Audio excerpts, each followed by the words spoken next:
Alright, welcome Twitch peeps. Glad to see you. Glad to see it's working here. And welcome YouTube peeps. We should already be on public this time, which is a great change from my normal up and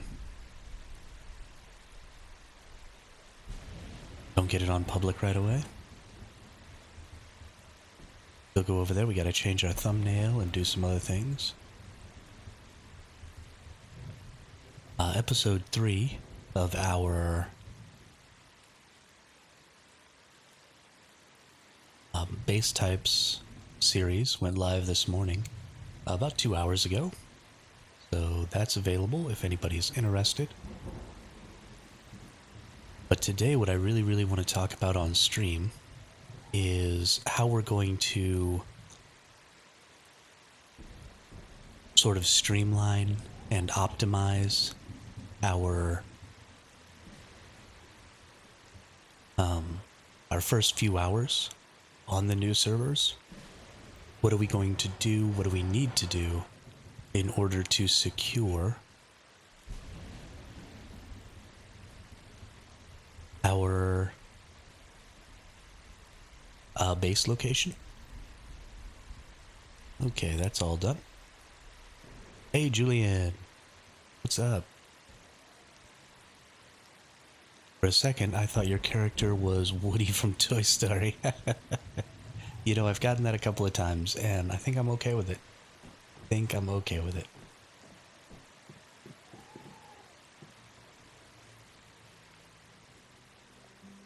I really do like my cowboy hat. Makes me pretty happy. Yeah, so let's get started. There's not really any base maintenance stuff to do. You know, normally I have to spend like a half hour, 45 minutes dealing with props and different stuff like that. It's going to be weird going into next season and, you know, playing a fob base or a core base or a wall base and not having to deal with a lot of that prep stuff. I guess you're still going to need to do, you know, some daily maintenance. Your base is probably going to get attacked while you're offline. And so there will be some work that has to be done to sort of fix your base every day. But they are doing something pretty cool. It looks like from midnight until noon server time every day, there won't be any base raiding really, because you're going to get a huge defensive buff to your base's structures during that time. And then from noon to midnight server time, the bases are going to be just regular damage. So they're trying to keep things as fair as possible for the more casual players, while still giving plenty of time for those hardcore players to be on and be raiding and be doing all of that stuff and fighting each other. So I wonder how that's going to work. Also during those times, they aren't going to be, like, public crisis events and stuff like that aren't going to be happening when the bases are in their high defense mode.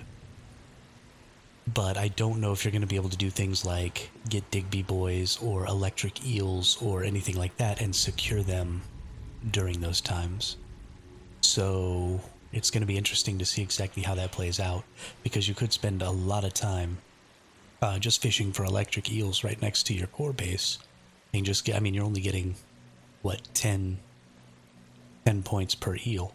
But that's a pretty substantial amount if you can do it, you know, every half hour or whatever. You can put a new eel in the securement unit. That would be kind of crazy.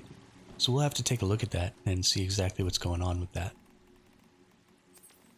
But yeah, today it's really just all about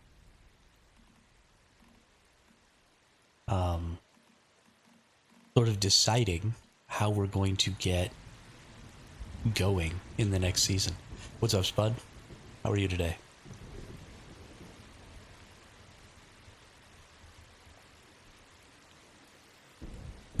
And so I think the first thing we need to look at is what is going to be the most important aspect of day one for us on Prismverse Clash. And in my opinion, the most important thing is going to be securing the location, which is this island down here.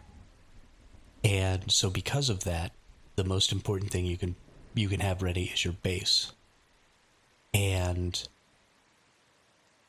because we are trying to create walls and butt all of the bases right up against each other so that there's no gaps in between them as we go around, we need to expand our territories super, super early.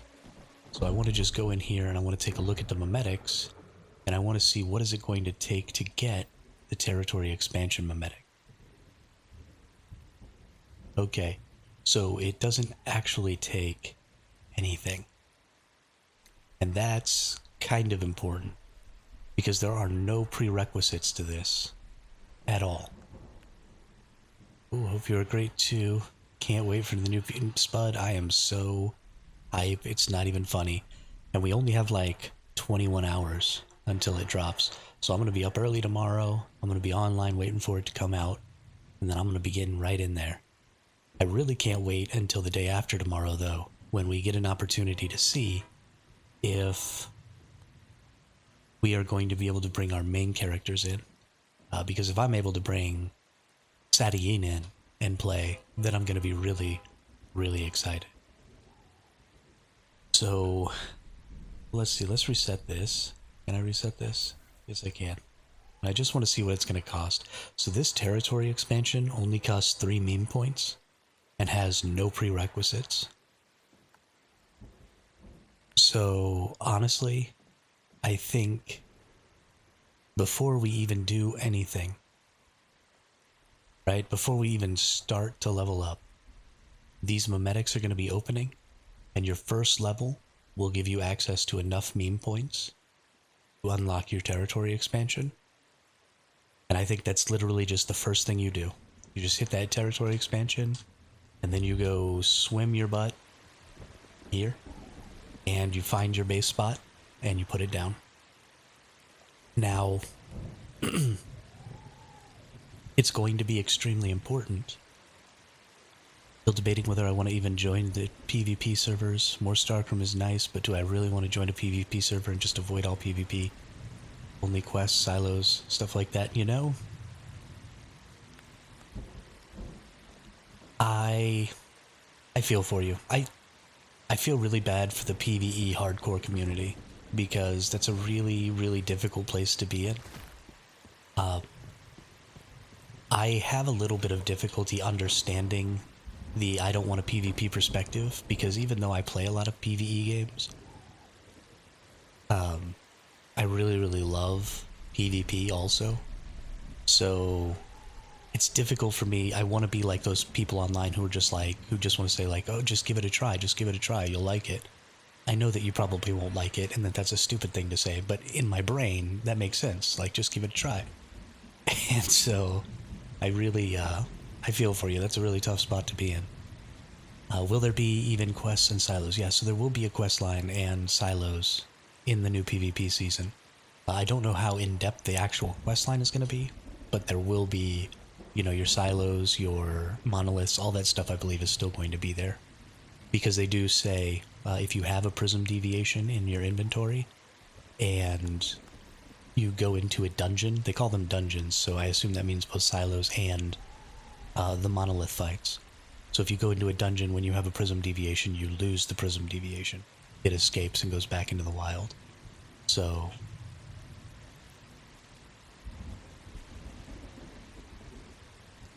that is something that exists.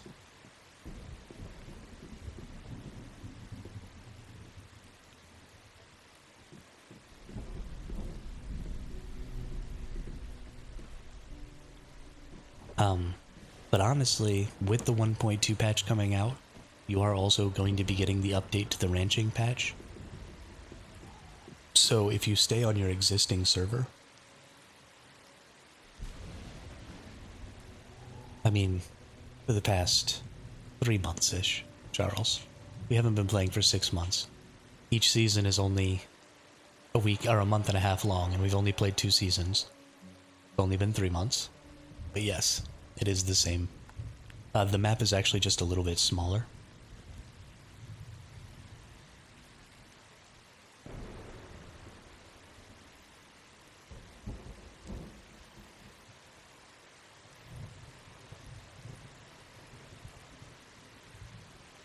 But it is the same. Oh, counting betas. Got it, got it. Yeah, this game wasn't even on my radar when betas were happening, so I just kind of don't count that time.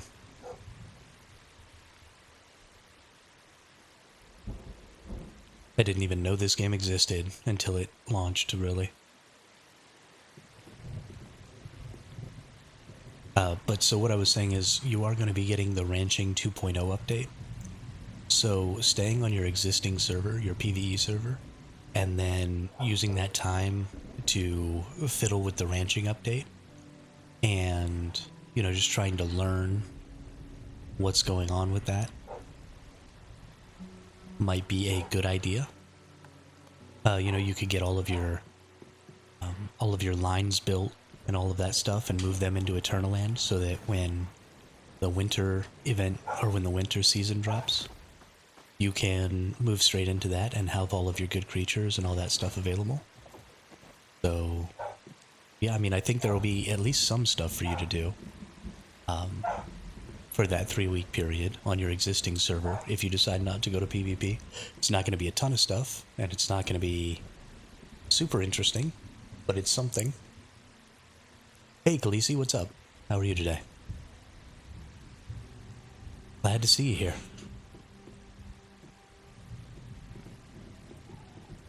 Yeah, so definitely the first thing we're going to want to do is...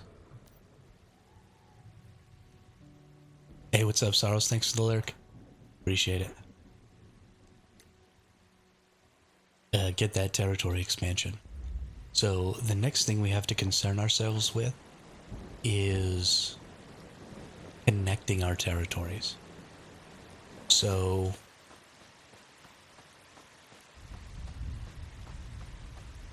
if you look here,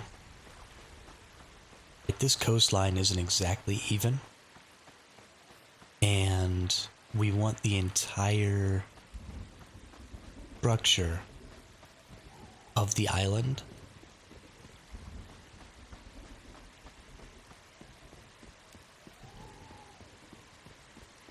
to be square, because if you have square islands, then people can't find little places where you don't have any structures and squeeze through. So I think our most important thing is going to be to have to set up a base. I think our first base actually is going to need to be out on this point.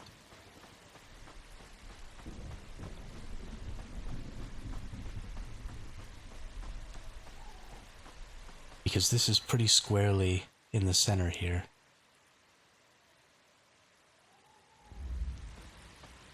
And I think you could square off pretty well.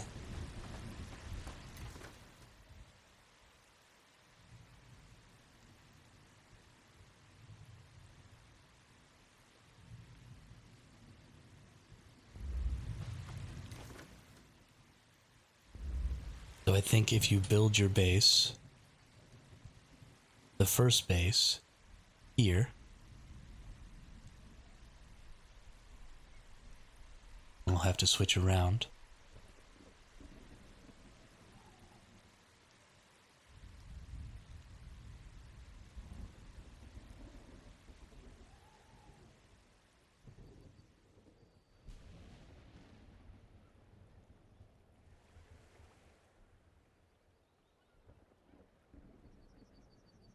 Oh, I have.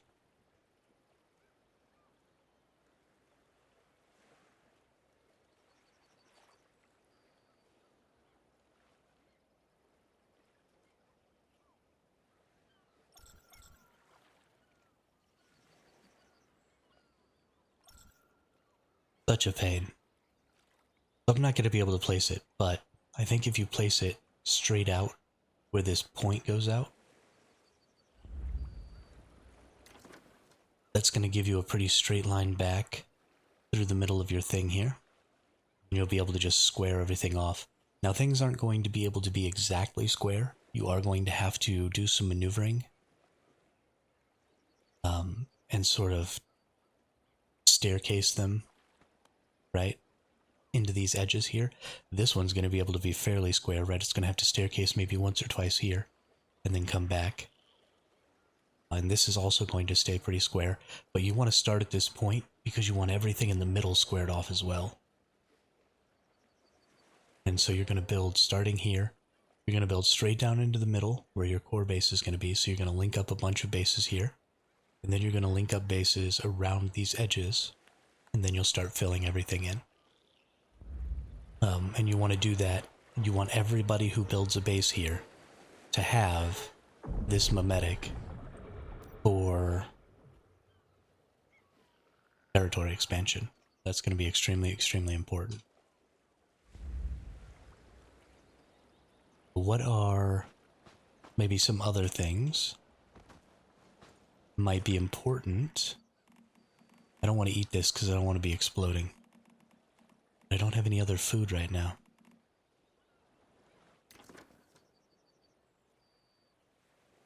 Let's go old Dabatron's base here. We're actually going to go ahead and... You know what I did? I forgot to get this.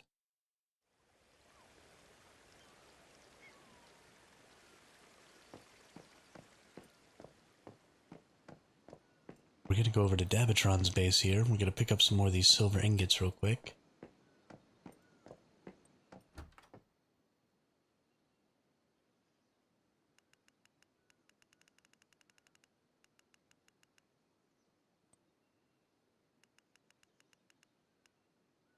Need 40, I think. Right, because each one's worth 6.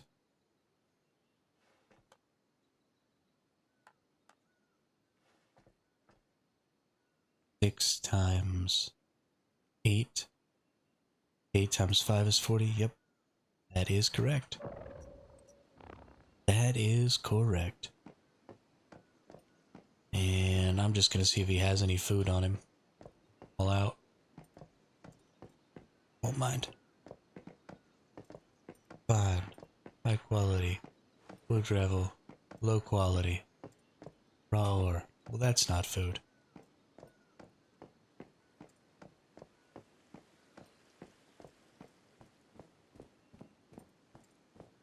Well, aren't you about as useful as a poopy flavored lollipop?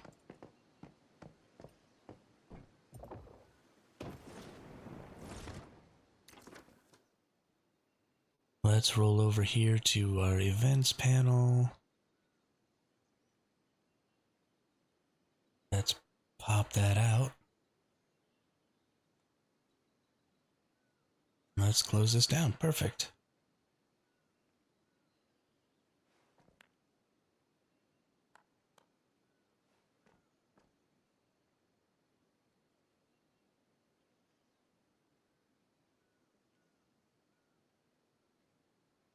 I am unable to join your Discord server. What? That seems... Are you using the link in the description of this video? Because that's the only link I ever use.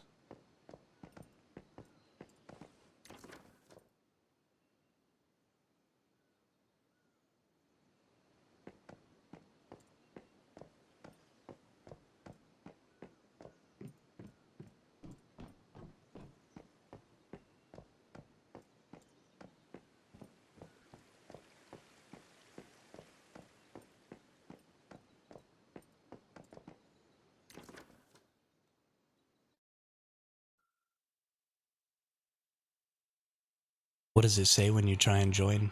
Like, how is it telling you that you can't join? Thought about getting back into Bellwright. That game hooks you, and I'm scared I'm gonna miss the sign up. You know, it's about having fun, though. So if you're having fun playing that other game, you might as well, right?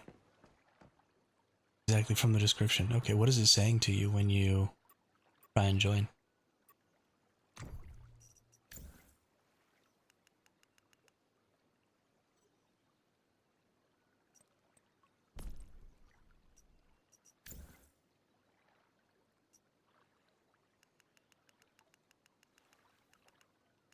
wow. Contaminated berries sell for 100 apiece. That's actually kind of crazy. Actually kind of crazy.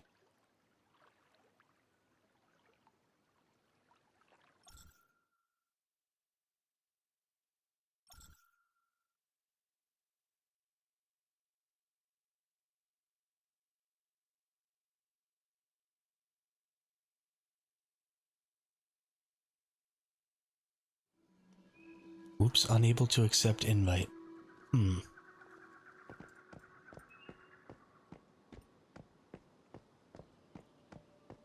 Firefighter, I sent over a few more last night from the server my new guys in. Oh, nice. Thanks, Firefighter.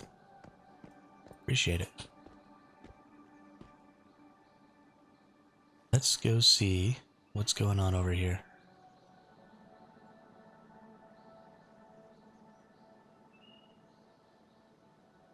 Oh, wow. Yeah, there are a bunch of new people in there. Holy shnikes.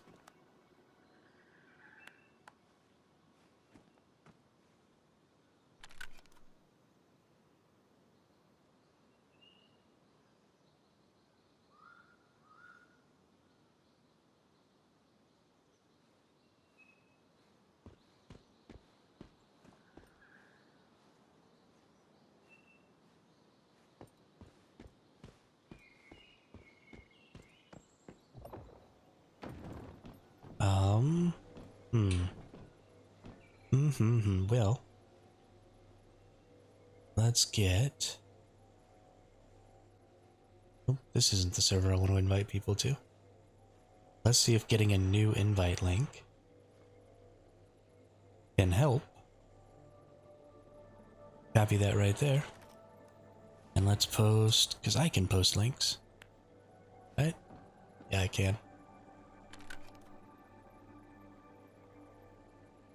Got it. Got it. I did not know that Firefighter and Sully were the same person. I knew you. I just didn't know that you were Sully. But that's good to know. Thank you. Yeah, so try that link right there, KM. That's a brand new one. That'll let you join.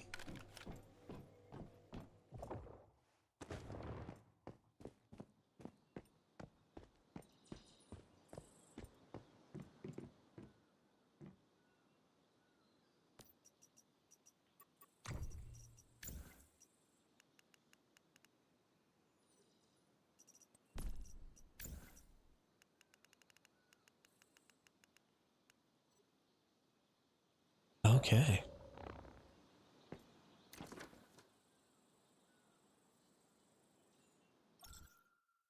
Yo, Ayub, what's up? How are you today? You ready for Prismverse Clash tomorrow? I'm so excited. So excited. We are going to have ourselves one heck of a time. But honestly, I don't even know what to do with myself today. I think ultimately what I'm going to end up doing with a lot of today is going and building carnival games on my island.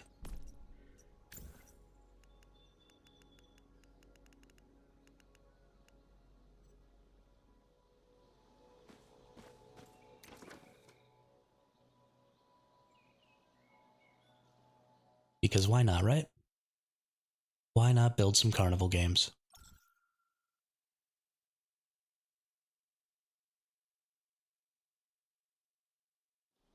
Doing me deviants and other stuff. Nice.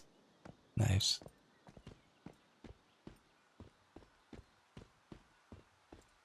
It's not until the 27th for EU players? That doesn't even make any sense.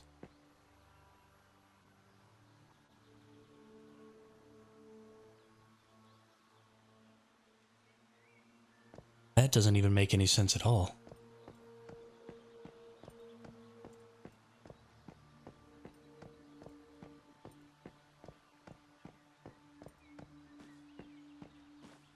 I literally just made that invite link. Is it not letting me invite new people to my server or something?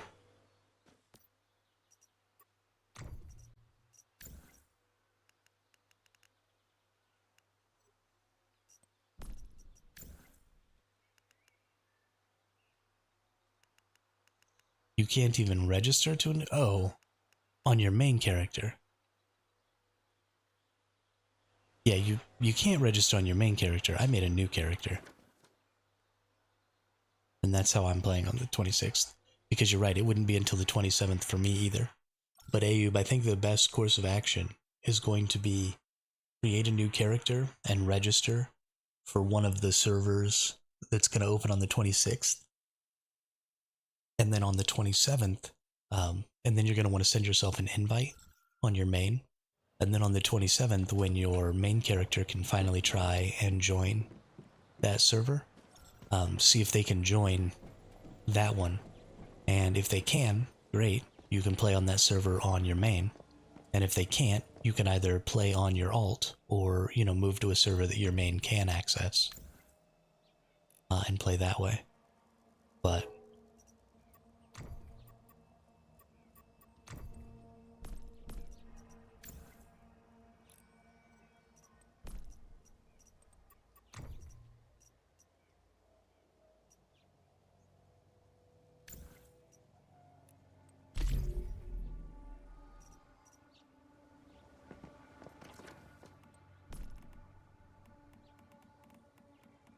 let's see.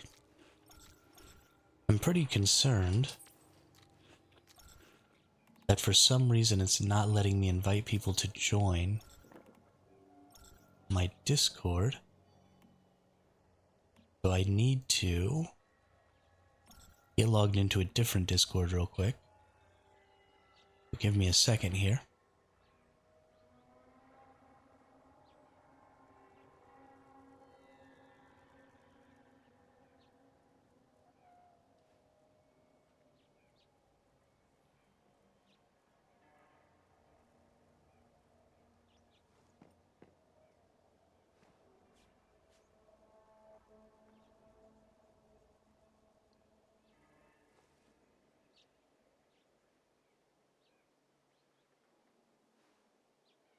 Okay. I don't have a phone number attached to my Discord, so how are you going to verify by phone? Oh, you must be kidding me, game. Or Discord, or whatever.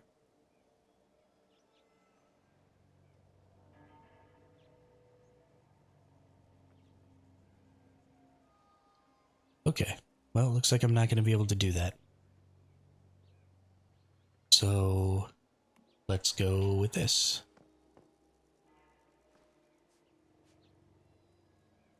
Log out. Oh, that's not what I wanted to do.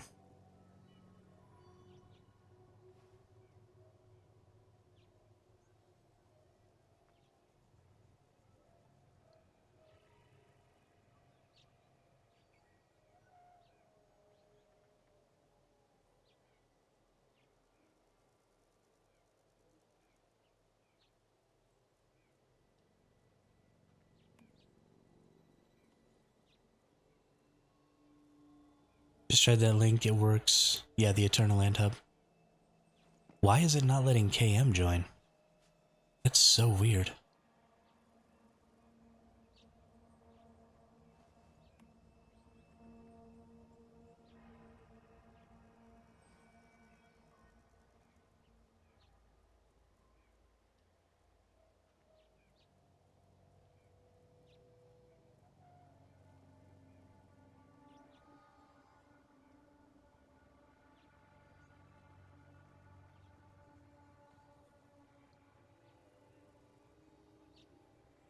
Oh, KM did get it? Had to make a new character, kind of a bummer. But it is what it is. Do the commissions, you'll be, yeah, absolutely. I was able to join. Okay, perfect. Perfect. Many things happened. And I wasn't paying attention while I was trying to figure out what was going on.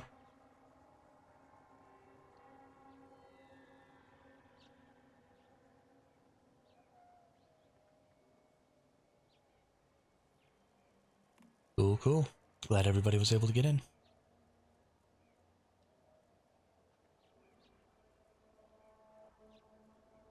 Man, we got a whole bunch of people in there. I'm really gonna have to start putting some work in on that Discord. Make it a little more useful. So much to do. So many things that I don't really know how to do that I have to do. Like, I'm kind of okay-ish at setting up the Discord, but I'm not, like, really, really good at it. And so there's just a lot of stuff to do that I don't really know right off the top of my head with that. So it's going to take a whole lot of learning. I feel like being back in school, taking classes all the time. Now let's go down here. Let's get ourselves a mushroom. Because I still need that stupid blue mushroom.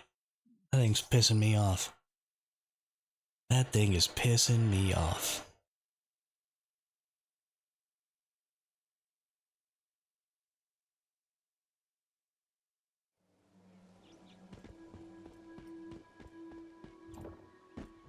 I don't know why. It doesn't want to be my friend.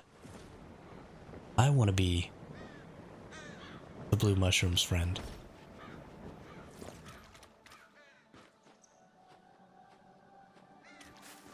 Okay. There's some really weird, like, super high lag that goes on in this game sometimes when you've just recently moved, like, areas. You've done a teleport. You can end up with some really, really crazy lag.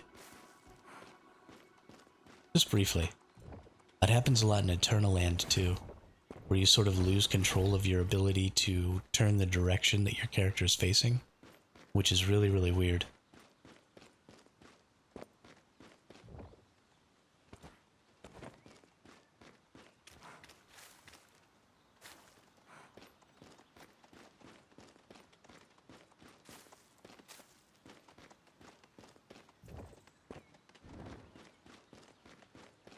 Really, really weird. Let's get a mushroom.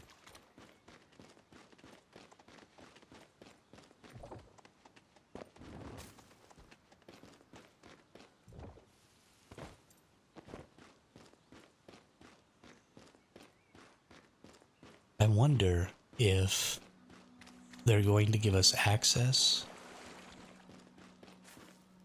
to tier 5. You're going up against Pony Wolf. I'm so glad now. I'm not going PvP. That guy makes beast builds. Yeah. I mean, he makes beast weapon builds. But what is he going to do about raiding my base? If I can get the people required to completely take over that island, like, what's even going to happen? Nothing. His weapon can do as much damage as you want. Doesn't even matter.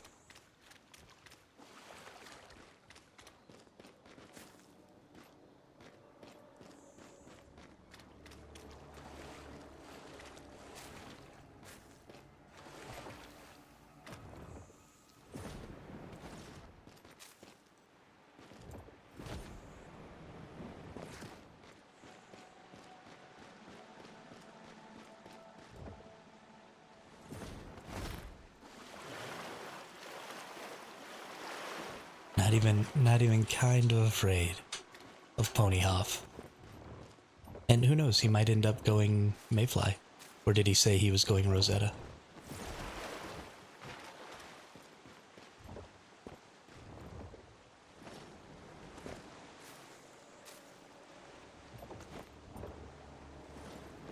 Ponyhoff is German. How the hell is he playing on NA server? I mean, as long as you're willing to have a couple hundred ping, from EU to NA isn't so bad. Anybody who ever played, he said he might do a poll in his chat to decide which faction. Got it. Got it. So he might end up being a Mayfly, and then we can be friends.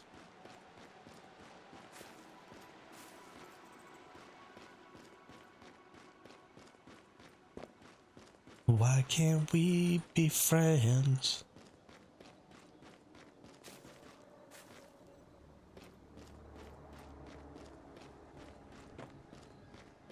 I preloaded the Throne and Liberty, pretty hyped to play tomorrow.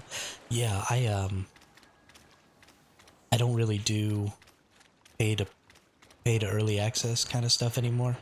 I did with, I think it was Lost Ark. And that was the last game that I ever paid to play early on. I don't mind like paying for an early access game and, you know, just buying the game early and playing, but especially if it's going to be a free, like a free to play game, I'm not really a big fan of paying to be able to sort of jump the line and play a few days early, so I didn't do that. I think it's pretty predatory. But I am interested in playing Throne and Liberty in some of my off time. You know, when I'm not streaming and stuff like that, because it's been a while since I played a traditional MMO. And, like, well, I say traditional, what I mean is fantasy. It's been a while since I played a fantasy MMO. I haven't played one since New World, and I stopped playing New World years ago. So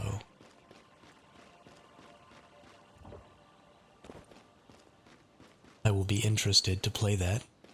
We did not get our shiny mushroom. I'm just going to throw that mushroom on the ground. I threw it on the ground. That's sad. Okay.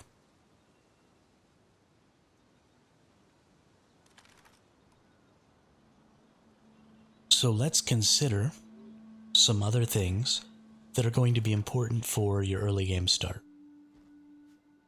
Obviously, getting to level 50 as quickly as possible. Yeah, absolutely. Do you have a, do you have a guild that you're joining? Because that game is pretty dependent on being in a good guild. And especially because I'm not going to be playing, you know, but maybe like 3 or 4 hours a day tops. I will need to be in a pretty good guild, I think, to make the most out of that.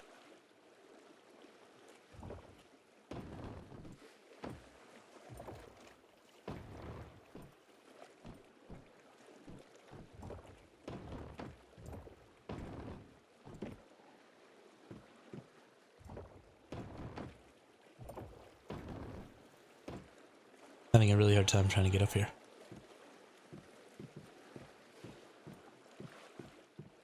Okay, so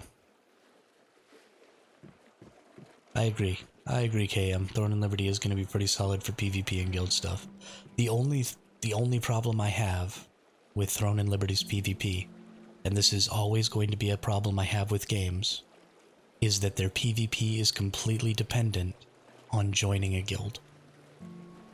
And because your PvP is completely dependent on joining a guild, and because guilds have a limit to the number of players they can have, that means that you have to prove yourself and continue to prove yourself over and over and over again to be allowed to stay in a guild.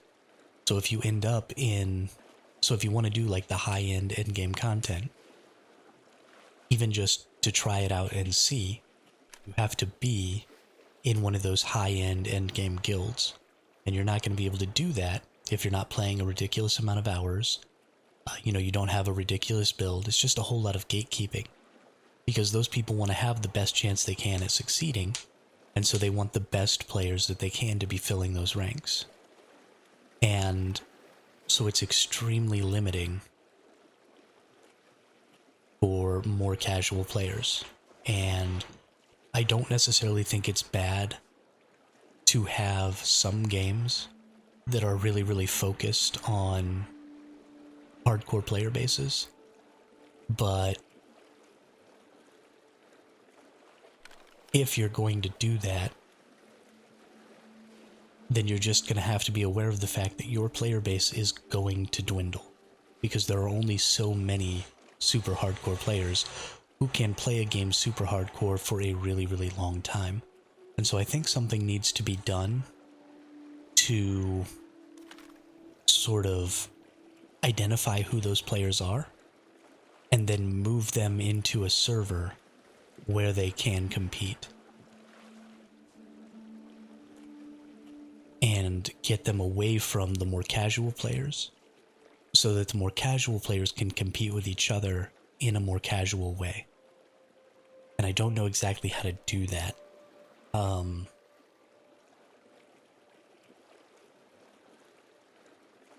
I think you can allow players to do it themselves. Like, for example, we have this seasonal based play, and you have the distinction between like hard and normal mode servers. But honestly, I think you might want to designate some of those servers as competitive servers, right? Don't change anything about the rules. Don't do anything to the servers to change the way they operate. Just literally tag them as like hyper competitive. And if you do that, then the players who want to be hyper competitive will just go to those servers so that they compete with each other. And that will pull them away from the other servers where people can have a more casual experience. And so I think you could do the same thing with games like Throne and Liberty, where if you just tagged a server as, okay, this is going to be the server where all the sweaties go,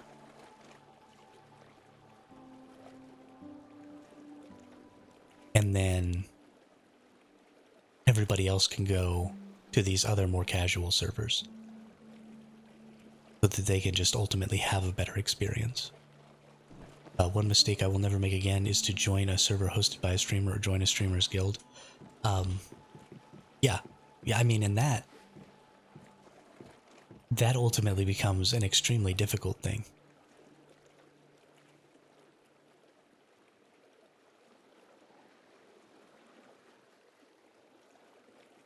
And that's right, KM. Those casual players can absolutely play in PvE and do the lower tier PvP stuff, but they can't do castle sieges. They can't participate in any of that, and I think that's bad.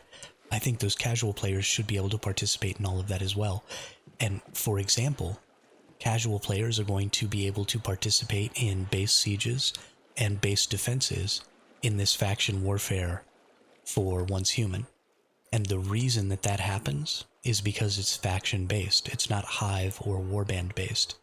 So even though I'm trying to build a group of people down here, right, and I'm going to build a Hive, and we're going to try and take over this island and, you know, win the faction warfare season, my Hive has no ability to exclude other people from that content. And in fact, we are incentivized to include more casual players into our content because they can build more bases around our base to defend us more. They can bring more prism deviations so that they can put them in our securement units so that we can ultimately as a group be getting more points per time while we're defending.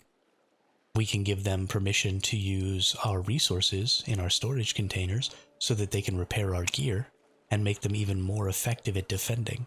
And all of this stuff is more hardcore long-term players subsidizing the gameplay of more casual players, right? So I play a whole lot, so I'm going to go farm a ton of resources. I'm going to go, you know, do a whole lot of prep work to make sure that we have what we need for repairing gear, for making ammunitions, for, you know, building and repairing bases, for doing all of that stuff. And then more casual players can come and utilize some of that work that I've done so that they can play the game more effectively when they're here with our group. And so that is how you build a quality PvP system that incentivizes casual players to be accepted and even invited into the endgame PvP stuff. But when you make it warband based, like Evolution's called it, you now have zero incentive to invite casual players to be a part of that endgame PvP. Not only do you not have an incentive to invite those players, you are actively incentivized to constantly be rotating players out of your warband, right? Because you're always looking for better players.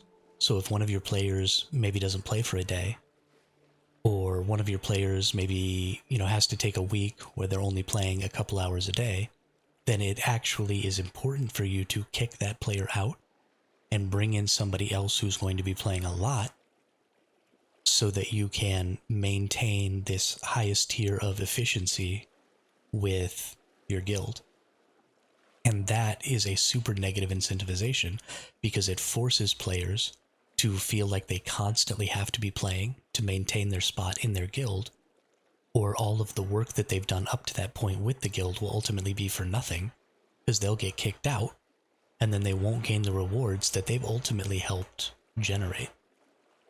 And so you create a different system where more casual players who maybe want to try these game modes are looking to subsidize the playtime of those more hardcore players by, providing them resources and doing things for them so that those guilds will allow them into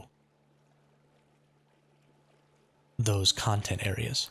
Hardcore players will always be ahead of you because they are investing more time than casual players. Absolutely. They will always be ahead, and that's totally fine. But it's about inclusion, not about who has the better build. It's about who's subsidizing who. Because you want your hardcore player base to be subsidizing the playtime of the softcore player base, like I was saying. So I'm going to be ahead for sure. But I'm also going to have extra resources for more casual players to use. And so if I play 9 hours a day and you play 1 hour a day, and 1 hour of my playtime goes towards getting resources so that more casual players can use those resources, then you are ultimately gaining a portion of my time as your playtime, because you no longer have to go out and farm some of those resources because you can just borrow some of mine. Or not even borrow, you can just have some of mine. And so I am subsidizing your playtime, which is making your 1 hour a day more effective.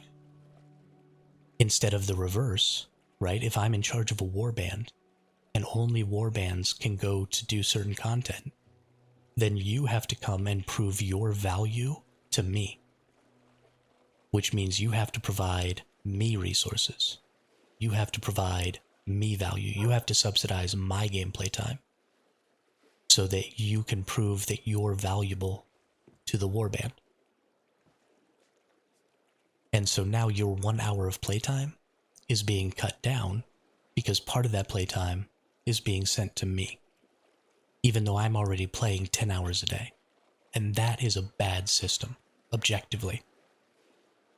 And so if you want to have a system like that, then you need to separate the really hardcore players from the casual players completely. They can't even be on the same server. Because if they are on the same server, then the really hardcore players monopolize that content, and the casual players never have access to it. So you need to make them go in completely different servers. Are you making your own warband, or are you going to join another warband? So there are no warbands, Khaleesi, in the upcoming scenario. We are making our own hive, and then I'm just going to be inviting people to come and join our little encampment down here from the Mayfly faction. The first thing I'm going to do is I'm just going to get in the Mayfly chat, and I'm just going to start saying, hey, this is what we're doing. This is what we're setting up. If you want to join us, come build your base here. And hopefully people can be organized enough without too much direct direction to get the whole thing ringed. We'll see.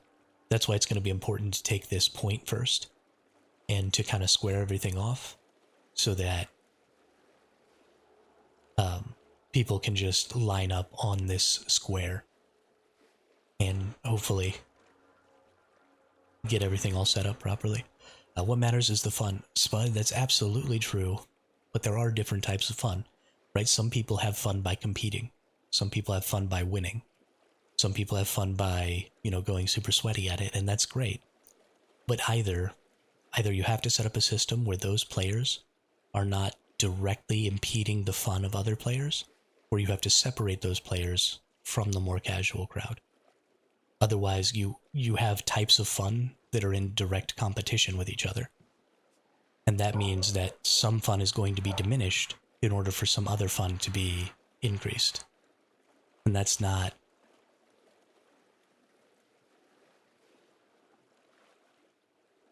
I play a game only for fun and entertainment. I will enjoy the game. And that's exactly what you all should do. I mean, if you don't want to be super hardcore, then you shouldn't have to be.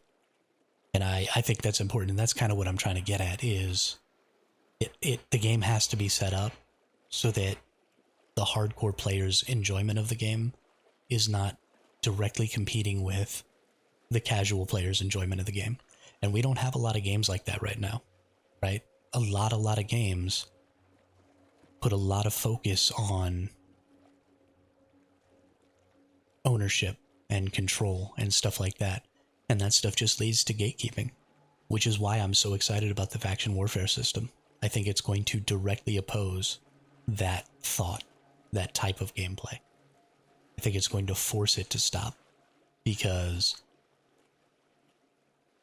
a really coordinated 20 or 30 people can't achieve victory against an entire faction in this next scenario.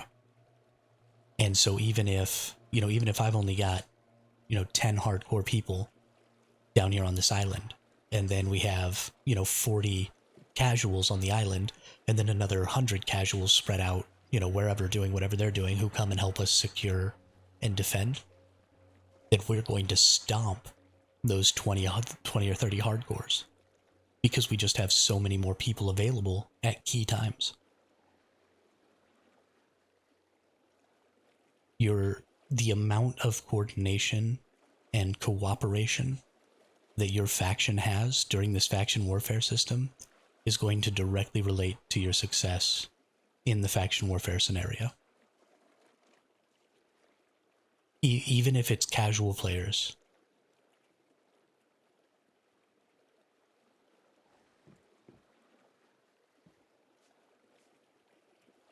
You still want to get as many people on the same page as possible.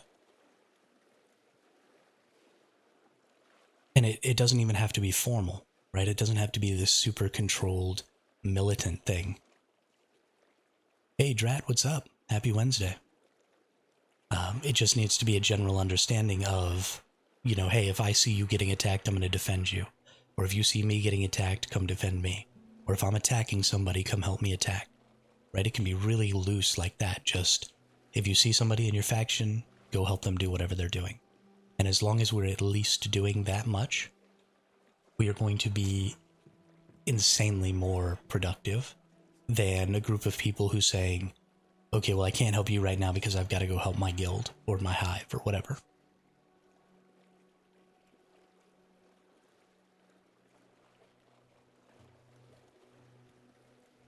What is this dot right here? Oh, it's just a red house. Okay. Okay. So what are some other things that might be important? So you're going to need to level, right? You're going to want to get your tier 5 gear as quickly as you possibly can. And actually, you know what I need to look at here real quick? Is I need to see if I even have the... I don't think I do. Got rapid shot, double elemental. Okay, rapid style, double weak spot. So this is the one I want right here. I'm actually going to be taking this into the next season with me, because I want this one.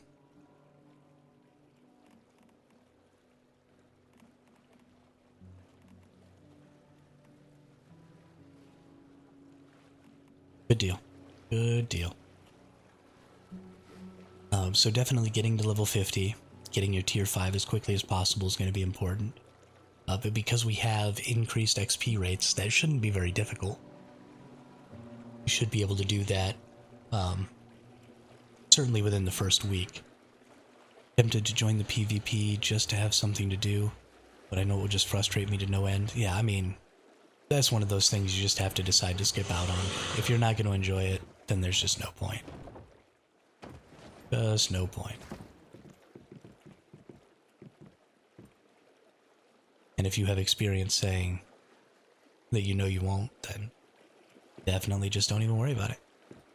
The new ranching system is coming at the same time. So at the very least, you can do ranching and, raise your animals and stuff like that for your winter season. And that's not a ton of stuff to do, but it's at least a little something. You can occupy a couple hours a day doing that probably, and then maybe just go play a different game. Because other games are fun.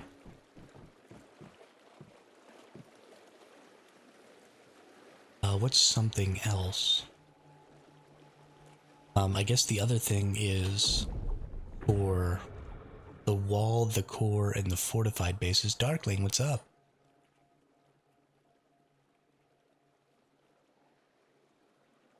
Glad to have you here.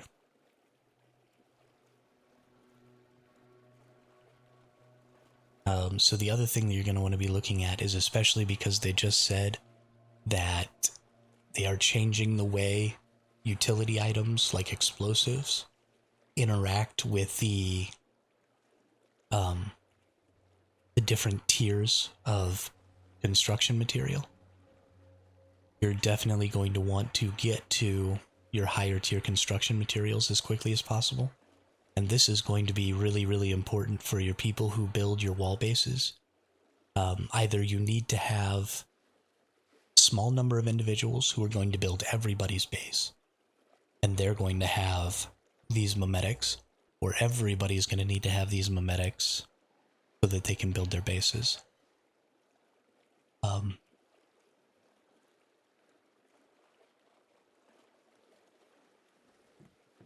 But I think you should have plenty of meme points, because, for example, you're not really going to be doing any of this if you're building a wall base, or a core base, or a fob base, or anything like that. Drat, you're not allowed to have the katana. How about that? Piss off with the katana.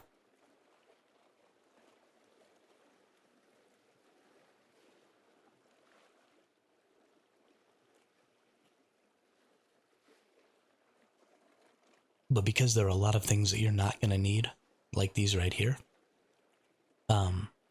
getting those higher tier structures should be fairly easy early on.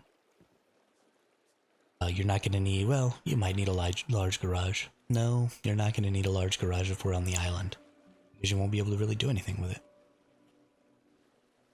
You drive it around on the island and use it for mobile defenses, but the island's going to be pretty cluttered, so you might not be able to do that.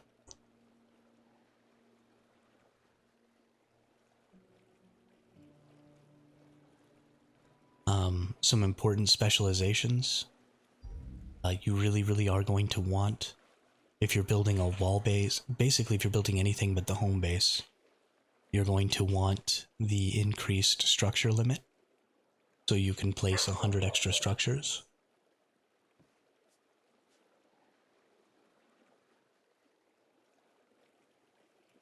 Only reason I will join is for the deviants, but they are not a big enough pull to make me want to put up with PvP.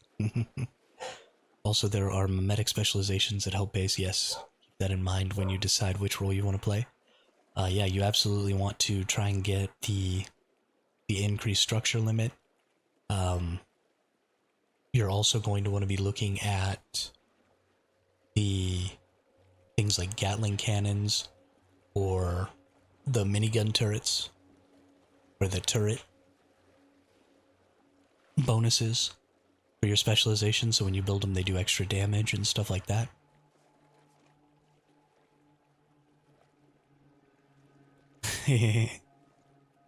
That's I mean, my streams are gonna start getting really, really long, Drat, because there is just so much to do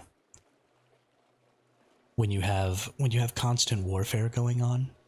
You just have to farm so many more materials, and you have to do so many more activities, because you're constantly trying to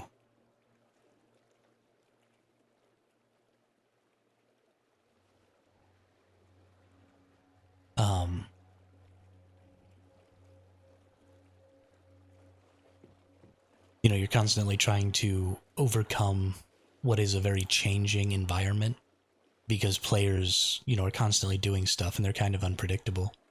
And so you just end up needing a lot more resources to overcome the variety of stuff that players tend to bring to the table.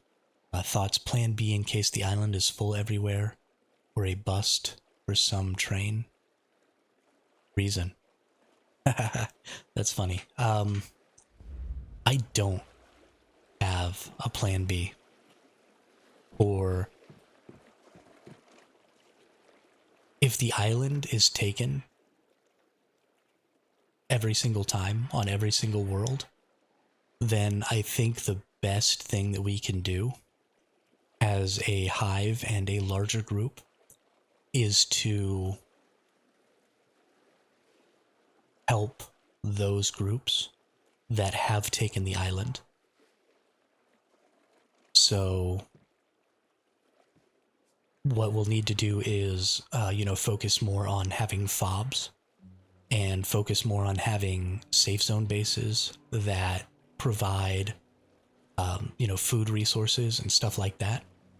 And then share those fobs and share those resources with the hives and groups that have taken over the island in exchange for them giving us friend access to use their securement units to secure our own prism deviations, which I'm totally fine with.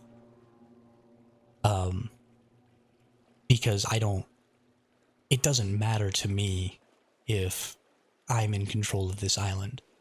The reason I'm so focused on controlling this island is because I think this is the most important step to anchoring the faction, is that the faction needs to own as many instances of this island as they can, so that they can do lots and lots of securements in relative safety.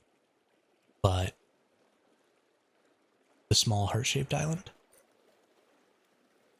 this up here is actually in the safe zone. So you can't take this island over. Or are you talking about this little one right here?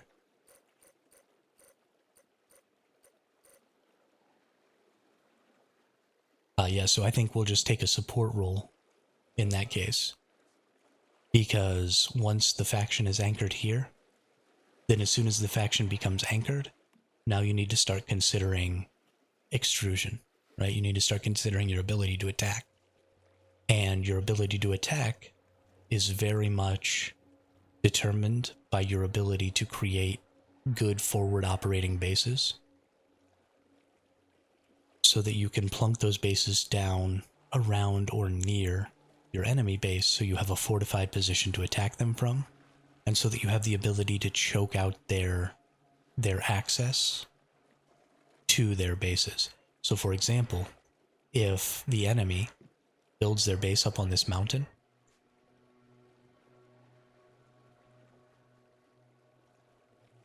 absolutely, Drat, and that's very important.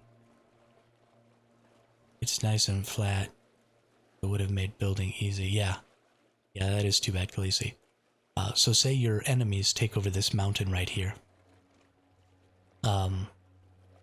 You can siege this mountain for all hours of the day, right? It's not just about when they're securing. If this is an anchor point for the enemy team, and they're doing a lot of securements here, then you don't just want to be attacking this base when they're doing securements.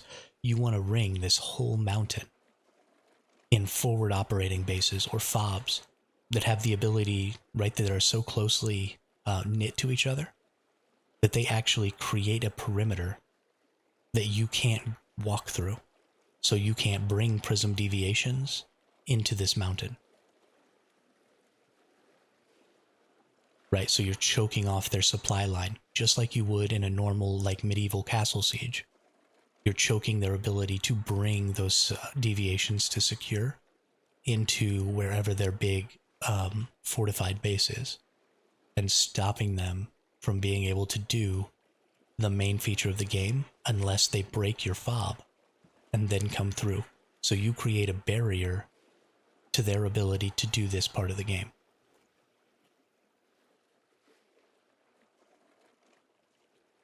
And so that's going to be sort of the second most important thing, is if this gets anchored here, then instead of trying to compete with a group that is doing what we were initially planning on doing, which is take over this island, then let's work with that group, right? We say, hey, we're going to use your base for securement.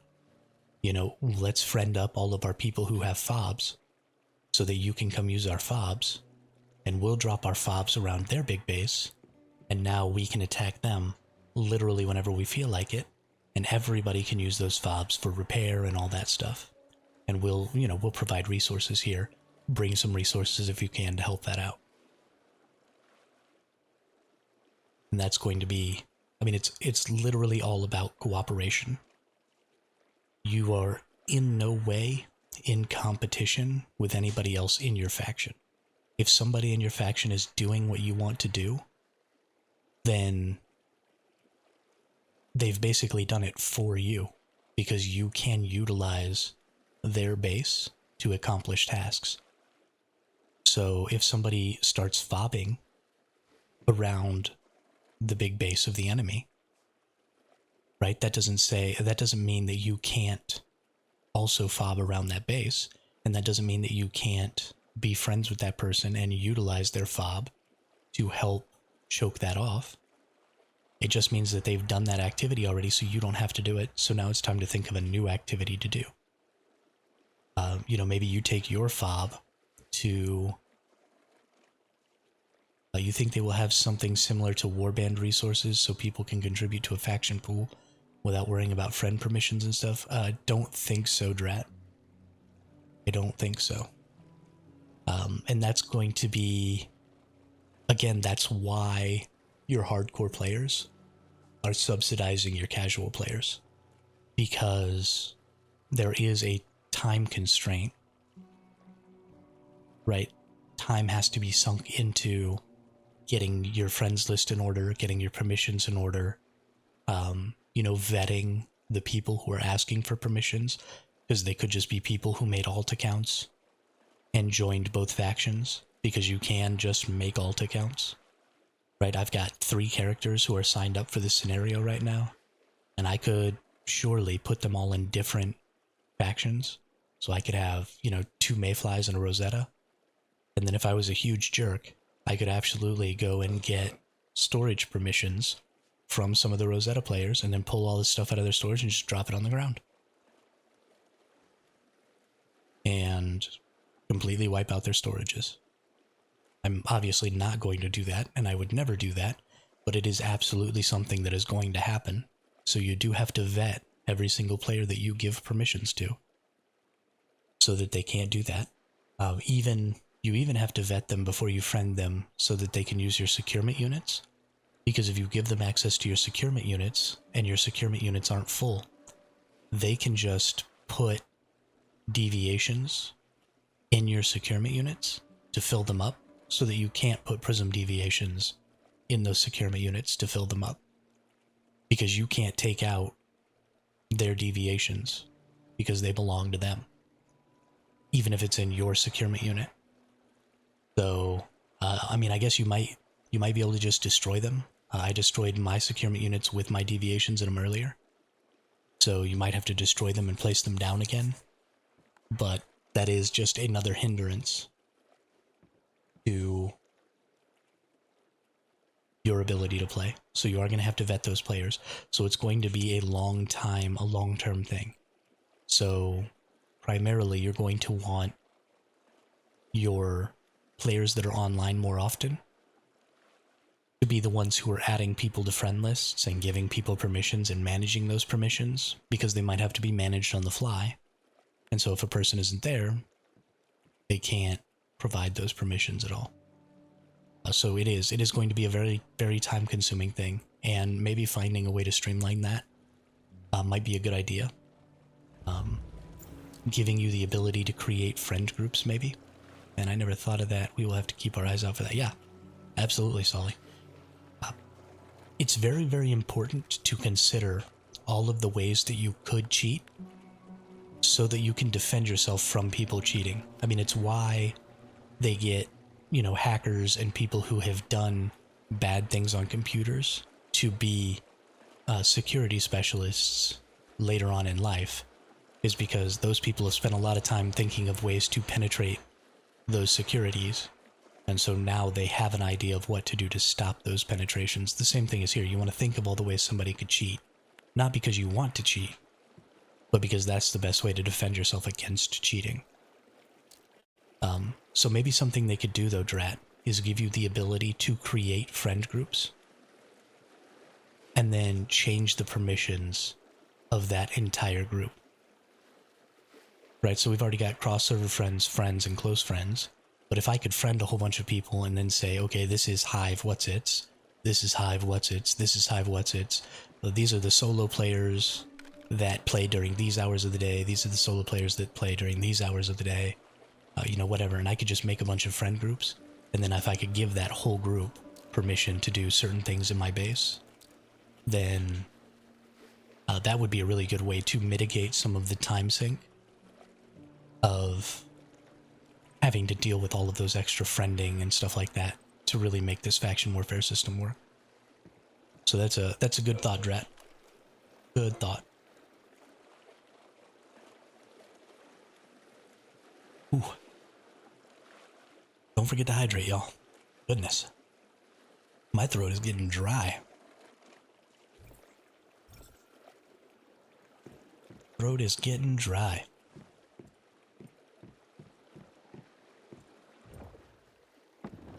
I might just have to stay at home base. I put in a lot of hours every day, hence security.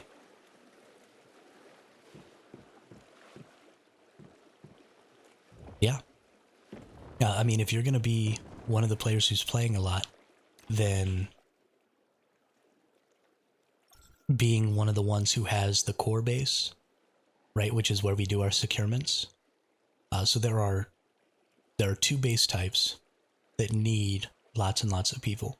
Your core base needs a lot, or sorry, not lots of people, a player who has a lot of time, because these are the bases.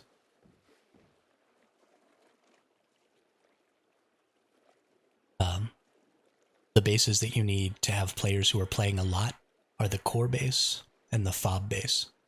So the fob needs a lot of people, or needs a person with a lot of activity, because A, it needs to be moved a lot, and B, permissions need to be getting added and changed so that, you know, different people can be helping, so that solos can be helping, so that other hives can be helping. You know, you want them to be able to use your base for repairing and making ammunition and stuff like that. So the fobber needs to have a lot of time on their hands and play a lot. The other one is the core base for the same reason, right? You want to be adding lots of friends so that people can use your securement units so that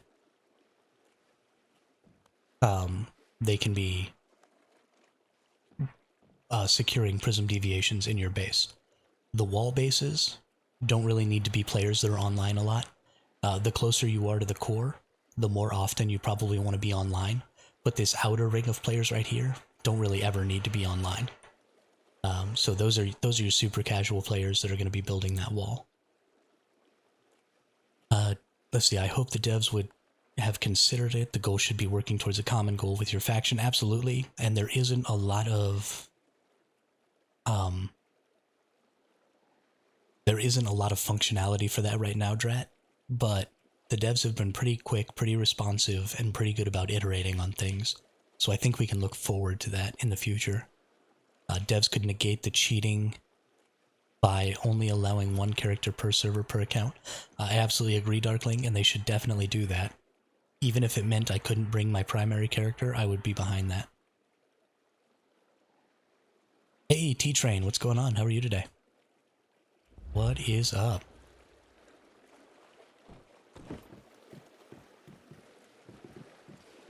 But if y'all give me just a minute here, I need to go use the restroom. I will be right back.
That's why I'm not in Eternal Land, Drat. Because I'm afraid of dark.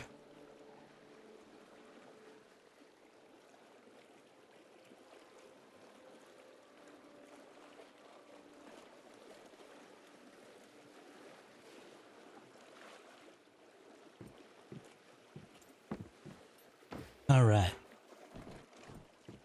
So, what are some more things that are going to be needed to consider?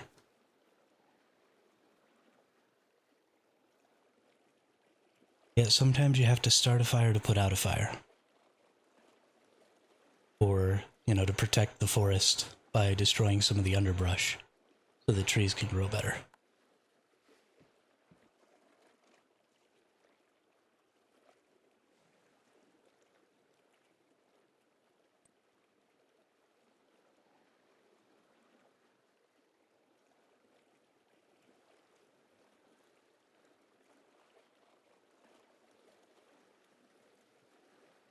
I am afraid of you, Darkling. I am afraid of you. Drat was saying that if I was in Eternal Land right now, you'd be beating on me with a baseball bat.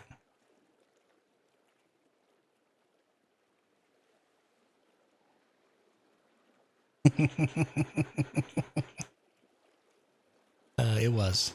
It was the teabagging that made me so afraid. What are some other things? So early on, you're only getting this sort of central area.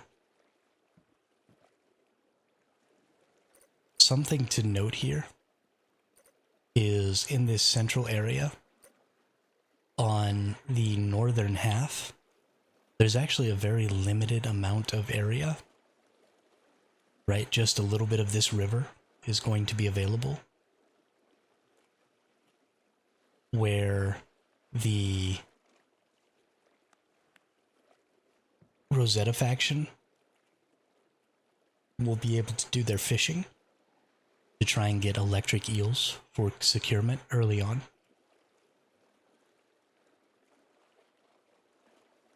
You ever see an electric car on fire?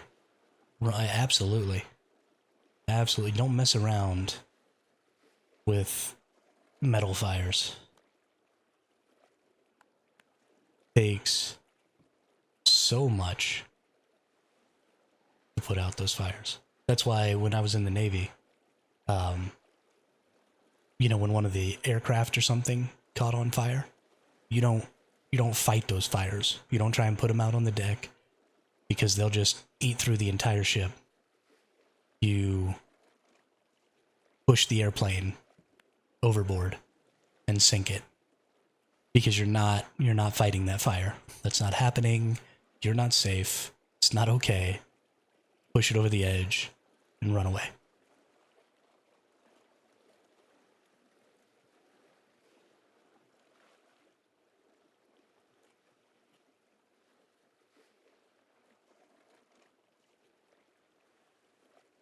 Although I think mostly that has to do with the fuel more than it does with the metals. But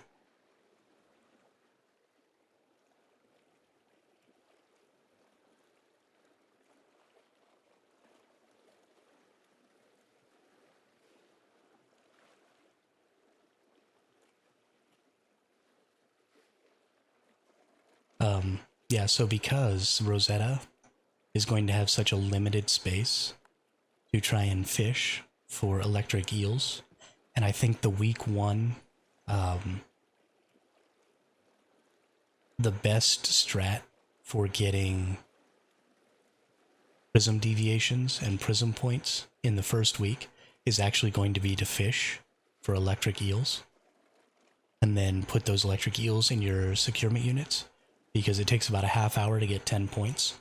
So if you had a whole lot of people fishing, you could get a whole lot of electric eels.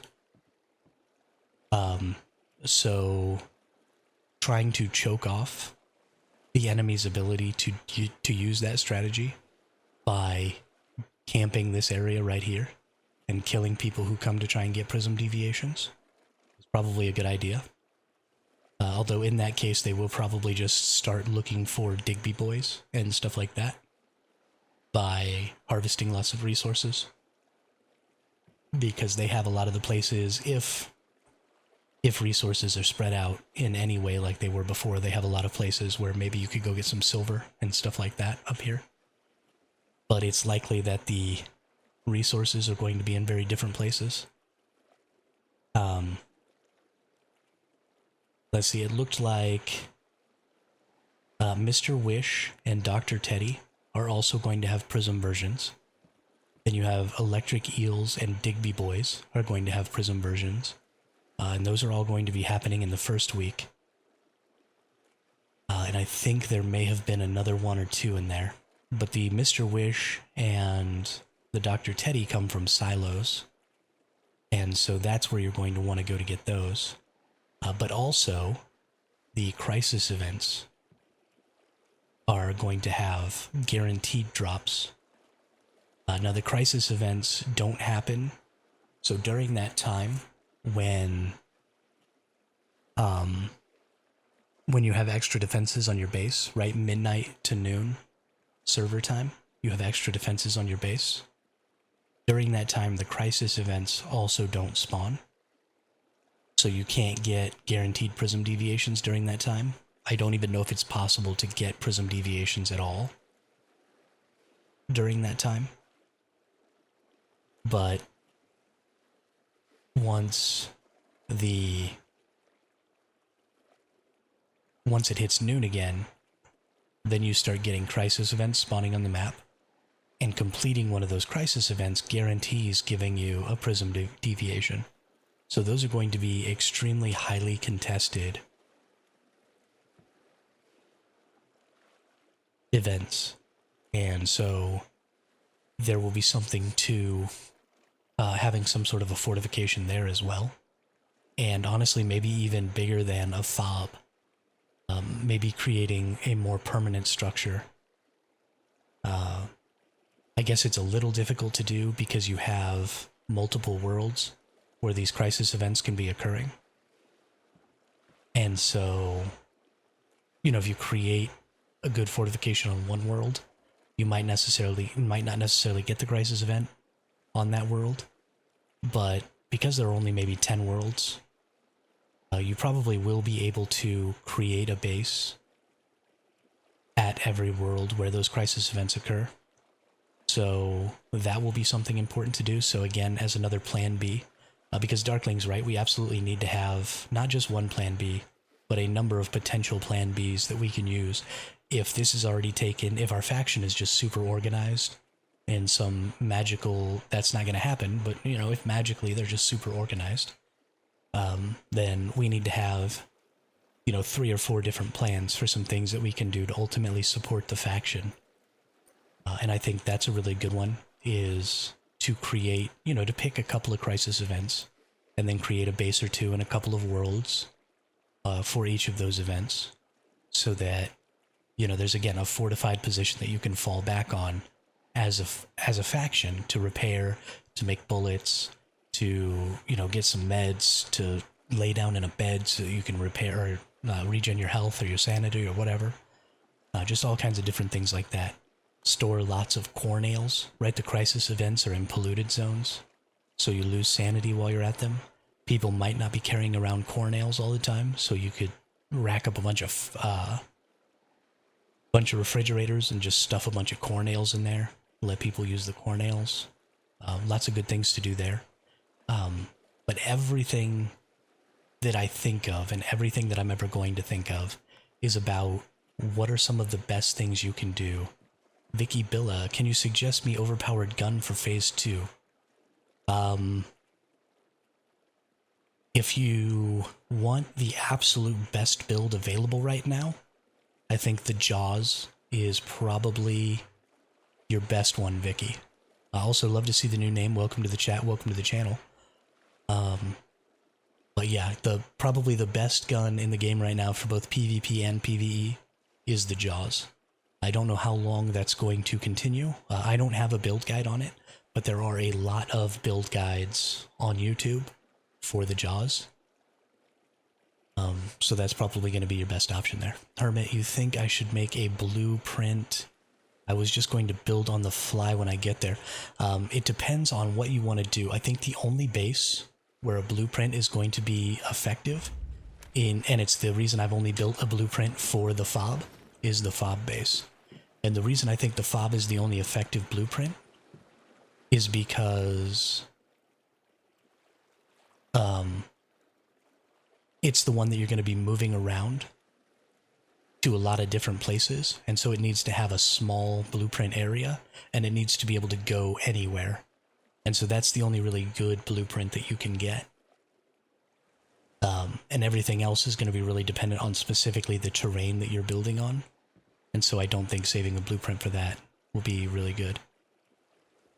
I already have Jaws and switch to machine gun. If you want to switch to the machine gun, the operator is probably your best machine gun option, Vicky. Let's take a look at the blueprints here. I also love, sorry, not the operator, the predator. It is an operator type, but the fast gunner is really, really powerful. The burn build is a little meh, in my opinion. I don't really think the KVD Boom Boom is super, super powerful right now, but the fast gunner has some really good power potential, and I actually think that the predator might be one of the strongest DPS weapons in the game right now, but not a lot of people are making Predator fast gunner builds. A lot of people are making Memento fast gunner builds, which is this weapon right here. And actually the Memento is going to be in the Wish Machine this coming season for Prismverse Clash, so I'm pretty excited about that. But yeah, the Predator is a really, really good option if you want a machine gun that has a ton of DPS potential. That's going to probably be your option. And thanks a lot for the subscription, Vicky. Really appreciate that. Welcome again to the channel. I hope to see you around more often. Let's see, if you lose Deviant when you port, you will lose it when switching worlds as well, maybe.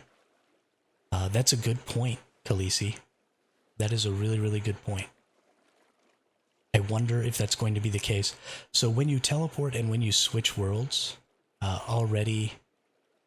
yeah, definitely no burn build for PvP. You want instant damage for PvP as much as possible.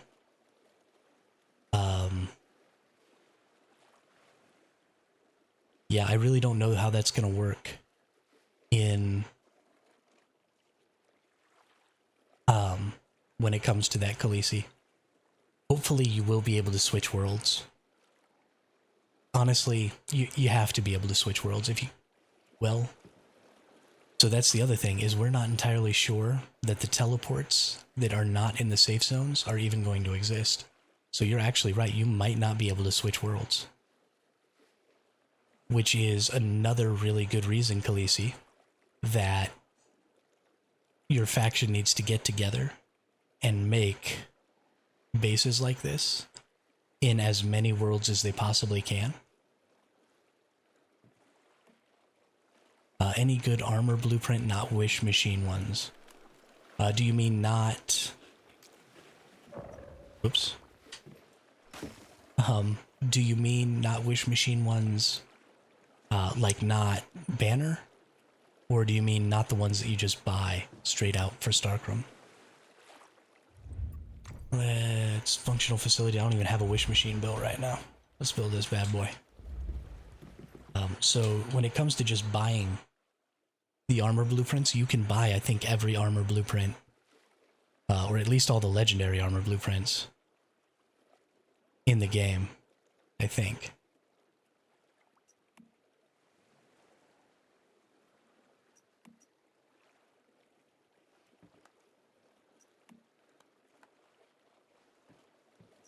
And then you can definitely buy all the sets. So it's really going to depend on what build you're going after. If you're going for a crit build, then Lone Wolf is extremely powerful. So if you're going for the Predator, Lone Wolf might actually be a pretty good option. Because the Predator, 40% chance to trigger Fast Gunner on hit. Fast Gunner stacks, reach multiple of 5, gain infinite ammo. Hitting a target consecutively when remaining bullets. Yeah, so you definitely probably want to Did you see the banner for Prism? Fucking Memento. Yeah, I'm excited about it, Flyby. I think the Memento is great. Don't have enough Starchrome. Okay. So you want blueprints that you can get just out in the world. And so they're always the same. So I don't know exactly which ones you get out in the world, but you, I'm sure, can look that up online, and it'll tell you what cities to go to get what specific blueprints. But honestly, so if you're in phase 2 of your first season, Vicky, then you're gonna get plenty of Starchrome. That by the time you hit phase 3 or 4, you're gonna have more than enough to buy a set of armor that you want. So that's kind of what I would look at, is just slowly building up your Starchrome and working towards that. The early seasons of the game and the early phases of the game are fairly simple. So having a really, really coherent armor set build isn't necessarily terribly important. So yeah, I would just make sure that you're doing, you know, all of your, all of your season goals, right? You want to complete these because you get lots of extra Starchrome in here every week from completing your season goals. And then make sure you do your weekly purifications for your cortexes, so that you get all of your Starchrome that way. And just make sure that you're doing all the little things that you need to do to get Starchrome, and you'll have more than enough Starchrome in a week or so to start working on getting a build, because these gear pieces are actually pretty cheap. So if you look at the set gear pieces, they're only 3,000 Starchrome a piece. Set blueprints. Yeah, so you can buy, you know, 3 or 4 pieces of this for the same cost that it would take you to run out an entire banner. And ultimately what you're kind of looking at is trying to make one really good build per season, because that's about what you get enough Starchrome for, is to, you know, buy the set and all of that stuff that you want for about one good build. And then next season, maybe try a different build and, you know, buy all the stuff with all that Starchrome for that build. I think is probably going to be your best. Good evening, Drone Geeks. What's up? How are you today? I don't agree. Memento is very hard to use in PvP and PvE. You need good aim, and boss hitboxes are weird. Yeah, so I've never used the Memento Aub. It's just a weapon that I kind of want because I want to make a fast gunner build. And I honestly don't even necessarily want it for the PvP season. I'll probably use it in the next PvE season. I'm just glad to have the opportunity to get it. I'm excited about every Wish Machine banner that isn't a weapon that I already have, because I'm trying to get all of the weapons all the way maxed out. So, I mean, it doesn't really matter to me. I'm happy. But yeah, Lone Wolf is good stuff. Memento requires cracked aim to make the most of. It's very hard to use to its full potential compared to literally anything else. Did you put the maps on your Discord like I did on mine? You can get the links from mine if you need them. Make a room for them. I did not put the maps on. Yo, TPG, what's up? How are you today? I did not put the maps on my Discord. That's probably something I'll look into after I get off a stream today in a few hours. But, yeah, good tip, thanks. Now I'm buying Predator Frack. Yeah, so Vicky, I'm not the best person to ask when it comes to weapon builds. I'm really not. Because I just kind of fly by the seat of my pants and throw stuff at the wall and see what sticks. So you definitely, if you're looking for build guides and stuff like that, there's a Smoking Rabbit is a good place to go. There's lots of different creators on YouTube that are putting out build guides all the time. And definitely they are going to be a better resource for build guides than I am, because I just kind of make shit up as I go along. So I think the Predator will be a really good weapon. I think you'll probably have a lot of fun with the Predator. But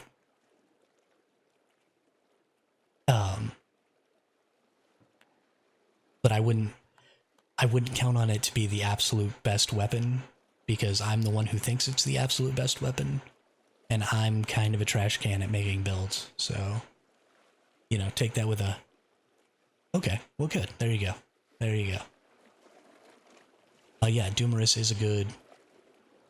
He's pretty hardcore with the PvP, so...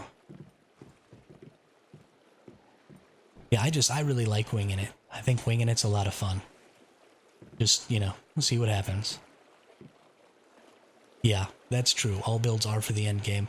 And so when you're in the early game, I really don't think you have to worry too much about what your build is like.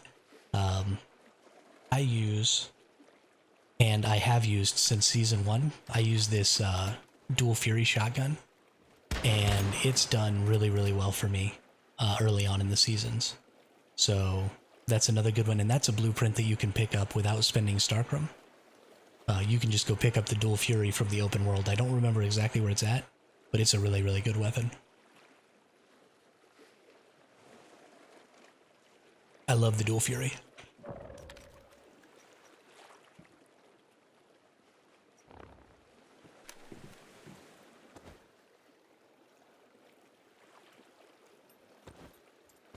You haven't even redeemed the Dual Fury? What are you doing with yourself, Flyby? Oh, you. Why would you do that? The Dual Fury is so good.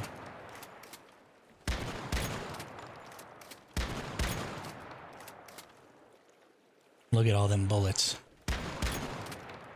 Sometimes stuff that you make that don't make sense works good. Yeah. Well, and it's about your playstyle, right? Because you kind of build, when you're building like that, you build around the way you're playing the weapon. And so it just ultimately ends up being really good. Because burn is a very tunneled build style and you can't do anything else. That's true. That's true. But also, so good.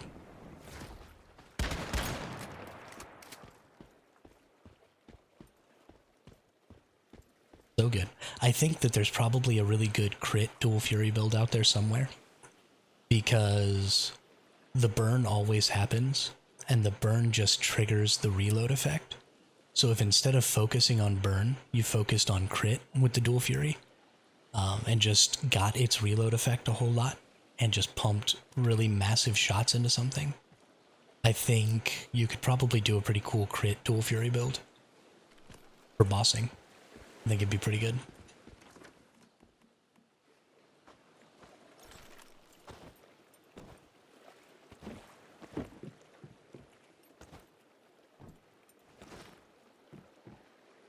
Because the crit potential of the Dual Fury, when you look at your gear here, the base crit rate is 10% and the base crit damage is 30%, which I think is the highest. I think the shotguns have the highest in the game for crit rate and crit damage. Oh, the same with the machine guns, which is why the Predator would make such a good crit build as well. But you have such a high crit rate and crit damage potential with the shotgun weapons. Jaws is the best, strongest build. Get Bombardier Souvenir mod and go for crit and magazine capacity. Rapid shot calibration with pistol to auto fire. You're welcome. Yeah, Brayden, that's definitely the kind of prevailing thought, I think, in the game right now. Is that for sure for just base PvP and PvE damage, that the Jaws build is just kind of as good as you can get. But Doombringer is better than Dual Fury no matter what. I mean, it's a legendary versus an epic.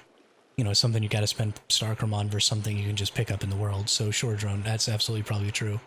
The Doombringer is probably just a flat better weapon. But it's also more expensive to tier up. And early on in a phase 2, right, you can just, for free, go get the Doombringer, or the Dual Fury, so. Also, you want unlimited mag Dual Fury, like you said. Yeah.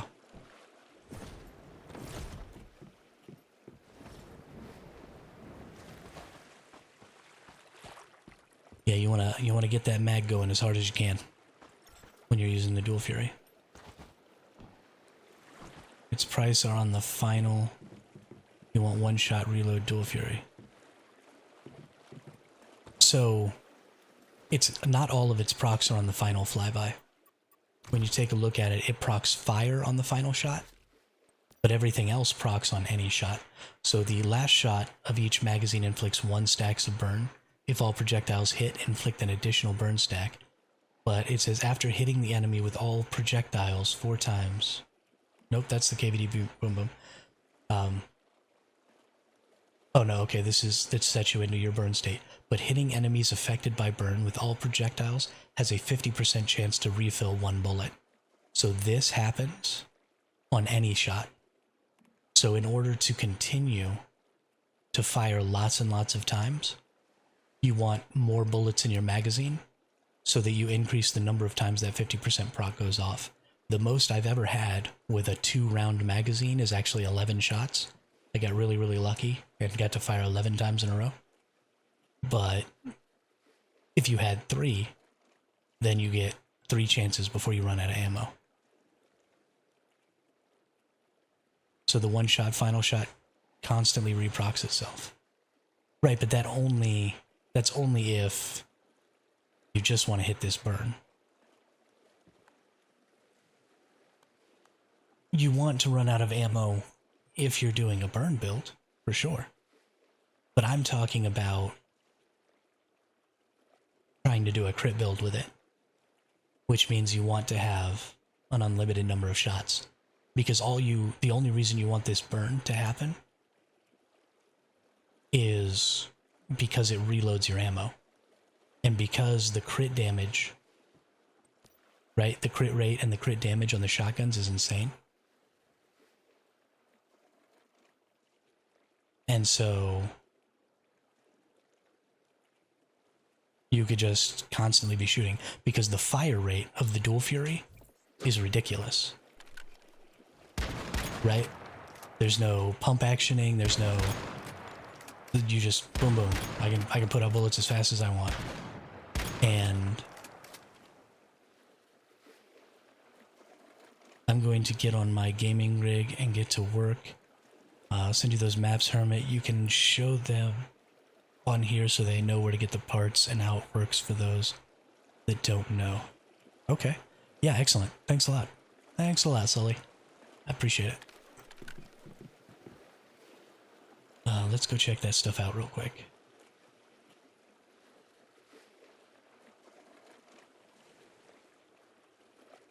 I'm in so many Discords for Once Human now. It's honestly kind of ridiculous.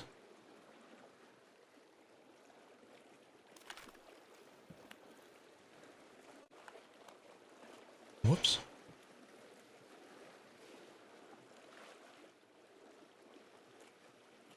Oh, this is you're talking about the Map Genie and stuff. Yeah. Okay. Yeah, I think a lot of people already have those saved, but I'll definitely see about that. New scenario. Wait.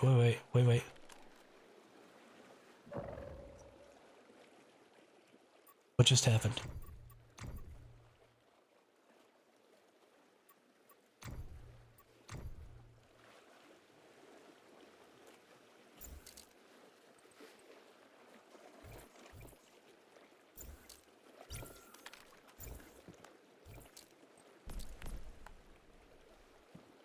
And that's probably true, Flyby Guy. It's probably not the absolutely best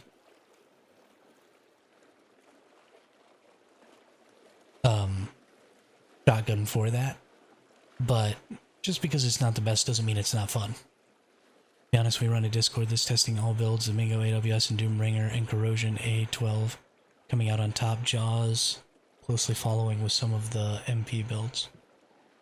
Interesting. I didn't think the Bingo was going to be up there. I knew the Corrosion was definitely going to be up there, but I didn't realize the Bingo would be up there. Why did I just get some thing from V?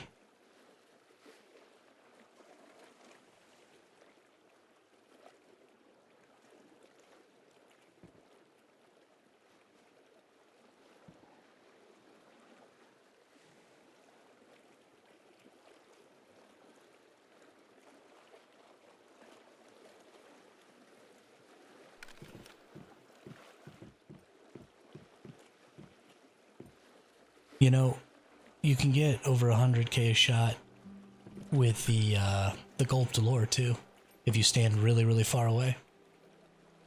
I did it in Leah Labs. It was a lot of fun.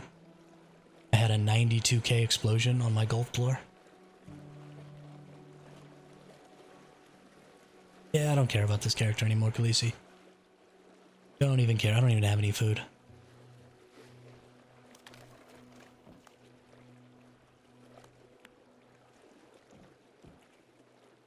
I don't even have any food. Yeah, I mean, you're more than welcome to put that stuff in the Discord. Just try and find a good channel for it, not just the main channel, because it'll get lost in the main channel. Might try putting it in the clips and highlights. Might be a good place to put that information, Drone.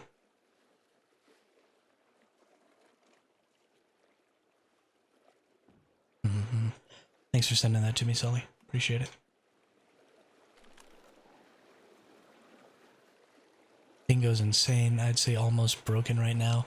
Requires some hassle, a long axe swing, cancelled, etc. to full buff, but insane damage. Also a thing with rapid style and zooming in and out. Oh, okay. Yeah, well, sure, if you're gonna cheat. And it's not zooming in and out that causes that drone. It's wiggling your movement.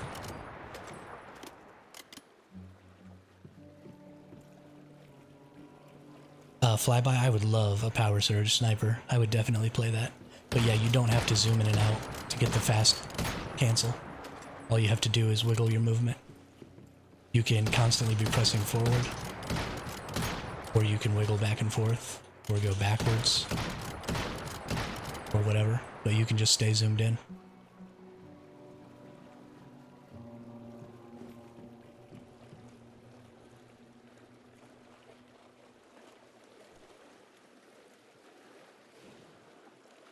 When you aim out, it makes your character jerk. Ah. Got it. Oh yeah, okay, I see that. I see that. You gotta do like both. See, and I'll never be able to do that. Like ever. That's too much. That's too much.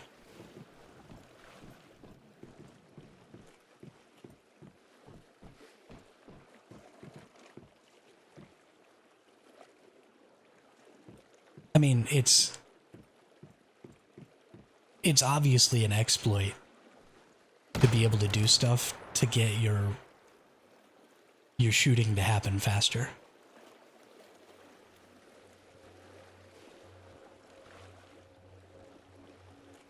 And so it's not intended functionality of the game. Right? So it's an exploit, and exploiting is cheating. You're not supposed to be able to fire this gun that fast. That's why you have the rapid style bolt pull, is so you can increase the speed at which you can fire these guns. And that is supposed to be the maximum speed at which you're supposed to fire it.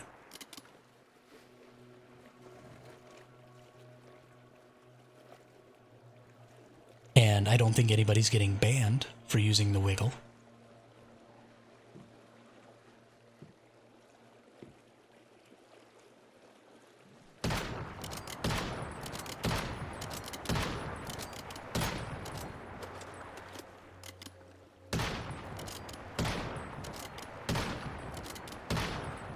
Oh, that's interesting. Yeah, when you zoom in, you definitely shoot faster. That's weird.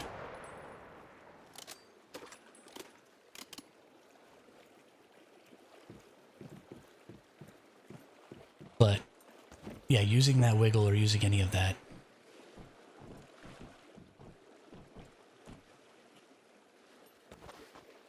I mean, they haven't banned anybody necessarily yet, Drone, but that doesn't mean it's not bannable.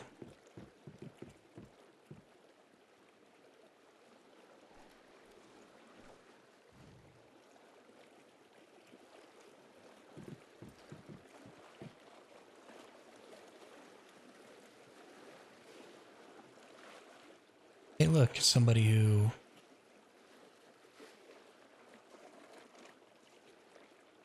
This is not faster.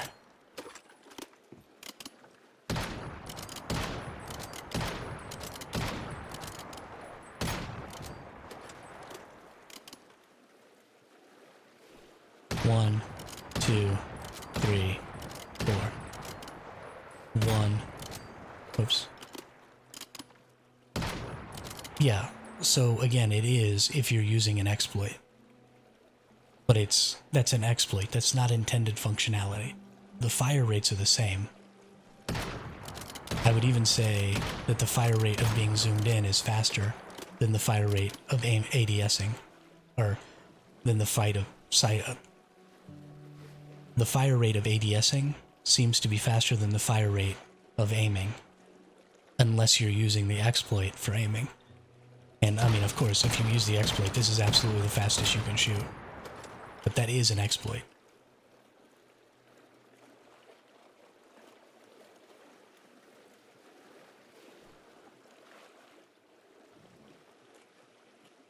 Well, so I agree, Drone. If it only happens every now and then absolutely you shouldn't ban somebody for that. Just like if you're trying to build something. For example, I was building on my truck the other day, and I accidentally floated a platform on my truck while I was building it, and then I just deleted the platform. Now, obviously you don't want to ban me for that, for exploiting and saying, oh, I was making a floating base because it was one platform and I deleted it. And so if I'm just, you know, shooting and I like go to like strafe and I accidentally hit, you know, one of these faster shots, then absolutely you don't want to ban a person for that. But if 90% of their firing is using an exploit to increase the speed at which they fire, then yeah, that should totally be a bannable thing, because especially in PvP, that is a significant advantage from an exploit. And I mean, you could say, well, everybody can do it, so it's not really an exploit, but it also limits your build viability, right? Because if only these sniper rifles can do this increased attack speed, then only these sniper rifles become viable in PvP if everybody's using it. So you eliminate the viability of every other gun. Or the devs have to go back and retune the sniper rifles so that you have no choice but to do this to get the maximum firepower out of them, which makes the skill cap of the sniper rifles extremely high for the exact same value of weapon damage as other weapons. So then the sniper rifles become non-viable because you have to use this extra quote-unquote tech to be able to get the maximum fire rate out of it that you don't have to use on other weapons. And so it becomes more difficult to use a sniper rifle, and so people just stop using them, which again limits your build options. And so the only way to deal with that is to say, okay, we're tuning the sniper rifle for not using this. If you use it, it's an exploit, it's a bannable thing. The only reason my group experimented to find this was all of a sudden I was 4th or 5th on boss damage when I was always top before, so we knew something was up. Yeah.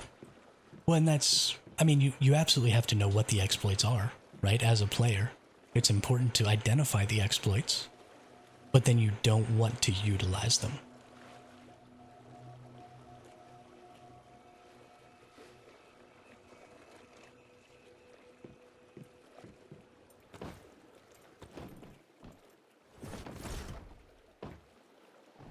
And you want to know when somebody is utilizing them against you also. So you need to be able to recognize what the normal rate of fire is, right? If suddenly somebody isn't firing this speed, but instead is firing this speed, instead is firing this speed at you, then you know, okay, that person is obviously using an exploit. Yeah, I got it, Sully. Thanks a lot. Appreciate that. Enjoy your grind. Have fun. But I absolutely, I do everything I can to avoid exploiting as much as possible.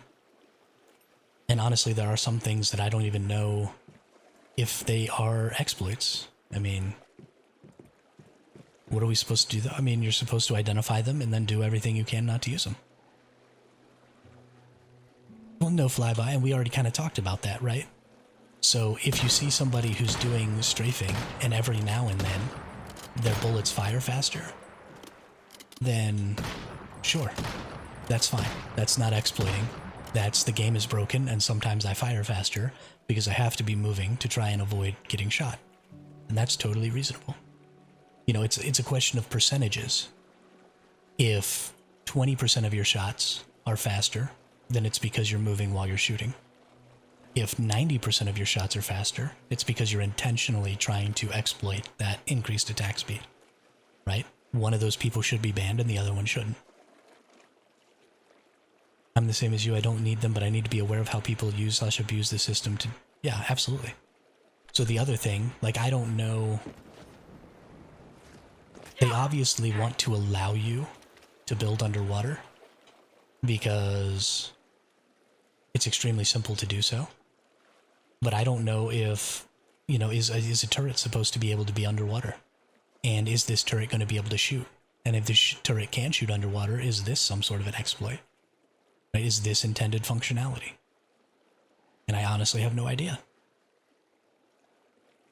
I mean, turrets shouldn't shoot underwater in the real world, but that doesn't necessarily mean that they don't want them to be able to do so.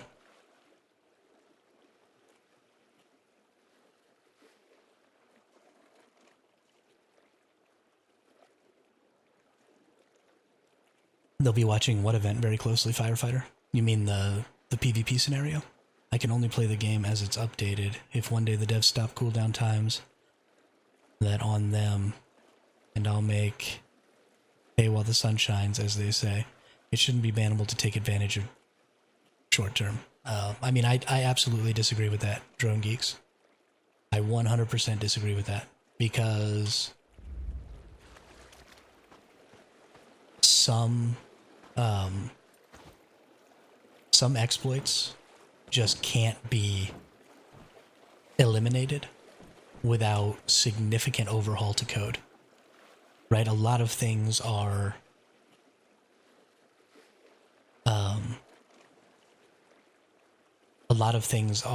really, really interconnected with lots of different systems inside of a game.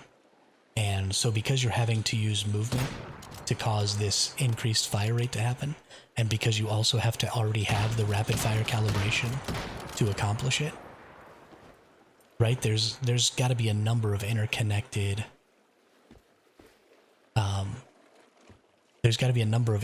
systems that are working to cause that exploit to occur.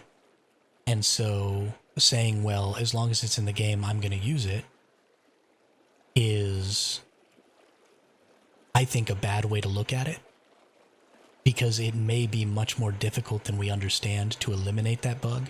And so the best way to eliminate it is for your player base just not to use it.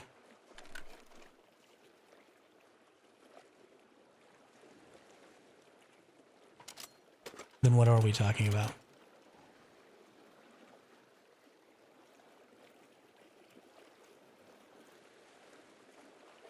Okay, Flyby, it was my understanding that you had to have the rapid fire already.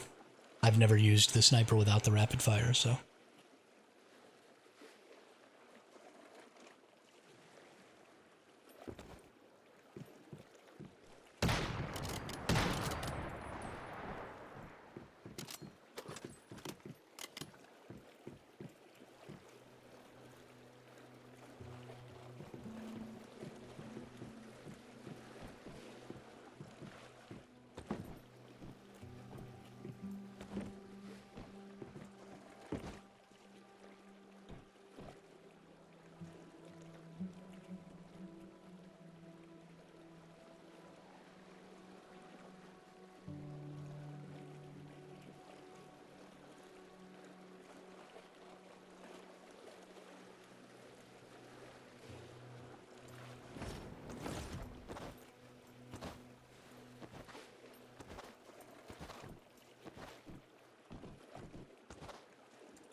But yeah, so what are some other potential things we could be looking at doing here? What are some other strategies that we might use?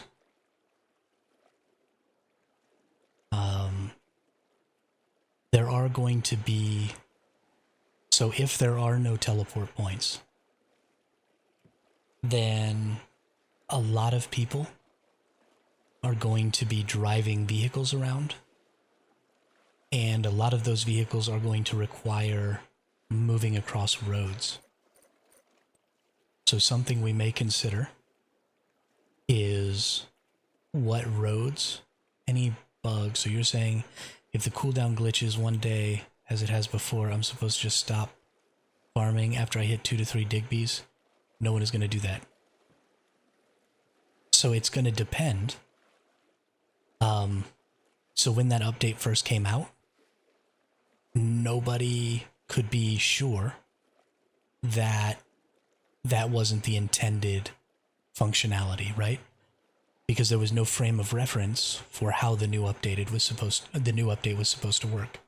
So if you were running around farming Digbees because the new update came out and you saw that there were just tons and tons of deviations dropping, and there was nothing put out by the dev team that said, hey, this was unintended functionality, then sure, you continue farming your Digbees and you just thank your good luck.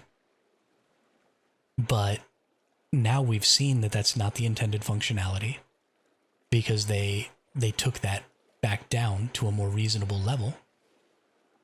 And so if in the future it happens again without them putting out information on an update that says they're again increasing the drop rate, then yes, I think you should stop. I think you should get your 1 or 2, and then you should stop and you should wait. Now you're right. You're not going to be able to get people to do that. But just because other people aren't going to do it doesn't mean it's not the right thing to do. And so if it does happen and we don't get an update that says, hey, we're dropping, an increase to the drop rates, then I will absolutely stop. I'll go get my 2 or 3 Digbees and I'll say, okay, that's what I'm supposed to be able to get, and I'm done. And if I randomly come across a silver node in the future, maybe within that same 4-hour time span, and I want to go get my silver node and another Digbee drops out, then I'm not going to beat myself up about it. That's not intended functionality, but there's nothing I can do about that. I still want to get my silver nodes. But I'm not actively going out seeking silver nodes for the sake of getting those Digbee boys. I'm going about my day, and if I see a silver node, I'm going to take it.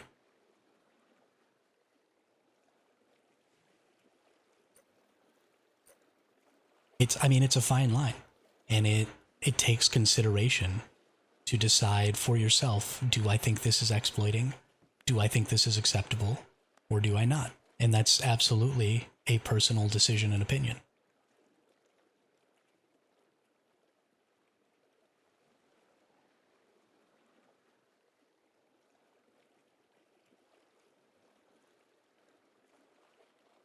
So I wasn't on when the deviations were coming that quickly, right? I got on after they had already patched that out.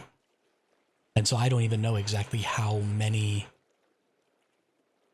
deviations people were getting at any given time, because I wasn't logged in at that time.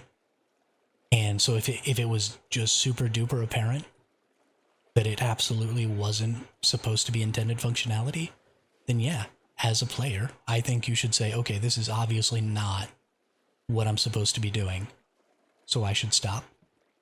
And the reason that you can do that is because if it is intended functionality, then it's going to continue to be intended functionality. So if I stop for 2 or 3 hours to wait for the devs to put out some information or maybe an update, then all I've lost is 2 or 3 hours of what is an extremely high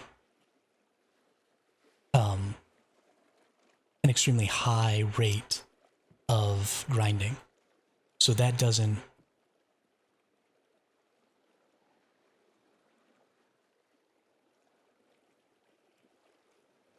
really hurt you. If the rate of gathering is going to be super high and you just stop for 2 hours, and then when you get done in that 2 hours, the rate is still going to be extremely high, then you haven't hurt yourself. But if that wasn't intended functionality and you stop for those 2 hours, then you're playing the game correctly. And so you're not hurting yourself. You know what I mean?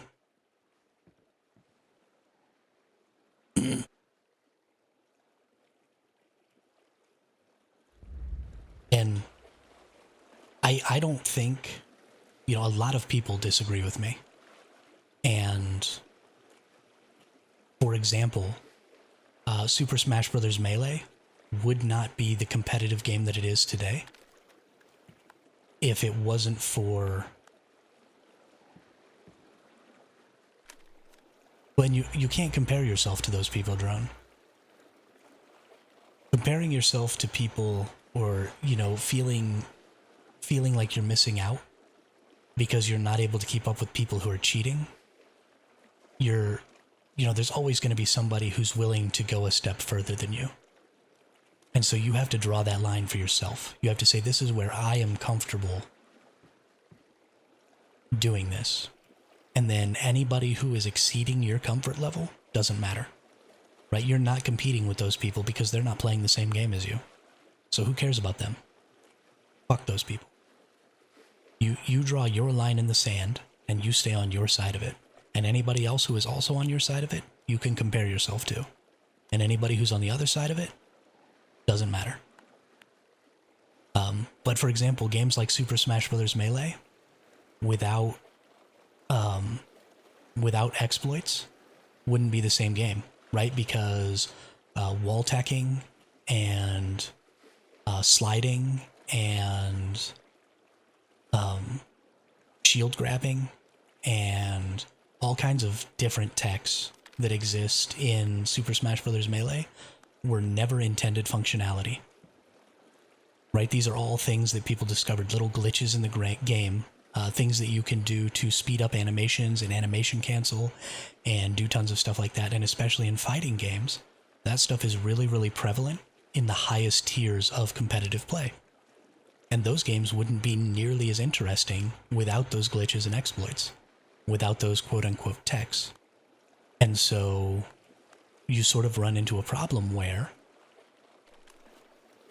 does the skill of the game and the skill of using that exploit start being a problem and stop being a value? And so there's a weird line in there, and you absolutely have to find it for yourself. You know something is an exploit, and you also know the devs are banning people for abusing them. Yeah, and I mean, Drat's right. But I even think, right, there are some exploits that aren't getting banned, and I even think that you shouldn't use those. Right? It's not about whether or not you're losing your account. It's about whether or not you feel good about succeeding when you did something you weren't supposed to.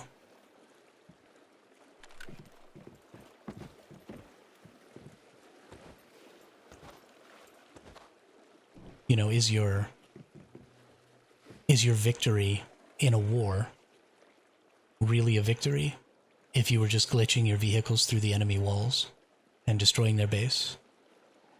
Right? Did you really win? Because you never had to actually fight anybody. All you did was cheat. Whether you get banned for it or not is irrelevant. Your success isn't really success because you cheated your way to that success.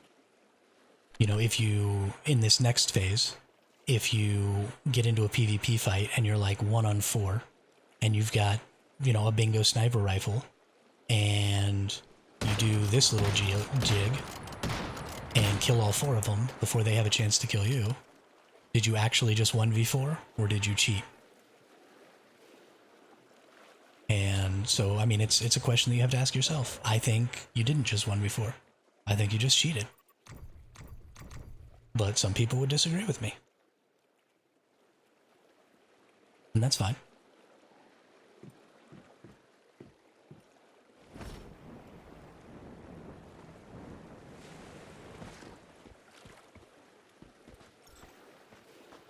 Absolutely, Khaleesi. Keeping up with the Joneses is a great way to put that.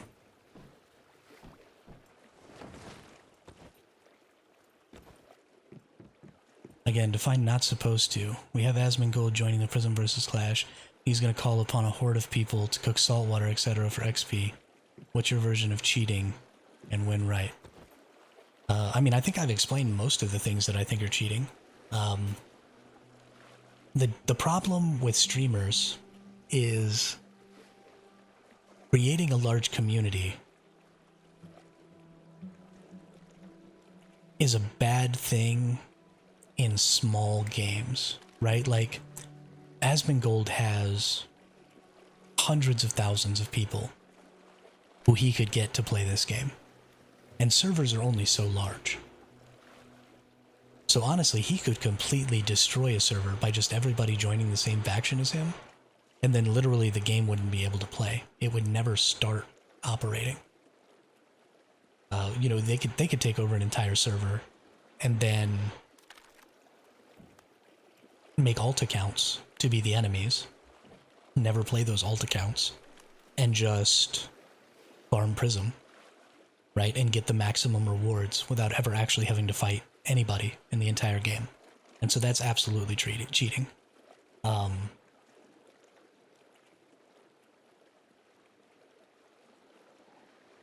So it's about, I guess, fair play. So if Asmongold was to create a community, and that community took up all the slots of a single faction, and they worked together as an entire faction, and played against a bunch of random people who joined the opposing faction, I would not say that that would be cheating. Because they're only taking one faction, and they're working within the intended parameters of the game, which is to work together as a faction to defeat the opposing faction.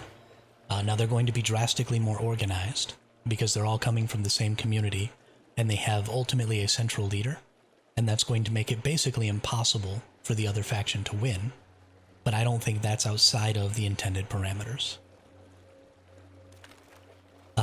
But if you exploit by creating alts to take up the slots in the opposing faction so that you don't have anybody to compete against, that's exploiting. That's a cheat. They would have been much better to recruit smaller streamers. In my opinion, it probably will have issues the way they have it planned currently. So my understanding, Drone, is that the servers that they're going to are not... I think it's going to be like New World. When New World launched, they created a streamer server, and then they had those streamers join, and they were just playing on a completely separate server with just a bunch of other streamers. And I think that's what the intention with the Prismverse Clash is too. I think they're going to have a completely separate server for that. And it's just going to be a community of streamers all playing against each other. Not a bunch of regular players. So I'm not exactly sure that's how that's going to work, but I think it is. So hopefully that doesn't affect the core of the game and the normal servers for people who just want to play without having to be interrupted by that.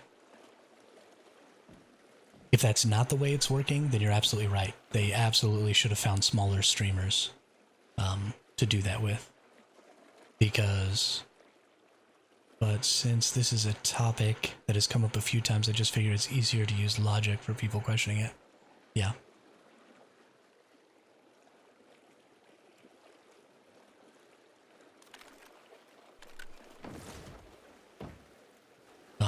And so I don't... That's just what it sounded like to me. I don't think I have any extra information that you don't, Drone. That's just when I heard the announcement, that's what it seemed like when I was there. Honestly, I want that stuff to be on main servers, because then all the BS will be front and center on their special event. That's true too, I guess. In some ways, I love the mystery aspect surrounding Prismverse. In other ways, it makes me anxious. Yeah. Yeah, there is a lot of stuff that we don't really know, and you're right, it does make me a little anxious, because the streamers aren't going to be the ones to do it. That's true. That's true. But they will have lots of recordings of people doing it, so that you can get that information out there.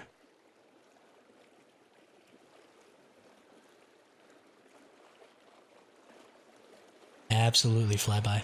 Absolutely. Because there's so much more to lose. I mean, if Asmongold runs around using an exploit to win at things, then, you know, 1 million people watch him do it. And that's, I mean, there's a whole lot to lose there.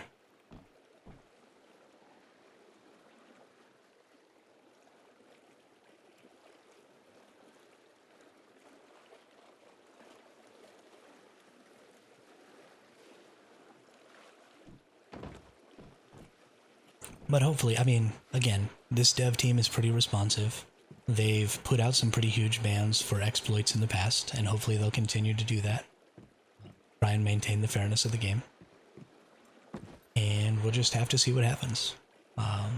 You know, I would like for them to be a little more transparent about maybe exploits that they're not going to action against. So if they decide that an exploit isn't worth banning people for, I would love to see them maybe create a Discord channel or something like that where they actively put those exploit in. Like, okay, this exploit is not a bannable offense. We see this as a tech. Like, for example, when you have the melee weapon where, what is it, you like jump and swing or whatever, and it maintains your, yeah. And then you can even dash with it, right? So you jump, swing, dash if you have the arrow potion. And I think it's supposed to make you go super, super far. I just saw a brief little... Yeah. Or is it jump, dash, swing? I'm not really sure.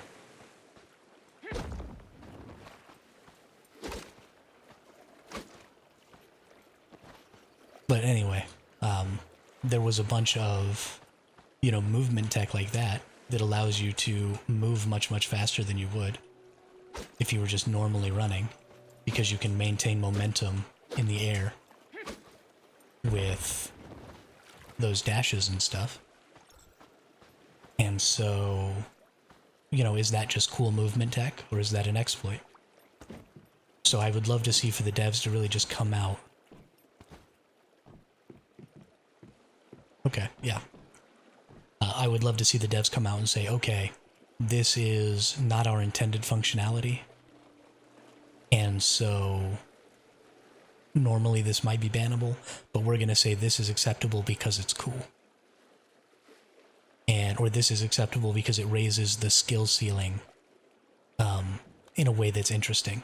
And so where I draw the line on that is any melee weapon can be used to do this tech, right? This is not a weapon-specific tech. And it doesn't ultimately limit build choices. It just gives you an extra thing that you can do to raise the skill ceiling of any build and increase your movement speed. So I think this is an acceptable exploit to make as movement tech, because you're not creating a system where you either have to balance things where everybody has to use this in order to use that weapon, or people who use that tech are going to be overpowered. Because this is just a skill thing.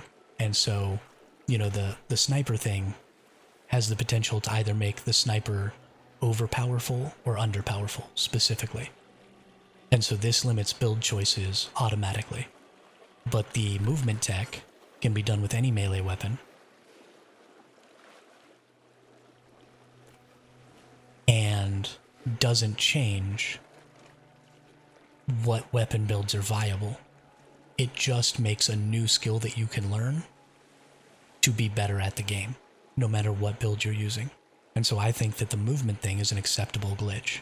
And I think that they should put that out there and say, hey, this is an exploit or this is non-intended functionality, but we're not going to ban for it. And I honestly don't think they ever will ban for it. And so this is a tech that I think you should learn and should use. Because long ants cancel, I'm tempted to say an exploit on Fortress Warfare, especially when they do Sandstorm Shotgun too, so it double stacks. Interesting. You can double stack Fortress Warfare? That's crazy. Clarity, that's what we were asking for, right? I'm aware things are possible with others for they use it with no penalty, make it fair and level the playing field. Exactly, Drone. And then if you have a list of exploits that are allowed, and that ultimately creates a list of exploits that aren't allowed, and so then you limit the amount of reports that you get for things that you don't intend to action. Because we all know, okay, this tech is allowed, this exploit is allowed, so we're not going to report people for using it. But now if we see people using these other exploits, we know for a fact that they're not allowed. And so now you're going to get more reports about things that you want to action, and fewer reports about things that you don't want to action. And that takes a lot of effort, right? That takes a lot of knowledge about what's going on in your game. That takes a lot of watching YouTube videos, where people are showing these exploits and explaining how to use them. So just having something where you say, okay, this is good, this is good, this is good, this isn't, is a great way to... Oh, that's interesting. I didn't know you could double stack Fortress Warfare. See, so that's something I plan on playing, a Fortress Warfare build next season. But because you're not supposed to be able to double stack those, surely. And I think that that is an exploit. I'm absolutely not going to do that with my Fortress Warfare. So I'm not going to bring the axe. I'll just use a different melee weapon so that I don't end up having that problem. Because it's the axe that does Fortress Warfare, right? Yeah, there you go.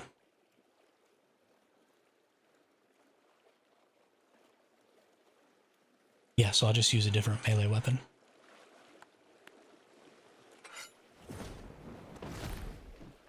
For sure. For sure. And,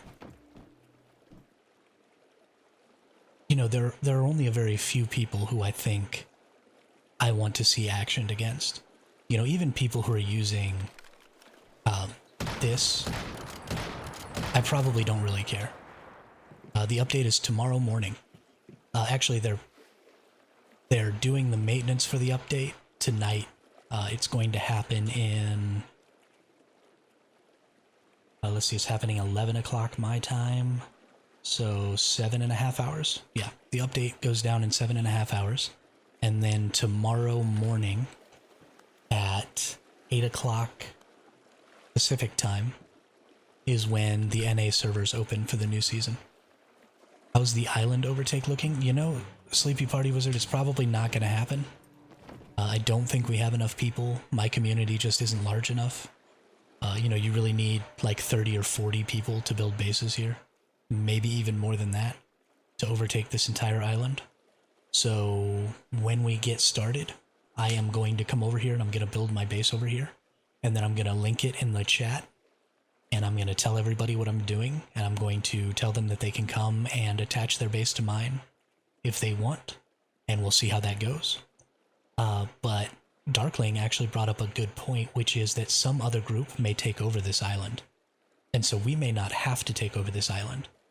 If some other group takes over this island, then we could all build like fob bases or something like that. And then just use their securement units and their bases to do our prism securements.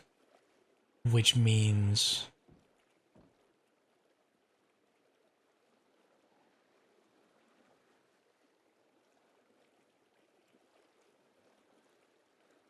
Got it. So we could use their bases to do prism deviations, and then we could make a bunch of fobs and maybe completely encircle and siege the main base of the enemy faction, right? If they were to, for example, build up here on this cliff, then you could, you know, completely encircle that with fobs and then just leave those fobs there so that they can't even bring prism deviations in to their primary securement location and just kind of cut that off. It's in a contested zone. This island is in a contested zone. This island is not, but this island is. This is the only island on the map that I think is in a contested zone. So it's going to be, I think, pretty contested early on. So the first thing we're going to do, for those of you who are just getting here, the first thing we're going to want to do is the mimetic that gives you your territory expansion is completely unattached and is part of the tier 3. So you can get this in phase 1, even if that phase 1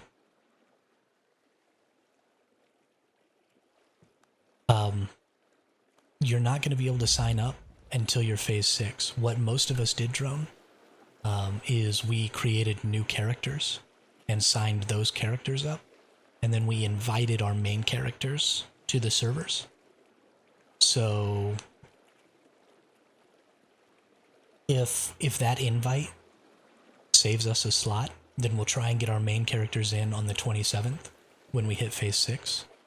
But if that doesn't save our slot, then we'll just play on our alt accounts that we made to start.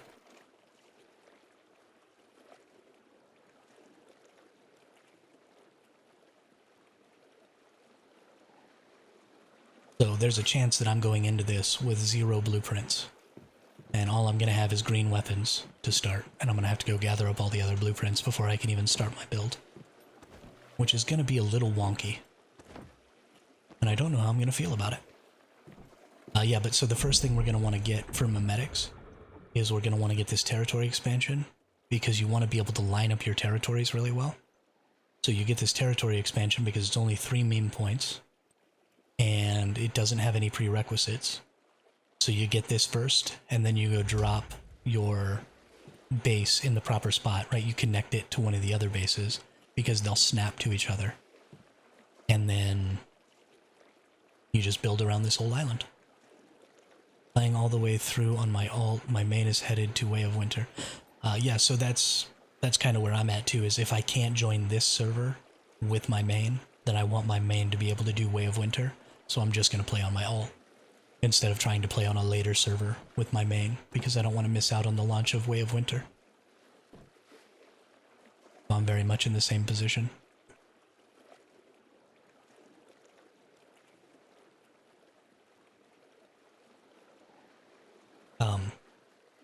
But some of the other potential strategies we can use, right? If somebody else takes over this island and they don't need us down here, then we can also try and find a good choke point that maybe moves from the Rosetta safe zone down towards this area and just put a bunch of defensive bases, maybe across like a road or something like that, where people are going to be frequently traveling to try and get down here to us so that we can maybe hinder that progress. We could maybe find, you know, one of these cities or areas that you go into to look for resources that maybe has a really good farm spot, and you could completely circle it with bases to try and keep the enemy faction from even being able to access certain resource farm areas. There's just, I mean, all kinds of different things you can do to try and force your enemy faction to have to fight for more and more ground for everything that they want to do. And so we're going to have to be looking at some options like that if we're not able to or not needed for taking over this island. Although I'm pretty sure we're going to be needed, because getting 30 or 40 people together to take over an island seems like a pretty tall order. And so any bodies are going to be valuable, even if we don't necessarily get to be like the core group that owns the core area. Because I just don't know. I don't know how many other people are planning to have large groups. I don't know how many other people are planning to come down to this island. You know, there's only probably going to be 10 worlds, so there's going to be 10 instances of this island. How many of them are we going to be able to ultimately take over? You know, there's just a lot of things up in the air about that, because, you know, my community just isn't big enough to be able to plan for something this large scale within the community. So we just kind of have to wait and see what the rest of the faction is going to be doing, and see if we can't entice them to come down here and do this. Sorry for the tangent topic. Have you heard any details on the Eternaland Workshop stuff? Eternaland Workshop? Do you mean the...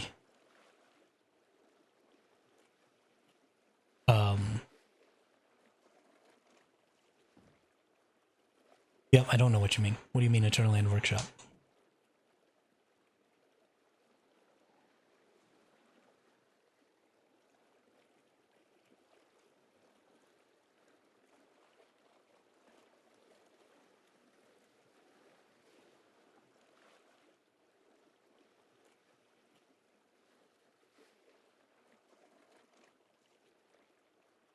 Do you mean the roaming?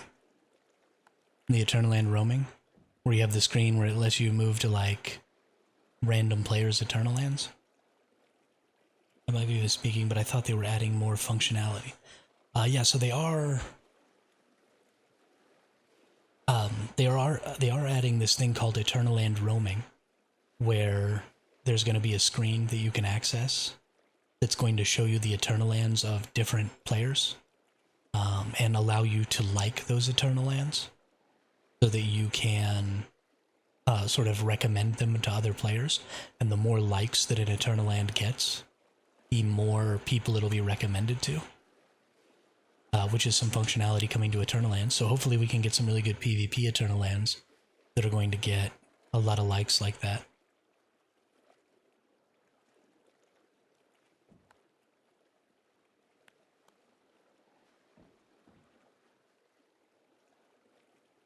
What is this? We've gotten a lot of feedback about limiting the number of servers available. Okay, yeah, so that's something that just came out. Thanks for posting that, Darkling. But they are saying that they are going to be releasing more September 26th servers for the Prismverse Clash as these other servers fill up. So if they haven't added more of those servers yet, then the servers that exist now are still available. And honestly, I don't think that those 2 servers are going to necessarily fill up in the NA region, because it is requiring people to create new characters in order to participate in them. And I think a lot of people are going to not want to do that. So I actually think that the 2 servers that are launching on the 26th are probably not going to be totally full because of that requirement, because of the way they launched it. Unless they don't put out any new servers until those fill up, and then there will just be people who are like a day and a half late who end up joining with their mains, which would be weird. But we'll see what happens. We will see what happens. I am definitely going to be online on this character on Friday? Yeah, on Friday. I will be online on this character as soon as Phase 6 happens on this server, so that I can sign up immediately. Because I think that's going to be important. So that I can try and get this character in at the end of Friday. So that on Saturday I can be playing Sadiin again. And then I'll just not play the other character, and I'll just only use one character. Because playing 2 characters seems like a huge pain.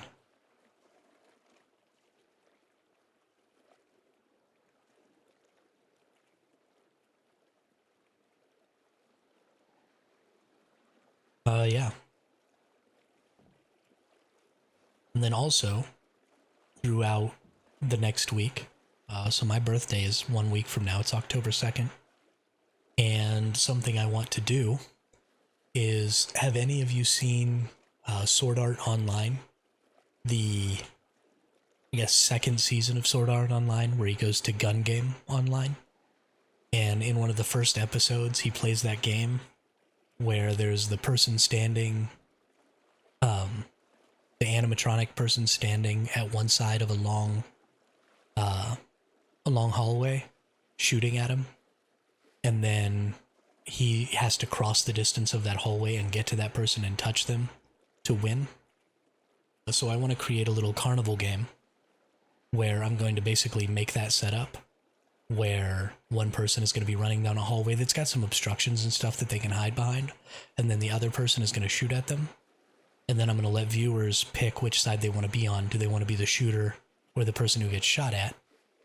And then, you know, they can come to my Eternal Land and they can either try and kill me or try and reach me. And then I'll come up with some sort of Eternal Land prize. Probably won't be anything super special because the stuff in Eternal Land is all made with Astral Sand, so it'll mostly just be Astral Sand. But I'll come up with a little prize or something like that I can give to people who win.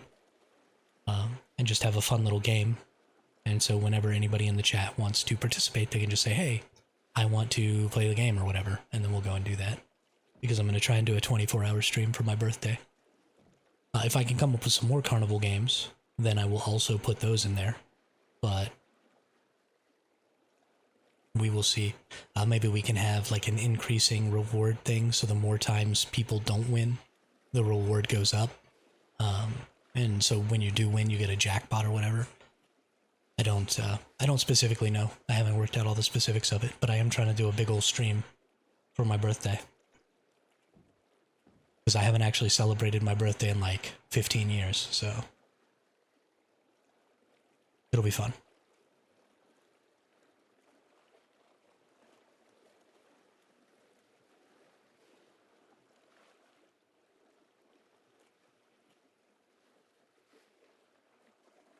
Truck's still way over here. Both trucks still way over here. Can I just teleport to those? Nope. Bummer. Bummer. But yeah, I'll be building that probably off stream, just for fun.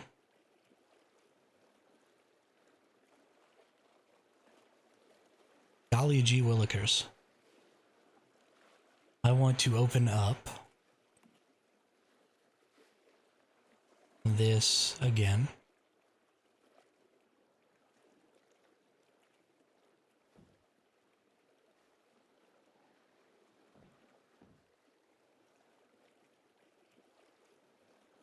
Oh. I've had the display capture on this whole time. And I haven't had the chat on this whole time.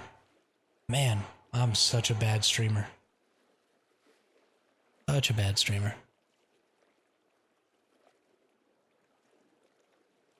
There we go. And there we go.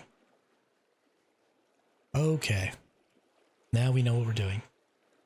So I just kind of want to take another look at this and see. So there's a lot of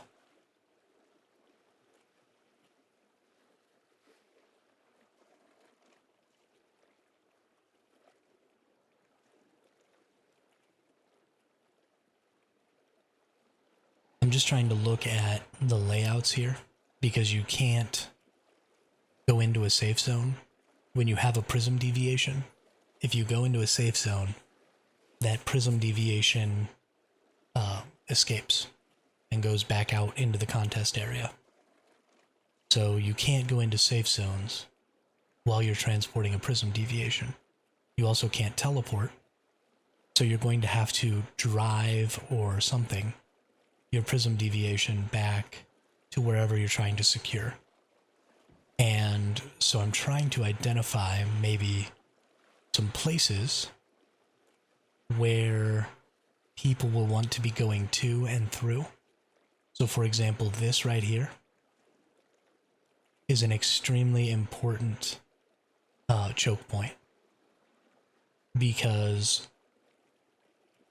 people's securement bases are going to primarily be built, right? The really, really big securement facilities are primarily going to be built here in the central Blackfell contest area.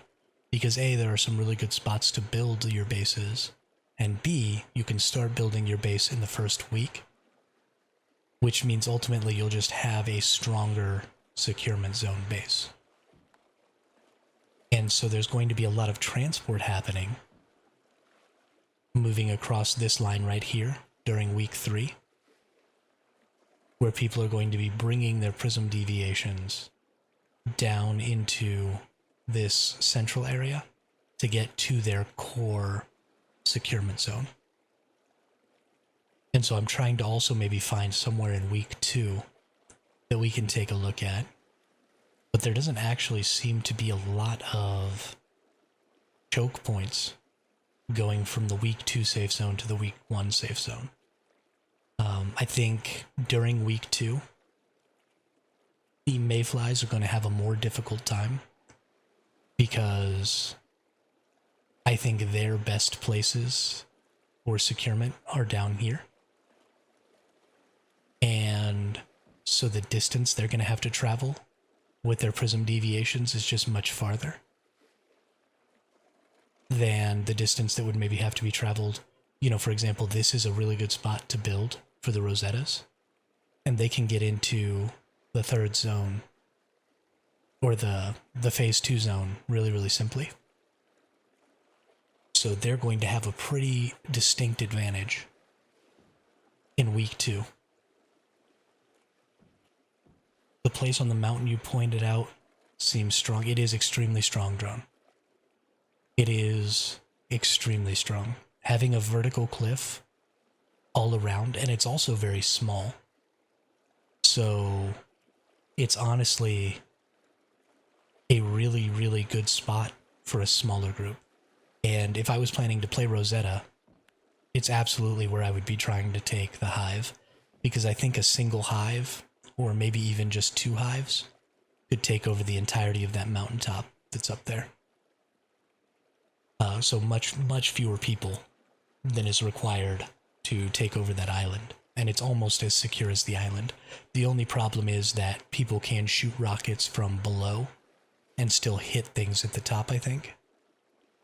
So your defense is going to primarily rely on your players and not so much on your base defenses. So your players are going to have to be online and defending, but it is extremely defensible. And I think a smaller force of 10 could even defend from, say 20, 25 players in that position. So definitely a good spot. And as close as it is to this West Blackfall, week 2 is going to be really, really important for these folks so that they can get as many points stacked up as they possibly can. Yes, absolutely. But something you're going to have to do as Mayfly is this mountain is almost surely going to get taken over. So something you're going to want to do is you're going to want to make fobs or, some sort of other base structures, maybe some wall defensive bases, and you're going to want to circle this mountain with them so that they have just basic defenses to create a barrier to the Rosetta people bringing back prism deviations. Because if you ring this all in bases, then even if you're not there actively defending it, they have to waste resources destroying these bases to get through to their securement units to secure their prism deviations. So you're going to want to be getting in the way as much as possible here, putting trucks here, putting bases here, doing all kinds of stuff like that. And then, whenever you've got some time and you feel like just picking on the Rosettas, instead of trying to come out here and find them out here, right, you can just wait here. Or if you see, you'll see a light if somebody gets a prism deviation and they start moving back towards that base, you'll see their light on the map, right? And so then you just teleport up to a base of maybe a hive member or something up here, and then you have a good position to try and defend them from getting back to that prism space. And the same thing is going to be true for us, right? We're going to be down here at this island. And so, what are some good spots? Here's a good choke point, right between the safe zone and the mountain. So Rosetta is going to be able to try and build here to force us to have to try and come over the top of this mountain instead of using the much, much easier road route. And then they could potentially, set up some ambushes or something in this mountain where... good night, Khaleesi. Thanks for coming out. It was good to have you talking in the chat again today. Always love to have you around. So we're going to have to be careful of that. And this might be a good place for us to create bases to also create a choke point for them, right? So if we stop them from being able to come through here, you're not going to get an 18-wheeler through this mountain. That's not going to happen. So if we stop them here, then we stop some of their potential fortifications from coming down to this island when they come to try and fight us. Well, no, never mind. That doesn't do anything because they can just go through the safe zone. Because they won't have prism deviations on them, so going through the safe zone doesn't matter. So this is a choke point for them to take for us, but it's not a choke point for us. So we want to own this little area right here because we don't want them to be able to stop us from using this road to get through here. So we need to own like this whole choke point so that they can't stop us. Because this safe zone stops us from coming down here with prism deviations and would force us to come over the mountain, which would force us to either be using a motorcycle or to be having to like maybe get out of our car and be out in the open where we can be shot. And so that's why this zone is going to be so important too, is because that safe zone, right? You have to take this. Because if the enemy gets a hold of this, and you have to take it, so Khaleesi brought up a really important point. If there are no teleporters out here, then there's no way to change worlds in the contest areas. So you might not be able to change worlds when you have a prism deviation. So you want to take these choke points. You want to take them in places where you already own your securement unit areas so that you can just travel to where you're doing your securements. But also you want to take them in places in the worlds where your enemies have their securement units so that they can't come across this line without fighting. And so they have to fight through you to bring their prism deviations to their securement. Because it's much easier to stop them from securing a prism deviation by killing them in the open world than it is to try and siege their base to take out their securement unit. So this is going to be really important on all worlds. So you're going to have to do a lot of scouting before Phase 3 happens, because you're going to want to know all the worlds where they own, you know, this mountain or any other really big, important securement locations, and force them to try and rebuild securement locations here so that they have weaker, right? So that they have weaker structures and weaker builds, because it's going to be really difficult to get a whole lot of people to move from their existing location to another one. And so you're ultimately going to end up with a weaker base, because this is going to get built up over weeks, right? More and more people are going to constantly be adding. Surely Rosetta will have higher level deviations due to being higher level areas locally, though. So the areas aren't necessarily going to be the same level now, right? This whole, and I think that's something that people are getting really stuck on, is they think that this is going to be the tier 1 and 2 area, right? This is going to be the tier 3 area. This is going to be the tier 5 area. But that's not necessarily true, right? It'll probably be this whole area is the tier 5 area, and this whole area is the tier 4 area, and then the safe zones and central Blackvale are probably going to be the tier 3 areas. Or potentially, these may be tier 3 area, tier 3 area, tier 3 area, and then all of these might just be tier 4, 5, because they're trying to accelerate your progress. They're giving you extra XP during the game. So the expectation is going to be that you're going to hit level 50 and tier 5 in the first week, instead of waiting to week 2. So it would be strange for them to then wait to make tier 5 the phase 3 zone. So probably these zones will have only tier 3 resources. And then all of the contest areas will probably have tier 4 and 5 resources.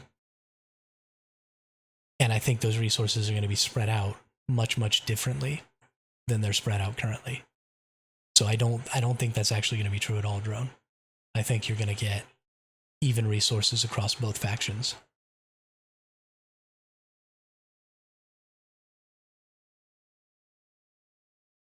But that's just an assumption. I can't be positive about that because we don't have any information about that right now. But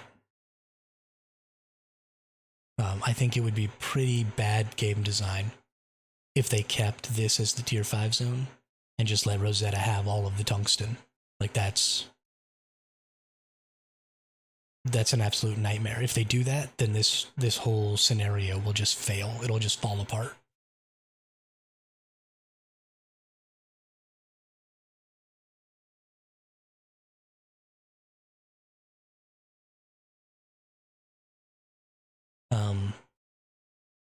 Let's see. This doesn't constitute a choke point because this is a contest area. Yeah. So for phase 1 and phase 2, there really aren't any places to try and choke off Rosetta. Because, I mean, I guess up here, maybe. Because coming across this big mountain right here, I actually need to go see what's over there. Let's turn that off real quick.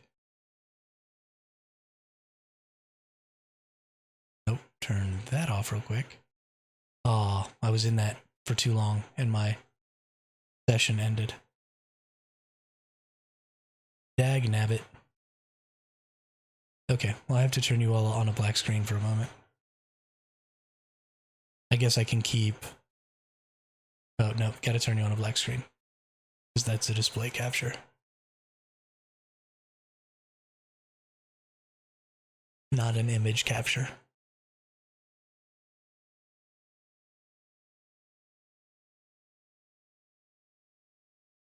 So let's go, we're going to go explore some of those mountain ranges up there. While this is relaunching here, I'm going to go ahead and use the restroom again. I'll be right back.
Alright, I'm back. Let's see here. Get entered back into the game.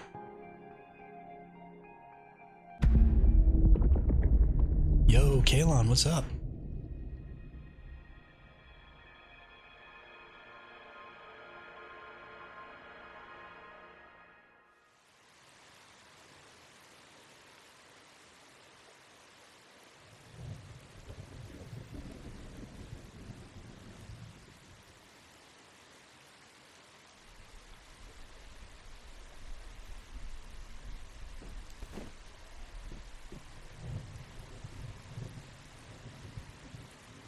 Let's see here. Gonna need to get some more foodstuffs.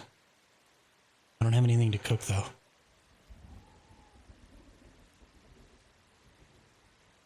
I'm so food poor. Ooh, I know. We'll go to the event screen. Regular event. This one right here.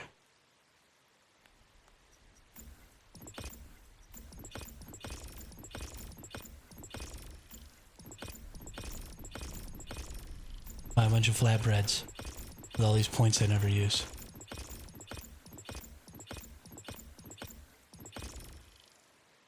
Perfect. Perfect.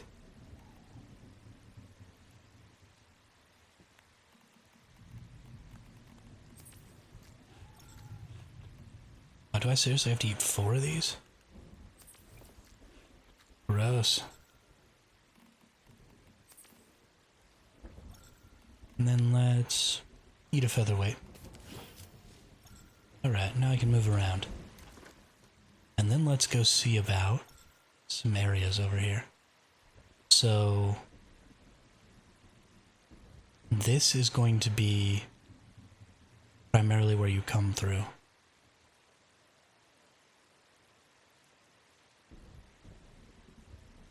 Right, this is where those pieces are cut off.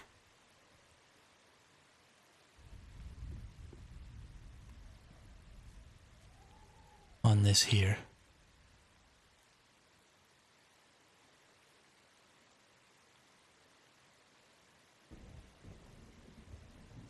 Okay, and it's on this side of it.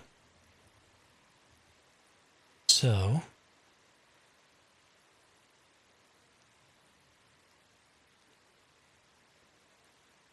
through here,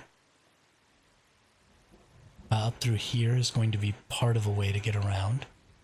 But honestly, through here is probably going to be most of the traffic that comes through from this phase 2 zone to go try to get to this mountain here, which is where I assume they'll be setting up their Rosetta bases. If they're not setting them up over here, and if they're up here, then they'll just be coming through this channel here. So this mountain right here is going to represent a really good phase 2 opportunity to try and prevent Rosettas from getting back into what will likely be their big securement bases in the phase 1 zone. So let's teleport.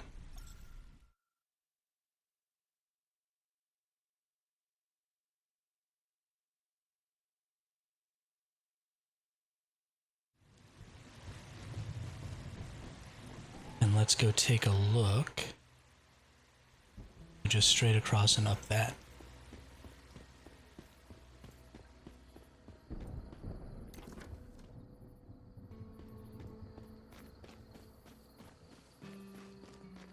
So this narrow pass right here,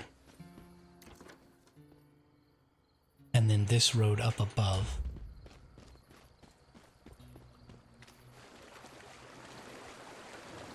are going to be likely where a lot of that travel happens. This narrow pass is a kill box. But if anybody tries to travel through here, if anybody is in the same world up on top of either of these hills, they're pretty easy pickings.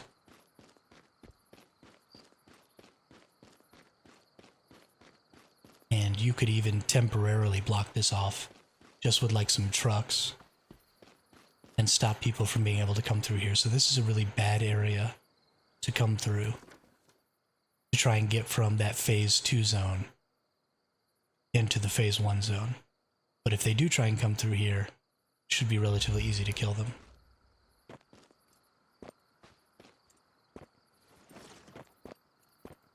This is another thing that honestly you could consider an exploit. You're certainly not supposed to be able to jump up the side of this. I don't even know what to do about this. Like, because they fixed vehicles, you almost have to be able to do this. I made a maze. You can go check out. Oh, that's right. I forgot about your maze, Drat. I gotta go check that out too. I will be checking that out. So from up here, you have a really good opportunity to stop people from coming across there. But this is also where this road is at.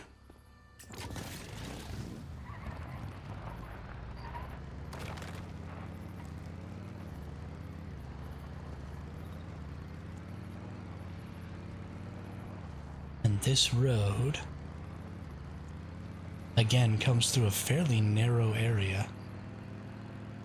So this little hill right here might represent a pretty good ambush point as well for people, because people are going to be using roads, right? There's just not really any reason not to, because there's so much stuff in the way, trees and stuff like that, where you could really damage your vehicle.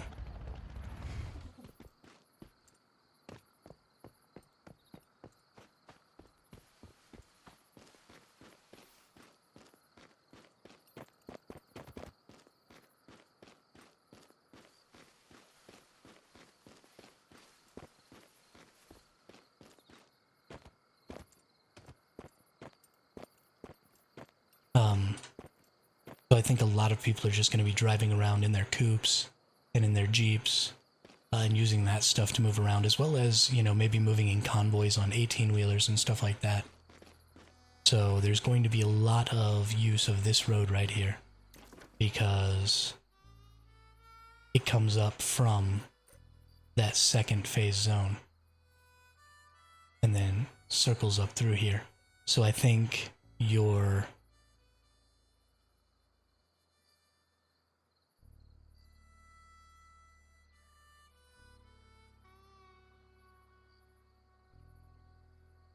we don't need roads. We do need roads, Strong Geek. We do need roads.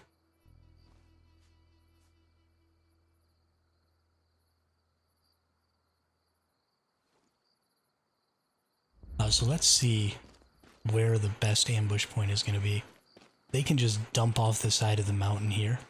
So if you try and ambush them here, they're too close to that cliff, and they can just dump off the side and sort of defend themselves or protect themselves. So you're kind of looking for a space where that's not happening.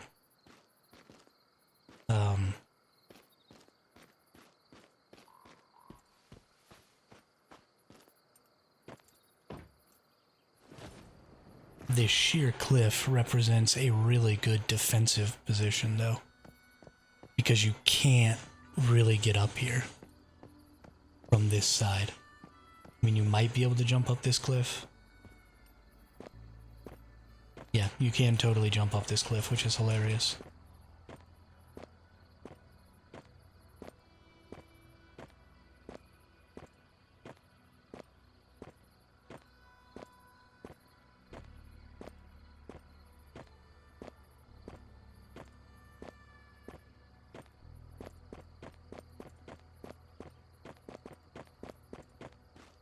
Well, at least to a certain point. But that represents a really defensible position. And then I think from this point, right, as they come up and around this corner here, there's not really a lot of space for them to maneuver. They can't really dump off to the side. So I think this is going to be a really good choke point for attacking. And honestly, not even really require a ton of building. You could probably just bring some trucks up on this side as mobile respawn points and just kind of plinket people. This is probably somewhere I'm going to set up a lot and just plinket people who are coming from the phase 2 zone back into the phase 1 zone to try and bring deviations. Now, one of the big issues you're going to run into, though, is this is just the fastest path, right? It's not the only path. And there are paths here, there's a path here, potentially even all the way over here you could come through.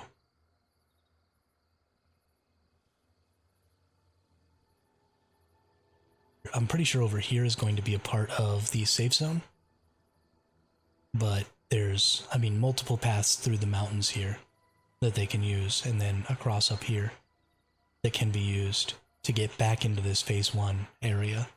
So it's not nearly as constricted as we are down here, because this mountain right here is where that safe zone is going to be.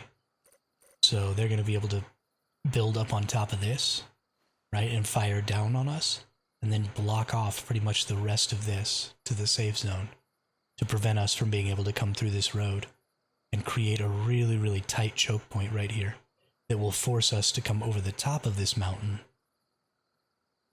And because the safe zone for Tallgrass Inn extends to part of this mountain, we can't even necessarily use this road to get over the top. So we're going to have to be like bushwhacking it to get over the top of this mountain to get down to our island down here, because they're going to be able to just totally choke us off here, which is pretty unfortunate. Because they have so many options for using roads to get through to where they're going. Right, you've got 1, 2, at least 3, 4 roads that take you straight across into that tier 1 zone. And so trying to choke off those points is going to be much, much more difficult. Thankfully, where is... Let's open this back up. Let's show that. Where is this at? There's a big circle road right here. That's going to be my identifying mark, and then just a little bit below that.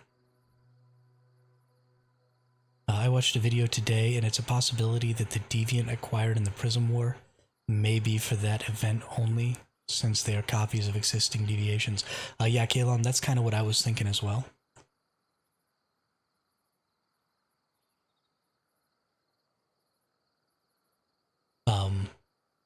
I think that those deviations, when you secure them in the securement units, I think the prism deviations are going to disappear, is sort of what my brain makes it out to be. Drone, you're a psycho. You're a psycho. Yeah, so let's take a look here. Let's get back into the game.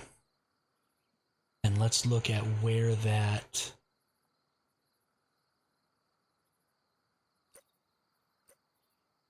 road is. I think it's this road right here. So I think this waterway represents... No. Because Greywater Camp... Oh no, Greywater Camp is not a part of... Greywater Camp is a part of the Rosetta, not... Okay. Yeah, so this road right here is where that line is. So I'm pretty sure that it's actually the border between is actually this waterway right here. So, depending on how deep that water is, am I near a teleport? You may be able to use the same strategy we're planning on using around the island to create walls that can't be swum over, or swam over, or whatever the word is. Of course, they will still be able to use rockets from the far bank, so it actually won't be nearly as efficient.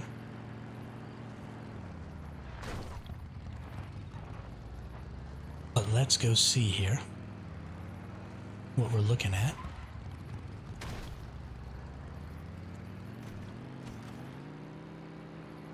We didn't make it.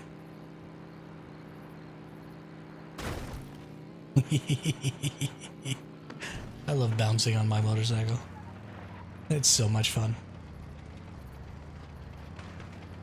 So much fun. So let's go see.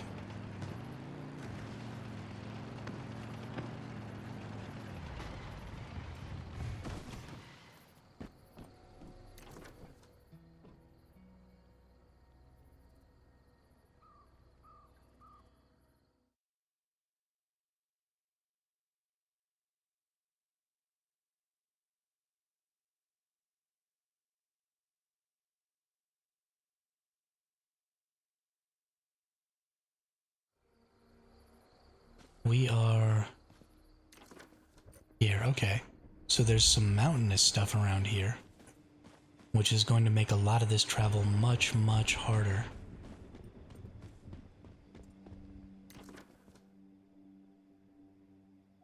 And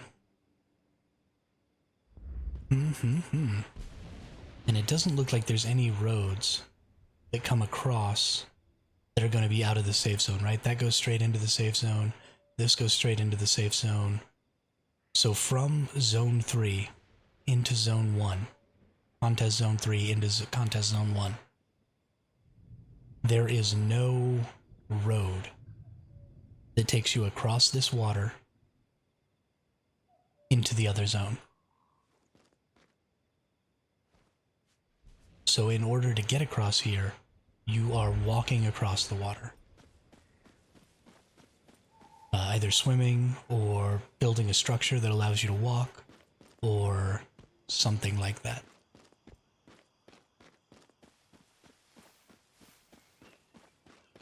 So here's actually something that you could do as a solo that would be extraordinarily beneficial to your faction, is to come over to one of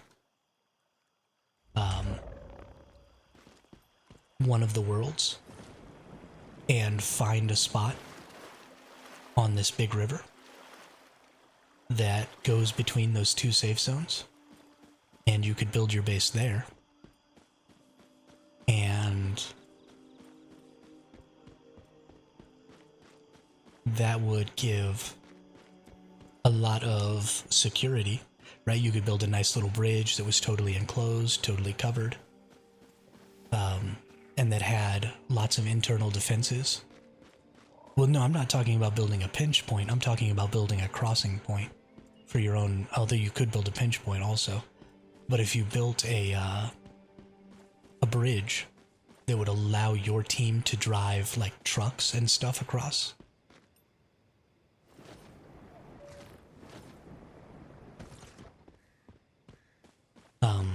So that they could get back and forth across here with prism deviations, because it's easy enough to get a truck up into here, right? Because you can just use the safe zones and drive around on the roads. But getting a truck back, you can't drive a truck across this water because it's too deep. So if you maybe set your base up over on that, over there, or I mean, I really don't know how far across this is, if even one base is big enough. But if you're just a group of two or a single person, you could build a bridge across here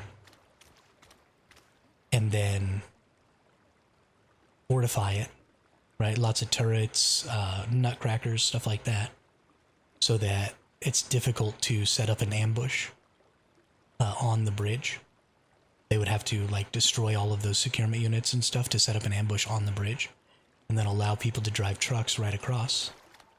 You'd probably want to do it maybe somewhere down here, or maybe up here, so that you could use this little bridge right here to get across. I don't even know if this is in the contest area or not. Or, you know, you'll want to come and drive across right here. But definitely building a bridge across this so that vehicles can be used.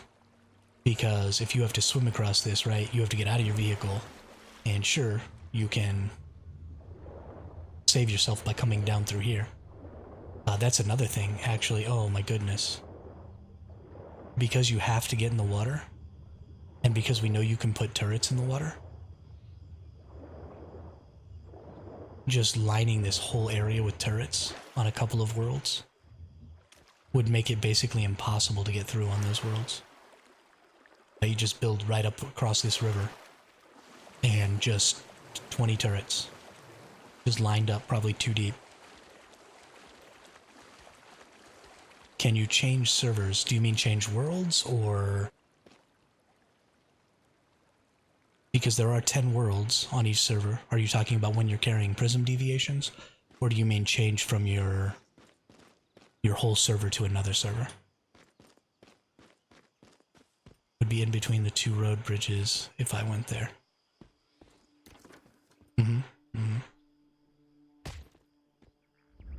What did I just get hit by? Why is there a turtle kicking my butt?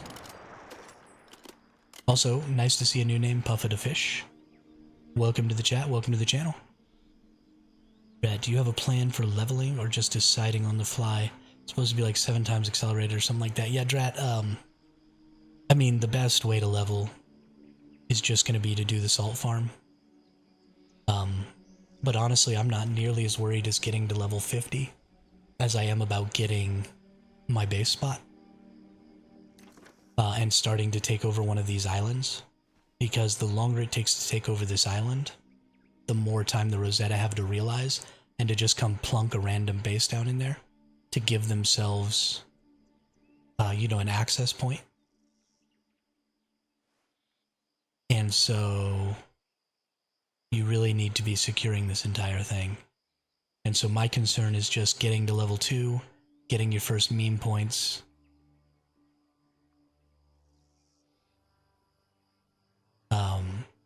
and getting the bigger territory, and then plunking down my base down here.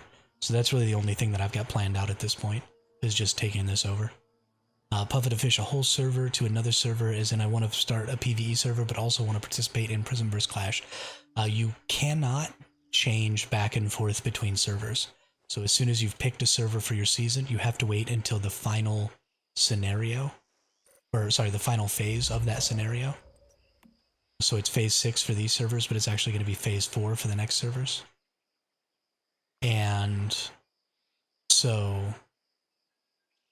that's the only place that you're going to be able to transfer servers from, is during that settlement phase, in the last phase.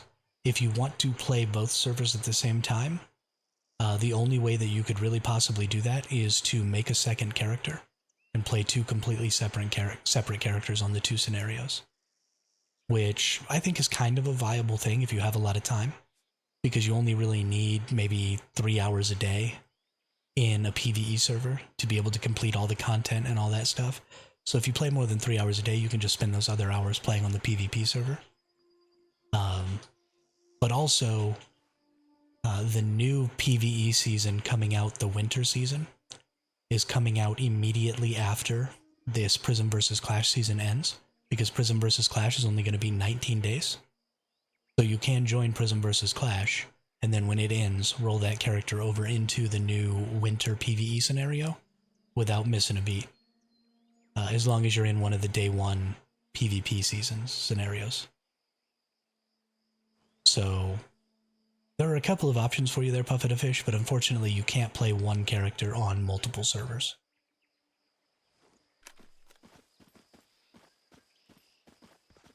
Which is a bit of a bummer.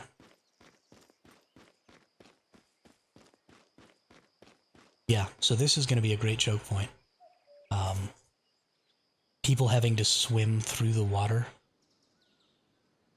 to get across here is going to be ridiculous. So absolutely, you have to create, if you're going to use this island as a primary securement point throughout the entirety of the season, then you are definitely going to want some sort of a bridge. And I think if you put the bridge right here, because then it's kind of a straight shot to get to this shallow point here to drive across, so you don't have to build two bridges. So you'll want a bridge maybe right across here or right across here, or somewhere kind of down here, and then you'll zoom across and go here. But having a bridge here is going to be extraordinarily important. So if there's a solo or a duo out there, you know, pay attention to what worlds your faction has taken over this island on, and then pick a world where your faction has taken over this island, and then come up here and create yourself a really fortified bridge right here, and let everybody know it's here, and then they'll be able to use that to just cruise right across in their trucks. And you do need to make it big enough that a truck can drive right through. And then, yeah, so there is, gosh, I guess there's a little bit of an issue though, because if you make it big enough for a truck to drive through, then the enemy team could just kind of clog it with vehicles so that you can't use it.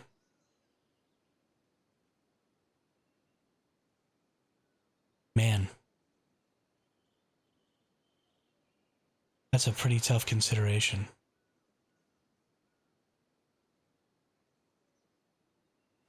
Is somebody leaving? Did I miss somebody's exit message?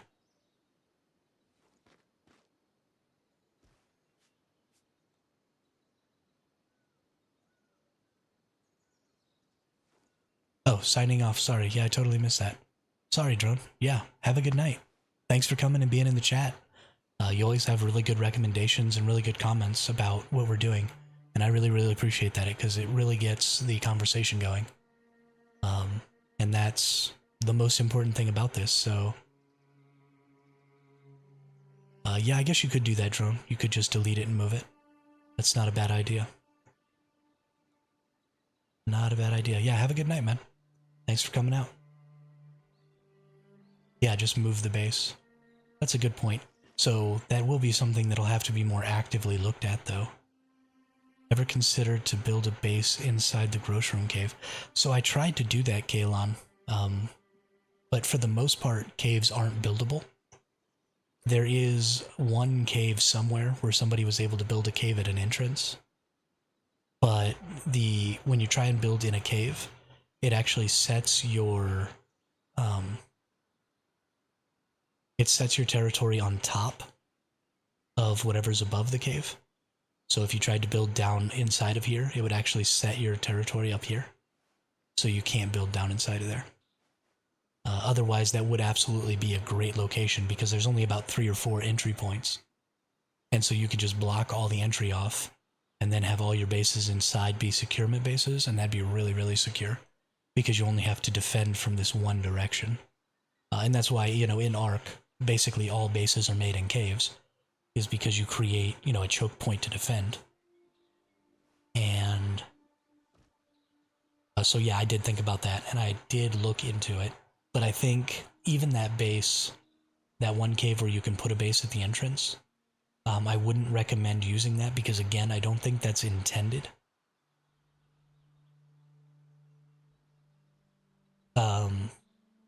For you to be able to build in caves. And so I think it may be considered an exploit.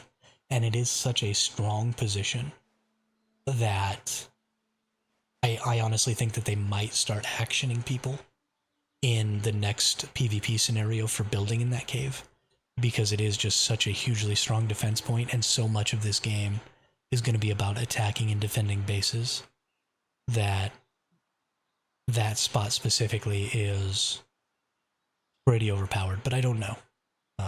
They may not. But I don't think you're supposed to be able to build in caves. Yeah, first we're getting started on the new season tomorrow, so we're gonna be up early. We are gonna be up early. Now, if you're not concerned about maybe getting a week ban, or you think that you won't get banned, that base is absolutely a good spot. Especially if you're just a single hive, just 8 people. The securement base goes in the mouth of that cave, and then all the other bases just kind of ring around it in a couple of layers of defense. And you should be able to keep pretty much anybody out that way. It would be a really, really successful base spot, I think.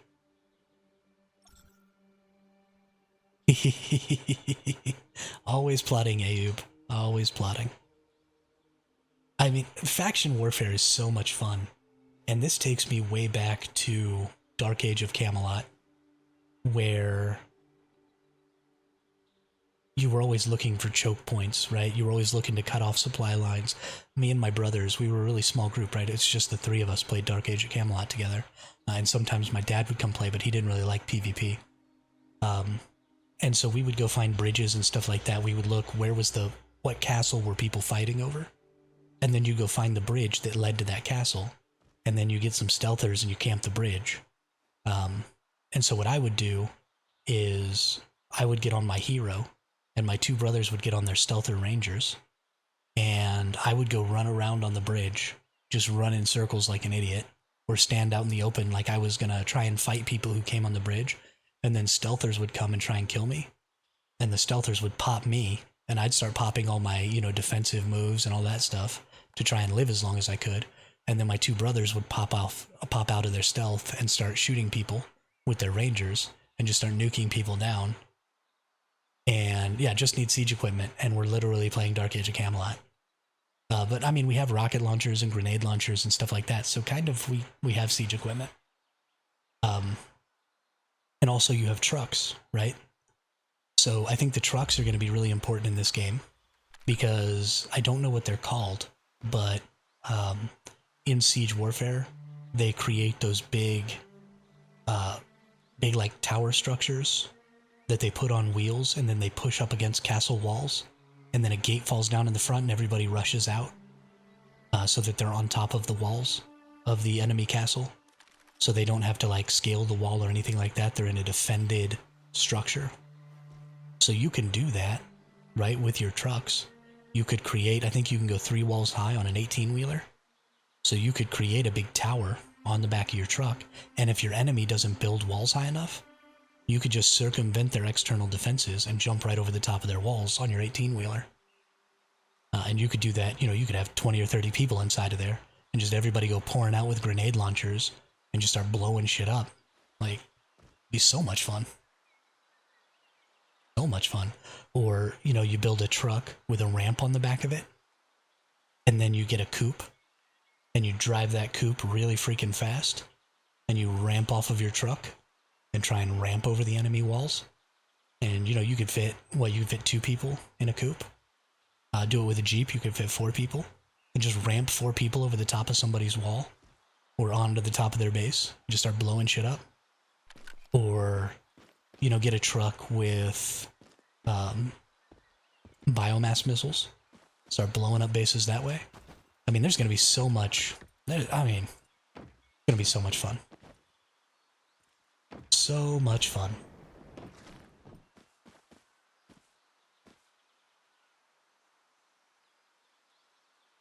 And this is why, faction warfare and open world warfare is so much better than instanced guild warfare, because it's so much more dynamic. And that instanced guild warfare stuff is too, it's too esportsy, right? They're trying to turn MMOs into esports, and that's not what an MMO is about. An MMO is about exploration, and not just exploration in exploring the world, but exploration in exploring the possibilities of what you can do in extremely dynamic situations.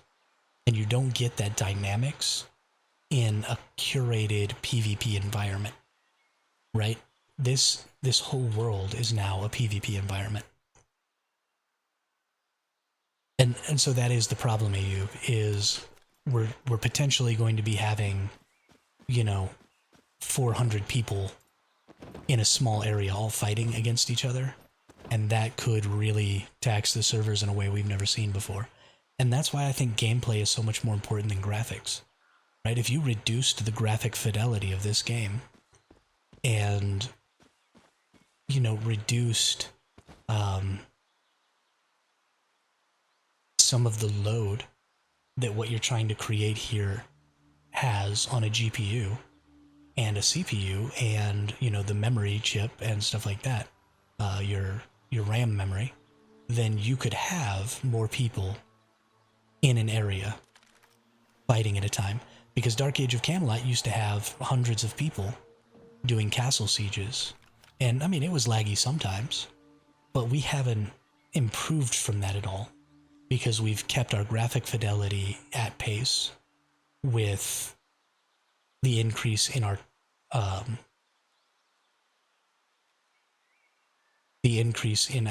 hardware's capability. And so we haven't improved our ability to have lots of people in a small area doing stuff. And so I think we need to roll back the graphical fidelity a little bit and start increasing that viability with larger player numbers. Although server meshing might completely solve that issue in the future, and we might not have to sacrifice graphical fidelity for those experiences. Who knows? We will see. We will see. But I'm very excited for this. I think we're going to get a lot of really big fights going on. Some good 50 versus 50s would be just really, really fun, and I really hope to see some of that.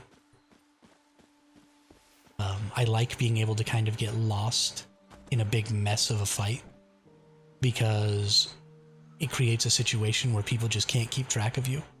And so you can do some really fun stuff in those situations, like, get a really good flank going on and get a bunch of kills, or, find a position that nobody else thought of and snipe from a really good sniping position where nobody really knows where you are because they weren't thinking about it. Or, there's just all sorts of stuff that can happen in those bigger fights in those dynamic areas, right? Because the fight isn't always taking place on the same field of battle. You end up with a lot more strategy being created on the fly, and I think that's just really, really fun. So I'm very excited about it. This whole little island in here is fairly defensible. There's definitely, this whole choke point just really needs to be controlled, because it's going to make it so much harder for the enemy to get their securements done. If they have to move into this area or try and build a new base in this area to do their endgame securements, that's game over for them. Game over for them. So you need to take over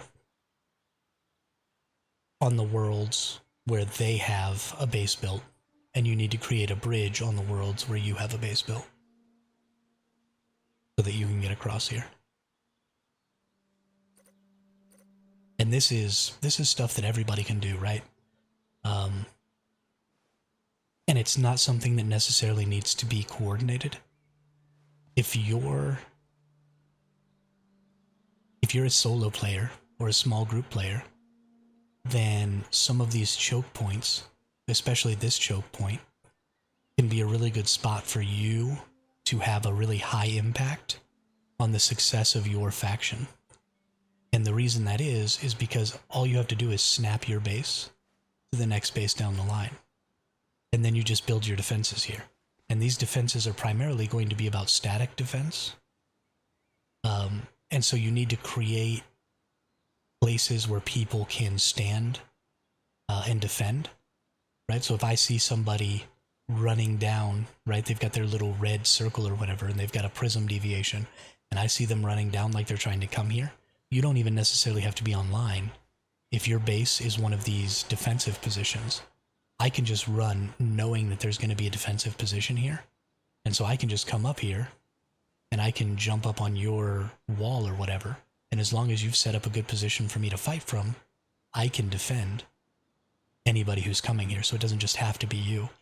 But if you're a small group player or a solo player, this is definitely a good position for you to build that base if you don't really know where else to go. And then you just get, become friends with somebody who's got a securement base like down on this island, and then go use their securement units for your securements. And then just leave your base up here so that it can act as this sort of wall to people trying to do securements from the other side. So that's definitely a good position for you if you're in a small group. Some other good positions would be, maybe like right here or up here, so that we could have a fortified position to attack from as people are trying to come up through here. Or, maybe up here so we can shoot down into here, or over here so people coming up through here. I mean, just really, you're looking for choke points. And if you create a good spot on a choke point, on a world, so you do have to, it can't just be willy-nilly, right? You need to find a world where they already have a base built where they're going to be doing their securements, and that's the world where you look to defend choke points. Because like Khaleesi said, you're probably not going to be able to change worlds once you have a prism deviation. And so you want to pay attention to what world you're on when you create those defensive structures.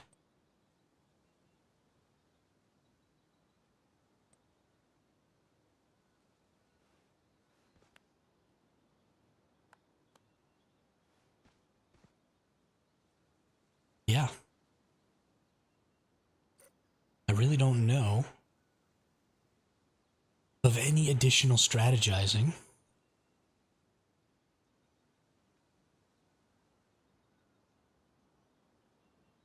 That's not entirely true. Another thing that could be considered is, because we know for a fact that this section is going to get blocked off by the enemies if we take this island, because it's really the only path down here.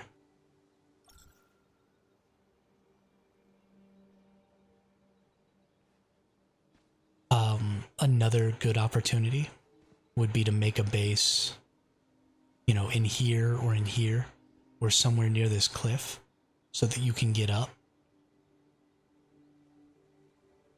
to this road easier, so that larger vehicles like trucks could actually utilize this road to get over the top of this mountain to get down to this island area without having to go through this choke point. Or you could control the choke point yourself to prevent people from coming and taking over this choke point to stop you. But that's a lot of choke point, right? Because you'd have to have layers and layers and layers of bases all the way up through this area to stop people from denying us access this way. Pretty much from here all the way down to here. You'd have to take over, and that's just too much. But you could build a single base, somewhere around here, or two bases, that created a ramp that you could just drive up to get up on top of this cliff, and then just drive yourself right down over here. And then use the roads to get back down to that island. So you could circumvent this choke point by, I mean, basically creating another choke point. But if you hit it well enough, right, if it was kind of back in the trees here, people might not notice it for a while. It might not get scouted right away. And that would be a huge boon to be able to just circumvent that. And that actually brings another point. We'll have to be looking out for that. You're constantly going to have to be scouting the area that your enemies are in on all worlds, because stuff like that can be built for them too, right? They can circumvent this whole cliff right here by building something that goes up the side of it, or, you know, build something that goes up the side here to get to this part of the road instead of going up this windy area, or, you know, just tons and tons of different things. So, definitely,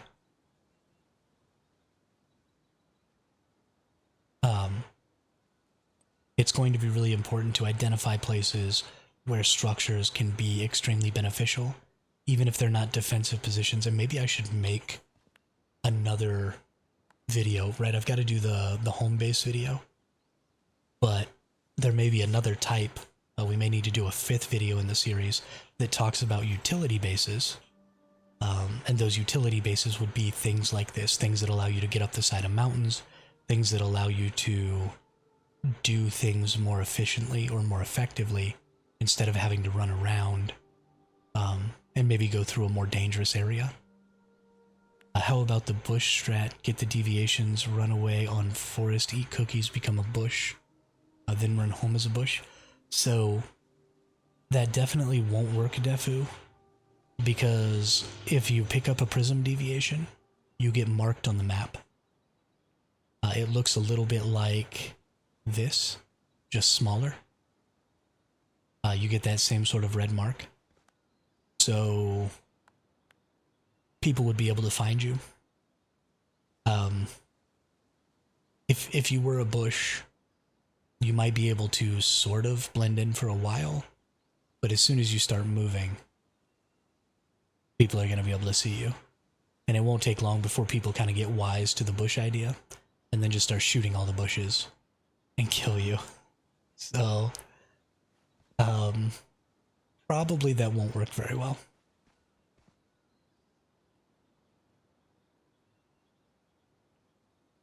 But if you get surrounded and there's, you know, 5 or 6 people chasing you and it's just you, then I think eating a transformation cookie and trying is probably a good idea.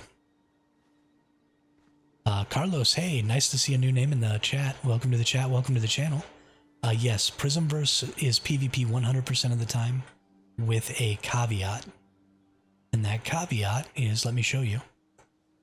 So this is the map of what the Prismverse Clash map is going to look like. So you have safe zones, right? Rosetta safe zone, Mayfly safe zone, public safe zone.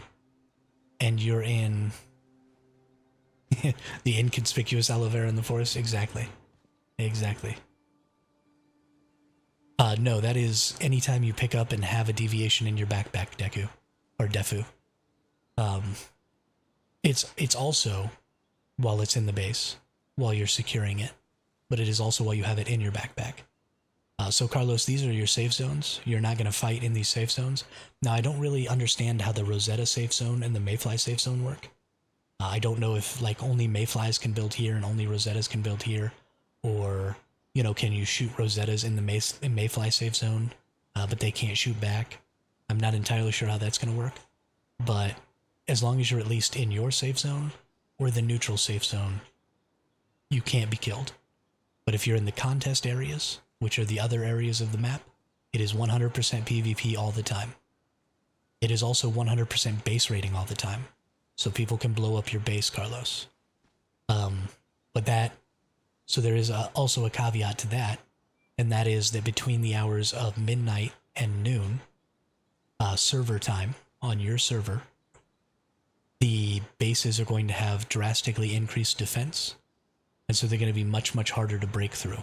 But also prism deviations aren't going to be spawning, and the crisis events aren't going to be spawning from midnight to 12. So really you only have to worry about it from 12 to 12.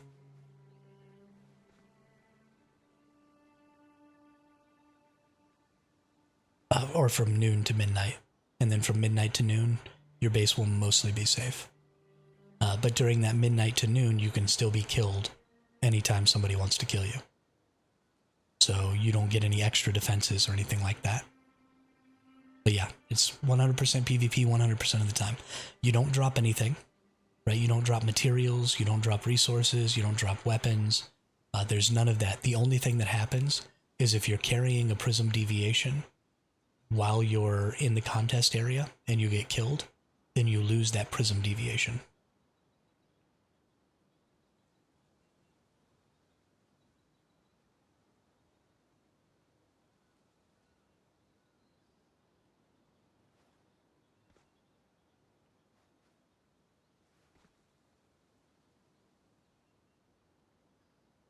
But that's the only thing you can lose in PvP. And I think it's going to be really, really fun. If you like PvP at all, I think this faction warfare is going to be worth trying, because I think there's going to be a lot of stuff to do. There's going to be a lot of fighting to go into, and there's going to be a lot of opportunity to assist your faction members, because you'll just be running around and you're going to see, you know, members of your faction fighting enemies. I don't know if they're going to do different colors. So something you might be able to do is, if they give different colors, where maybe your enemy faction shows up as red, and then maybe your allied faction shows up as green, then if you see green markers where your allied faction have prism deviations, then you could just run over to those people and help them bring their prism deviation back to their base so that they can secure it. And that'd be really fun PvP, and would give you an opportunity to just help somebody out. If you see somebody trying to raid a base, or you see somebody chasing an enemy trying to kill them, right, you can just go help those people out. So there's tons of opportunity to just kind of jump into PvP with allies without having to have any formal interaction regarding that. Like, you see a person who needs help, and then you just go help them do the thing they're doing. And, you know, they can't stop you from doing that. There's no gatekeeping in that. There's no nothing. You just go be helpful. And that, I think, is going to be really, really fun. Like, really, really fun. I know I say really, really a lot, but it's really, really going to be fun.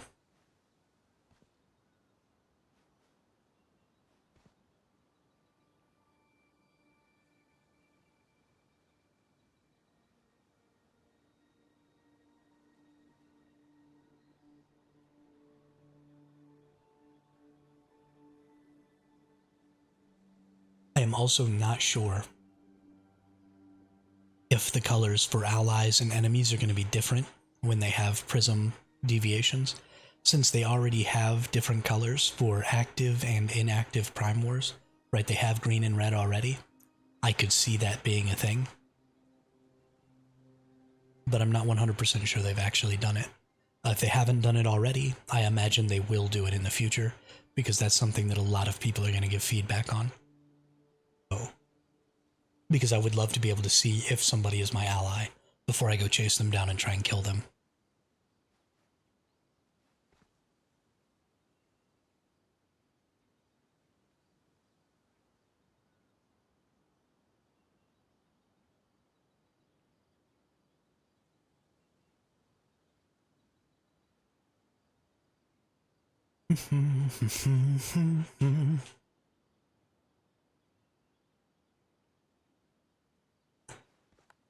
Let's see. What else do we got going on here? What are some other things to strategize about? And mostly I'm concerned about building bases, or using your trucks. Because that's going to kind of be the most important thing, I think. The build aspect of PvP. Seabass47, welcome to the chat, welcome to the channel, nice to see a new name. I like the PvP, the only thing I was worried about was my base being raided. So that's another place where you're not going to lose anything though, Seabass. So your base can be destroyed, but if you have storages or anything like that, it's going to be just like it is now. where those things that are destroyed, the resources that are inside of them, are just going to go to your vault inside of your base.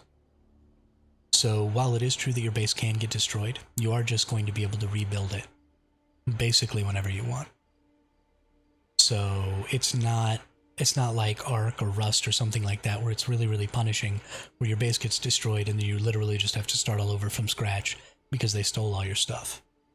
This is an extremely casual, friendly game, and as such, taking other people's resources and taking other people's stuff is a really limited thing. The only thing you can lose in a base raid is if you're securing a prism deviation and somebody destroys your securement unit, then that prism deviation escapes and goes back out into the contest zone.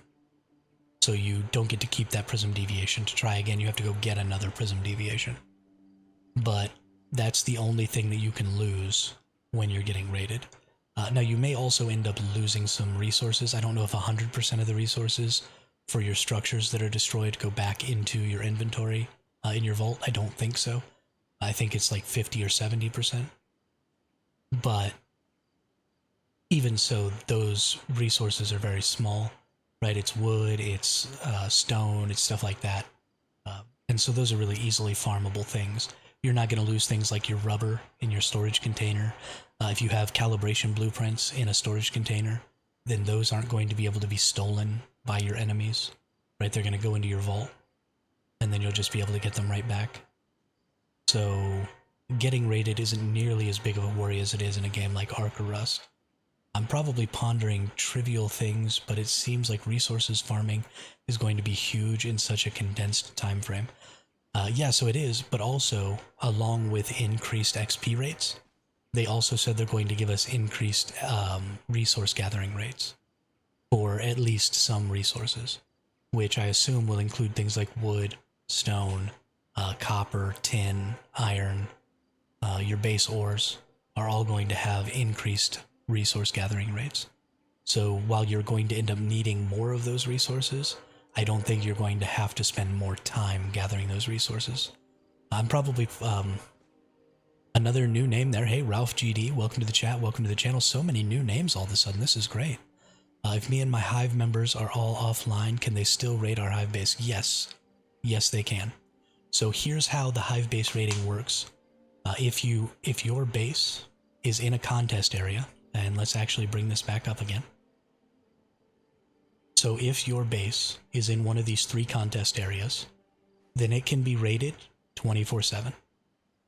However, from the hours of midnight to noon server time, so for the NA servers, that's Pacific time, from midnight to noon Pacific on the NA servers, you get increased defenses at your base, like drastically increased defenses. So your base takes much, much less damage.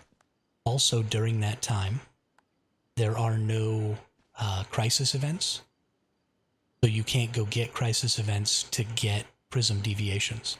And in fact, I don't know if prism deviations are going to spawn at all during those 12 hours. So you're not going to be able to be doing securements at your base either. So you're not going to be able to stop people from stopping you from doing your securements. And then for the next 12 hours from noon to midnight is when your base becomes really, really raidable and when there's going to be prism deviations all over the place. Now, most people are primarily going to be concerned with either stopping people from securing or picking up prism deviations on their own. So they're very, very unlikely to just randomly go raid bases because you can't gain any resources by raiding a person's base. So unless that person's base is in a strategic position, like you've used it to cut off this choke point here, or you've used it to try and build a way for your allies to get over the top of this mountain here, or something like that, then there's really no reason to raid you unless you're securing, unless you have a really, really big compound and they need to sort of pre-raid you so that when you do put creatures in your securement units, they have an easier time trying to get in. So there's very little likelihood that you're just going to be randomly getting raided because they can't steal your resources, they can't get anything like that. They're just looking to stop you from securing deviations. So that's really only going to happen when they see that little red light that says you've got a prism deviation on you and you're in your base and you're securing it. because you will actually show up on the map. And they'll be able to know, okay, that person's got a securement deviation or a prism deviation. We need to go kill them, blow up their base, whatever. And that's when you're going to get attacked. So I wouldn't worry about it too much. Your base will be really easy to build again, right? You've got blueprints. So if you have to, you can just foundation wipe the whole thing and then rebuild it with a blueprint and then put all your stuff back in your inventories and you'll be good to go. So, and you can always also, if you really want to, if you're not in a big cluster of bases that are all defending each other, then you can just move your base back into the safe zone and then move it out again. I don't personally think that's a great option because of terrain variation and stuff like that. And you may not be able to get your base spot back again if you leave. But that is an option. And that's why there's a video that I have out about forward operating bases, or FOBs. I think it's very, very important for lots of people to have forward operating bases.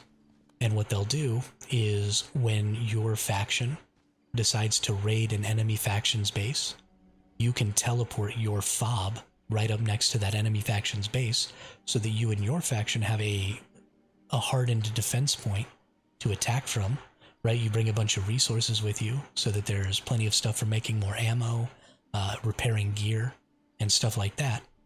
And so you build, actually my base that I have right now is a mock-up of what I think a decent FOB base would look like. So let's go back to that real quick and I'll show you. So this is my little mock-up of a FOB here. And it's just a 6-sided base using triangles, because triangles provide the greatest defense. Because they have the same hit points as regular flat bases. Oil and acid farms will still be viable, yes, because there are potentially going to be places to farm oil and acid in the safe zones. So you're probably going to just end up making a safe zone base for that. I don't know exactly how the spread of those resources is going to look, because, for example, part of this oil area up here is actually I think it's about right here. This area right here is inside the safe zone for Rosetta. And actually this area right here, where you can get both oil and acid, is inside of the safe zones for Rosetta. So if they don't have a similar location inside of the Mayfly safe zone, then things are going to be really, really unbalanced. So I think you're going to see things kind of change in the way resources are distributed on the PvP season. So I really don't know what that's going to look like yet. But yes, you should be able to build those things in safe zones. I think is going to be an option. But then when we take a look here, so this is a FOB base, right? And I've built it, it's a really small blueprint, and it's really well fortified. And inside, you have, you know, all of your power. You've got your 20 securement units, so you can put 20 nutcrackers in here. So you can have 20 nutcrackers defending this base. You've got plenty of places for making ammo, for making utility items, right? Lots of places you can stack lots of storage over here. I didn't do a good job of this, but you can stack tons of storage over here. You've got a refrigerator for foods. And so then you just give other people in your faction access to your structures and your storages, so they can also use this for repair and stuff like that. And then you just go plunk this down, and you just go plunk this down next to whatever base your faction is attacking, and then your whole faction can use your base as sort of a regrouping and re-attacking position. And then if you have really big bases, like for example, I think this mountain right here is a really good spot for the Rosetta peeps to make a really fortified base. But then we can just ring that in FOBs so that they can't ever try and bring prism deviations back to the mountain without destroying our FOBs first. And so then we can just choke them totally out, and it'll be like total siege warfare, right? And you'll just be trying to prevent their resources from ever reaching them here. So there's going to be tons and tons of strategy to this game, tons of ability to be making bases that are extremely mobile and that are just teleporting around all the time. So if you don't want your base to be just, flapping out in the wind, getting shot at whenever you're not online, then I recommend a fob base as your base type, and then put that in your safe zone. And whenever you see an opportunity to help your faction, do a raid or do a defense or anything like that, then you just go plunk your fob base down for that raid or defense or whatever. And then when you're offline, you just move your base right back to the safe zone again. And I think you'll be really, really successful that way. This is by far the best FPS game right now, besides the server lag, though the high latency. And the high latency. Excited about the Prismverse. It's like the Division on steroids, yes. This is by far, faction warfare is the best way to do PvP. Because you don't get any gatekeeping. Nobody has control of who can access the PvP content in a faction-based system, because no single player is in charge of the faction.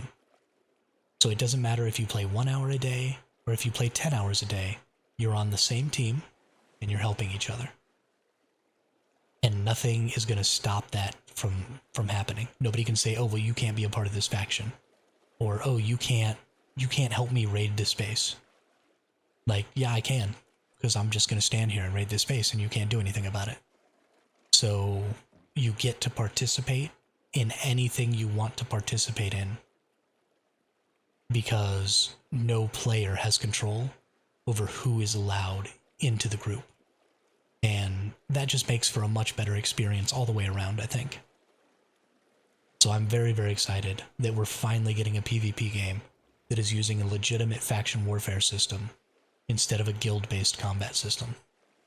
Which is why I stopped playing Evolution's Call. I thought that the guild-based war system in Evolution's Call was just absolute trash, so I quit playing it, and I moved over to PvE. But this system is going to be so good. I'm so excited about this season. And it starts tomorrow. It starts in... golly. Like...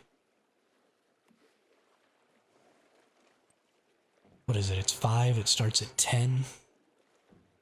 So... 17 hours?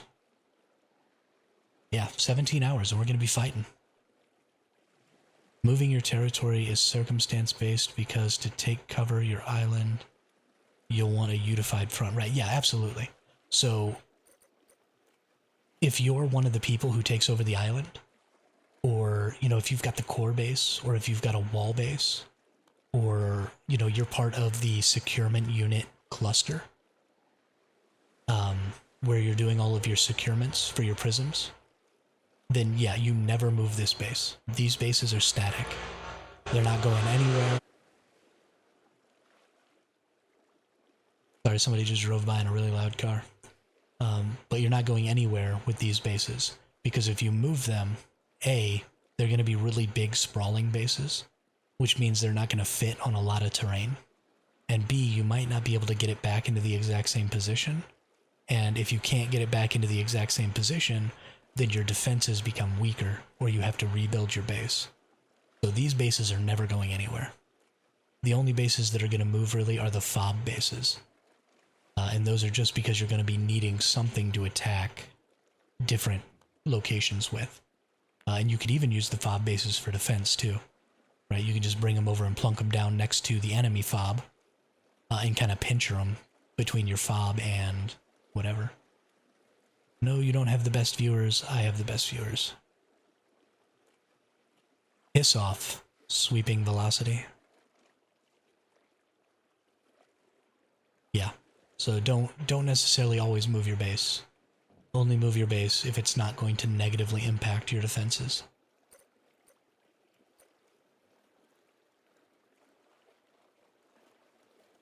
Oh, tomorrow's such a huge day. Oh, I'm so excited. Did anybody else make new characters to sign up? Or are most of y'all gonna wait until your main character can join? Because I'm gonna be starting first thing tomorrow. I'm getting crazy with it with a new character. I have no blueprints. I have nothing. I'm starting all over again. Because I want to be there on first day. I'm going to try and get this character into the Prismverse Clash season with my other character, and if I do, then I'll just play this character instead of the other character. But if I can't get this character into the server that I want to join, then I'm just going to be playing it all and starting all over from scratch, see what I can do with it. Which is probably going to be a whole lot of nothing.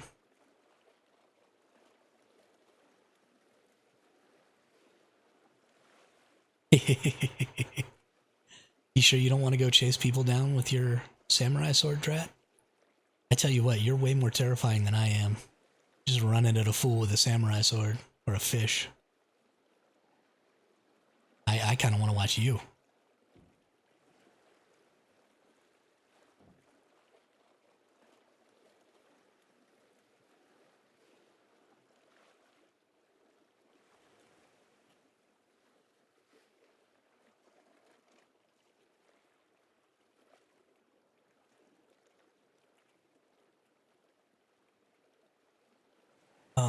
What other strategizing can we be talking about?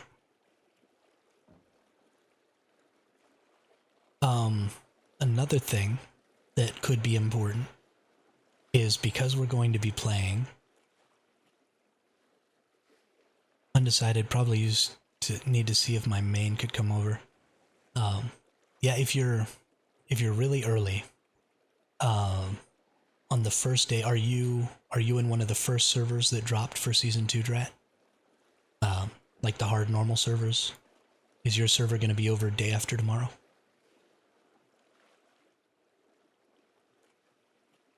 Because if your server is ending the day after tomorrow, oh, okay, right, I know that. Stupid. So if your server's ending the day after tomorrow, then you actually potentially have the ability to get into one of the 26th, the September 26th servers, because I don't think they're going to fill up, because I don't know if people are going to want to necessarily bring their alts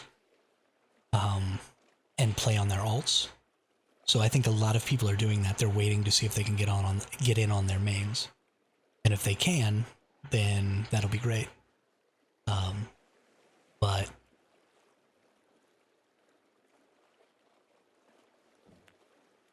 so you'll need to be on super early, like right when it switches over, which is 8 a.m. Pacific.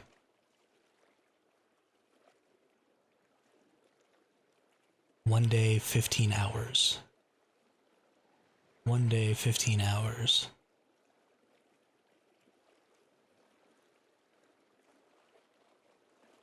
So 5 is 10. Nope. 3 is 8. Oh no, it's 8 o'clock my time, not 8 o'clock Pacific. Oh snap. So it's going to be 6 o'clock Pacific.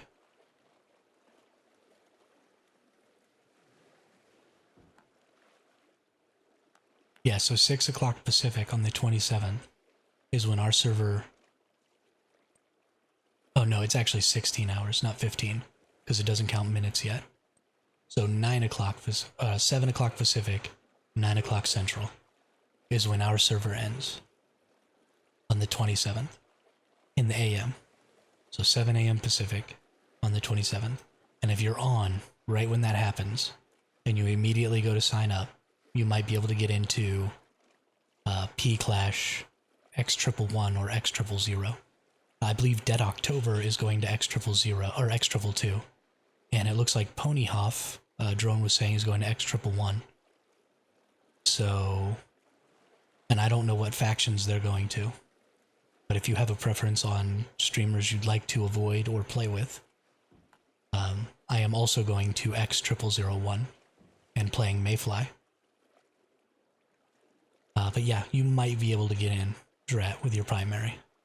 I am definitely going to be awake at that time on my primary to do the same thing and try and get my primary in. Because I think it's very important to try and do that. I want to go check and just make sure I didn't make any mistakes on when I believe it's in patch notes, when the servers are coming. Here we go. So North America, September 23rd is the signups at 8. And I believe, let's actually exit, relog in, pick a new character, pick Survival Hermit, confirm, enter Eternaland.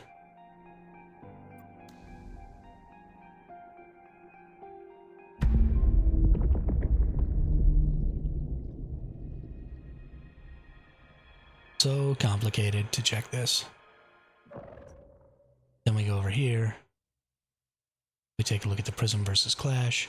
And the one I'm signed up for is 16 hours, 50 minutes, 0 days. Yeah. So that's going to be 8 a.m.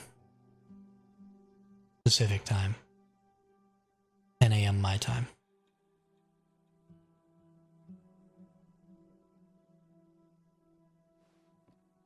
Right? 7 takes minutes. Yeah. Yeah. So 10 a.m. my time tomorrow. So we only have 17 hours until Prismverse Clash is opening. We're on C servers, so we are definitely going to be late. I mean, you can just play on the C server, right? There's no reason to try and play on NA. Or do you play on NA because you want to play with certain people?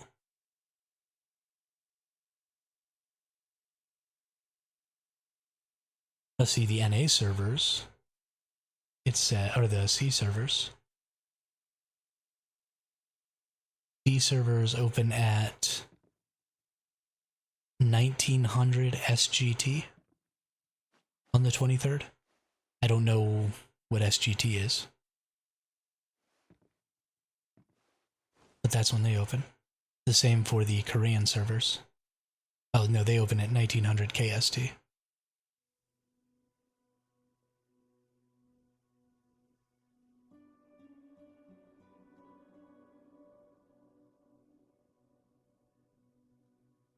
It's weird to me that the NA servers are opening like super early in the morning, and these other servers are opening in the evenings. Because I don't think these times all line up.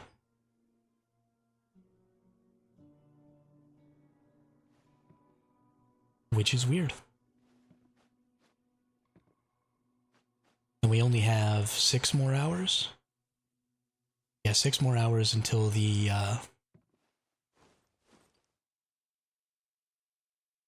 patch goes out. And then it's going to be at least a 4-hour patch. And then I've got to wait at least 2 hours for NVIDIA GeForce Now to update.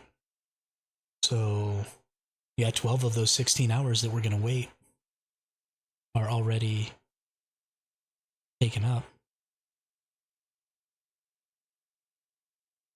Or, sorry, 6 of those 16 hours are already taken up. So we only have about 10 more hours of game time before the new servers drop, which is kind of freaking wild. Kind of freaking wild. CBest47 on my servers, I'm week 6.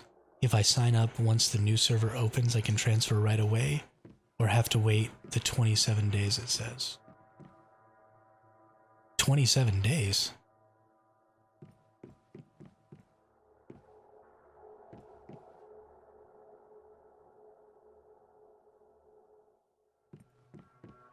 What new server do you have that says it's opening in 27 days? That don't make no damn sense.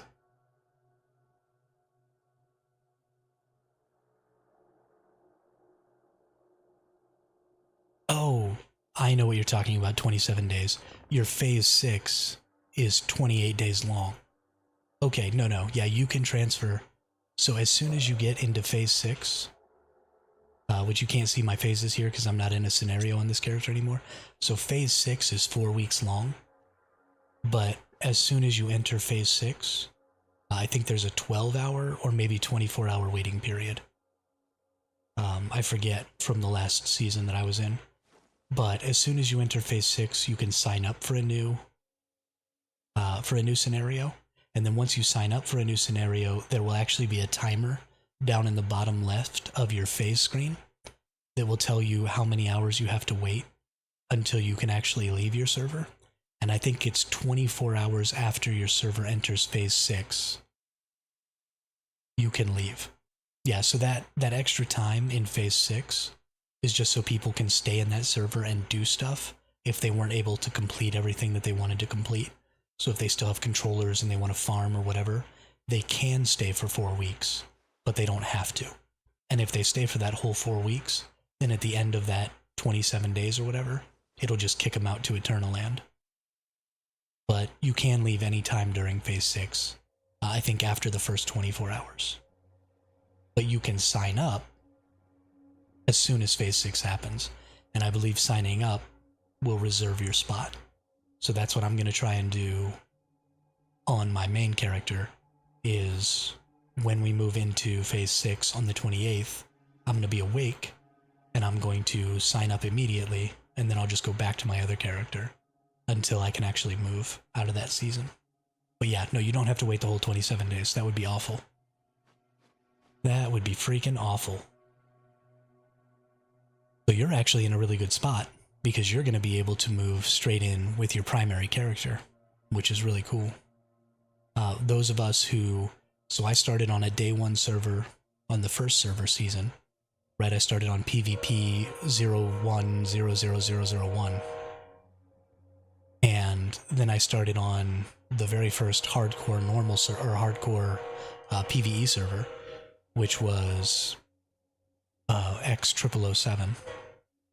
And that server isn't ending until a day after the new server's launch. So they kind of fucked us, because we were joining all of the very first servers, and now we can't join the very first servers with our with our primary characters. Got it. So if I sign up for the new servers, once they open, I can transfer right away, because I think 24 hours are over. Yeah, you should be good to go then. First thing on the 26th, just sign up and bam, transfer. Yeah, that's really lucky for you. You should be able to sign up already, because the servers are already in a sign-up phase, right? Because I already signed up for this one.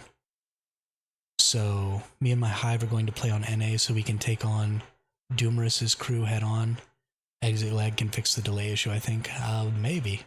I mean, light can only travel so fast, so there's always going to be a minimum lag that you're going to have.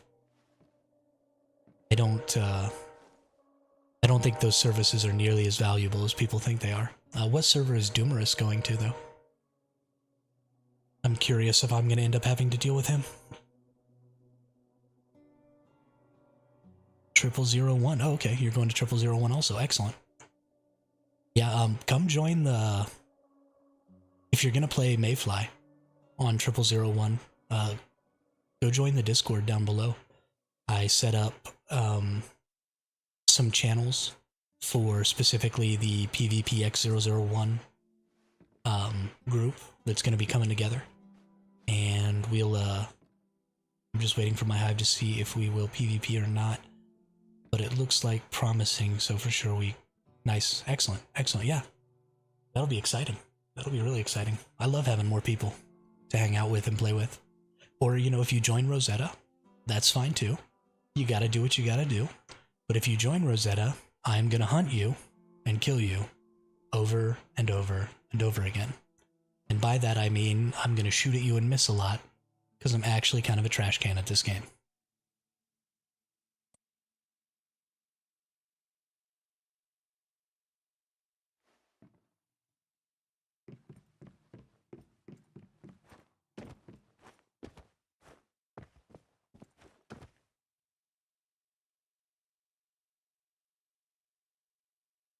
Yeah, I need to figure out what server Doomerus is going to, just so I can be prepared. If he's going to be on mine, that dude's way better than me. So, I'm going to have to avoid him.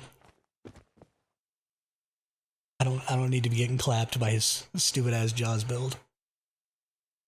Or he also put out a really good bingo build earlier, didn't he? I don't need to be getting clapped by that either. No getting clapped for me. I'll just run away and transformation cookie into a bush. That'll make me happier.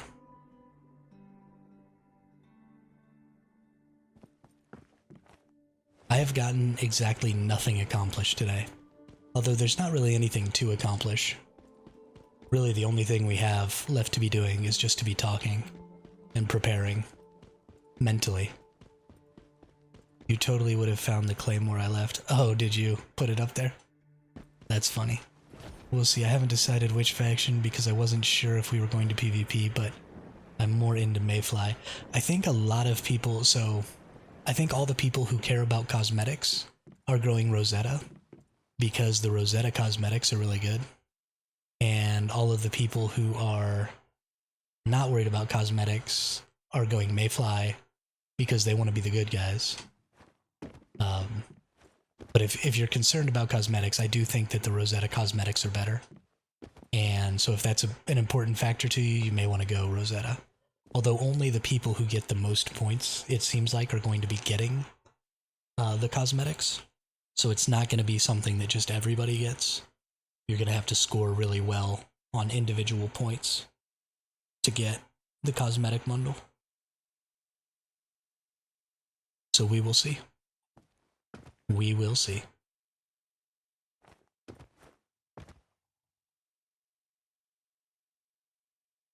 Well, you're maybe just going to have to go on the other side. You're just going to have to deal with old survival hermit shooting you in the face with a sniper rifle.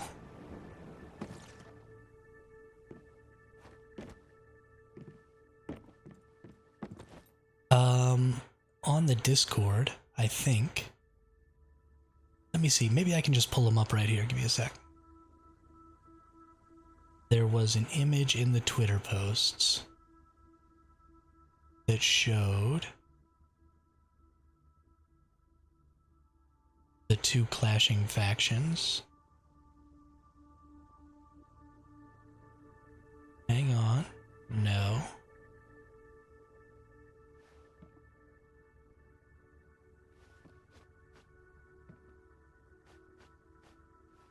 Wasn't any of that.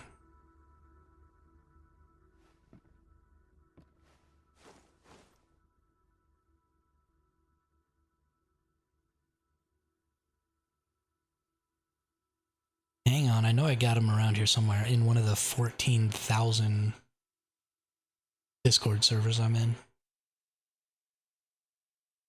I tell you what, starting to make content, you just end up in a bajillion Discord servers. It's freaking ridiculous. Okay, here we go.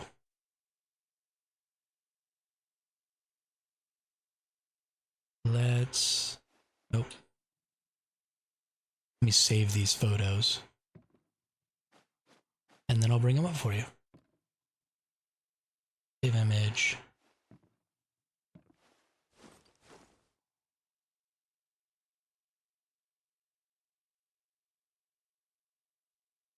Rosetta.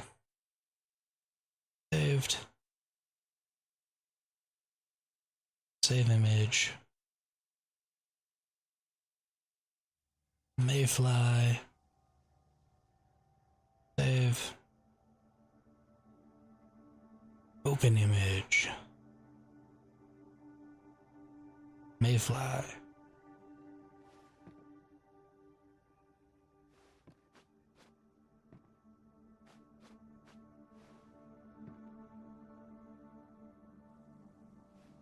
And then display.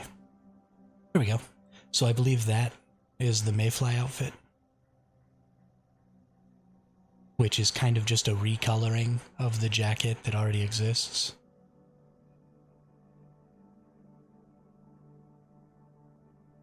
Which is why a lot of people are pretty disappointed with it.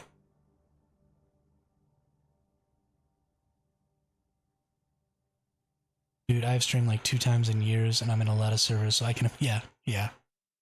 It gets crazy. It gets crazy. But there's just so much information out there, you gotta join in, you know? Yeah, so I don't think a lot of people are really excited about that one. The Rosetta one, however,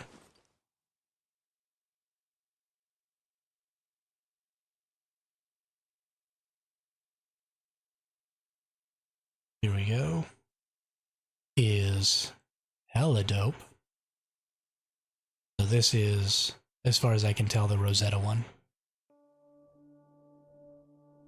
And it's going to be insanely cool for the PvE season in the winter, because you'll all blend in and stuff, which will just be super fun.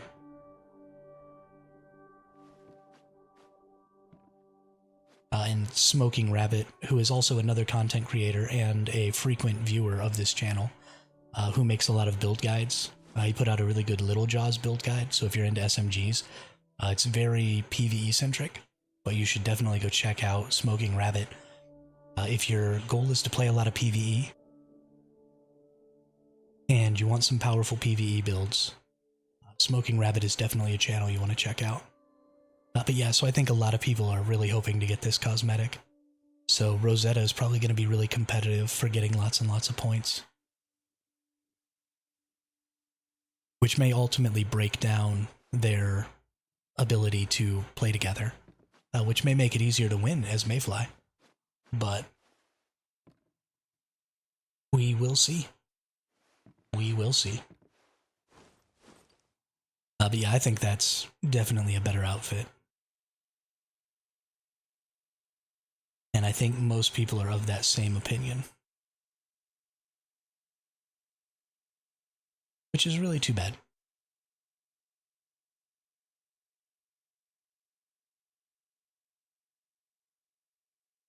For those of you who are maybe new to the channel, the PvP, or the island, the Eternaland island that I'm on right now, the island code is actually down below. This is my PvP Eternaland. You can see here this speedball course was made by Death Knight Pro, but it's just a fun little PvP speedball course. We have another one down here that the same person made, Death Knight Pro made, that is a replica of a COD map. So we'll just get a bird's eye view here. So another fun little speedball course. And then the rest of this map is covered with little buildings and structures and stuff like that that I've made. Specifically for kind of a PUBG style PvP experience, where there's lots of different, just buildings and stuff to go wandering through. And then kind of the thing I'm most proud of that I made, that I will show you, is down inside this cave, I made a labyrinth for PvPing in. So if you don't really know what to do, and you're sort of bored waiting for your phase to end, and maybe you want to get a little no-risk PvP in, Eternaland is a great place to do that. And I don't even have to be online, right? My Eternaland is always open. So all you have to do is use that Eternaland island code down in the bottom, and how you do that is you press escape, you go up to this Eternaland icon here, and you just punch that code in right there, just copy paste it, and it'll take you right here to this Eternaland. And this is that labyrinth that I made down in that cave. I made all of the Tetris pieces, and then just kind of put them in places down here. That actually took a really long time. But I just copy pasted all the Tetris pieces and different orientations and stuff down here, and made a cool little labyrinth to PvP in. And also my Discord is designed to be a hub for Eternalands. So if you have a cool build that you've got on your Eternaland and you want to share it, you can join my Discord and then just go share your Eternaland island code in that Discord so that people can come and visit it and see what you've built, or PvP, or whatever it is that your island is built for, and have a good time. We're a pretty small community right now. Even I actually haven't put my Eternaland code in the Discord yet, because it's always on all of my videos. But I do need to get off of my butt and do that, so that people can kind of see a good format to do it. But I'm not really great at building Discords, so doing that is turning out to be a lot of work. And so it's taking me a little time.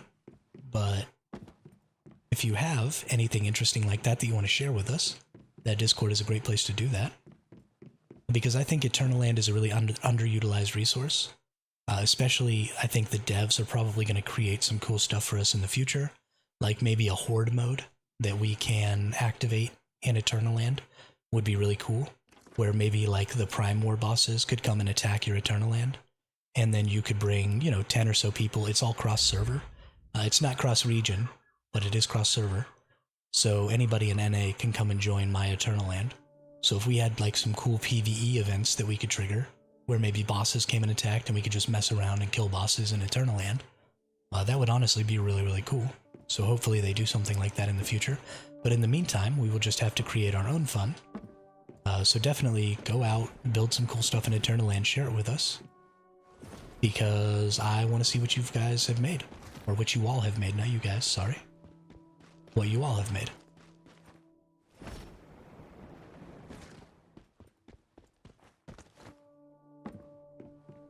Because it's very, very fun to build.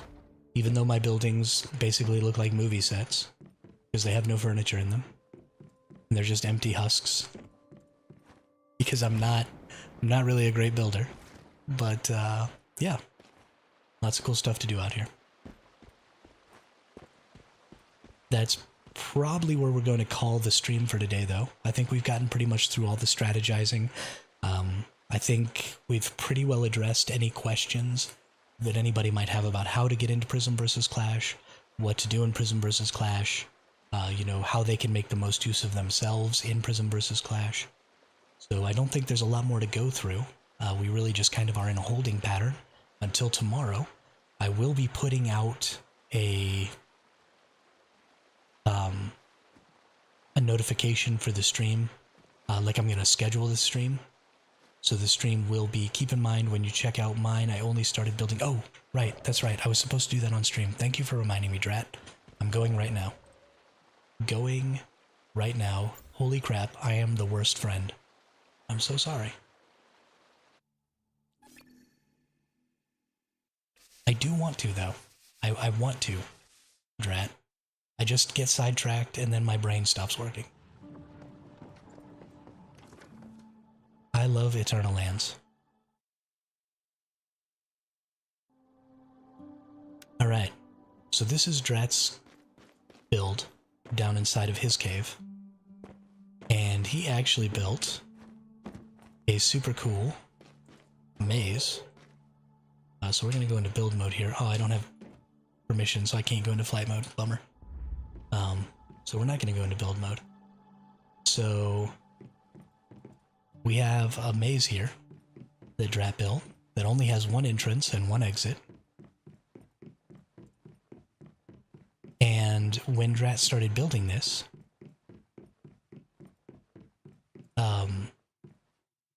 it actually gave me a super cool idea for Halloween, is to come down here and create like a haunted house.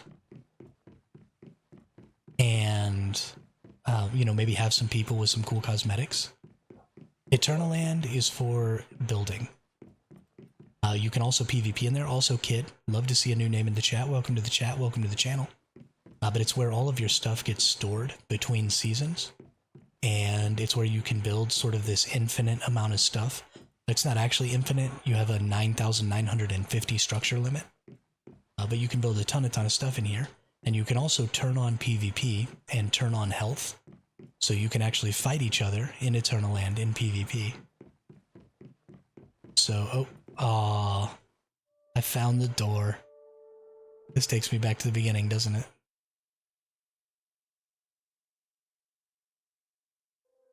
Oh, it puts me up here. Oh, this is really funny.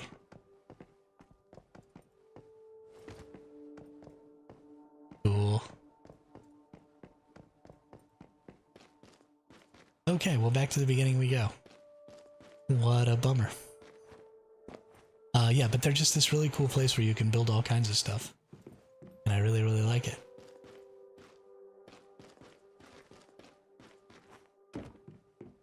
Okay, away we go once again. Gosh, that was awful. I wonder how many wrong turns I took before I got to that point, too. Like, I'm totally second-guessing everything now.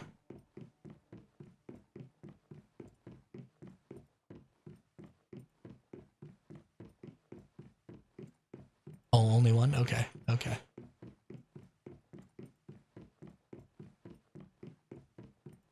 Oh, I got lost.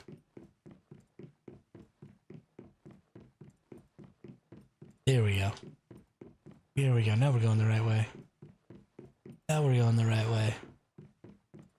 But yeah, it's a place where you can build cool stuff like this. I barely started playing this game. No kidding. Well, that's wonderful. I always love to have new people playing the game. This game is easily the most fun I've had. Am I going backwards? Yeah, I definitely started going backwards. Drat, this maze sucks. I hate you. You're a bad person. I'm playing on PvE X0007 right now. The first hard mode PvE server that dropped. But I am moving to P-Clash X00001 on the next server. Because I'm going to play on the new PvP season. And you are welcome to join. Oh, I went the wrong way again. Okay. No. Yes, I think I go here. Not through here. Go through here? Surely it's through here.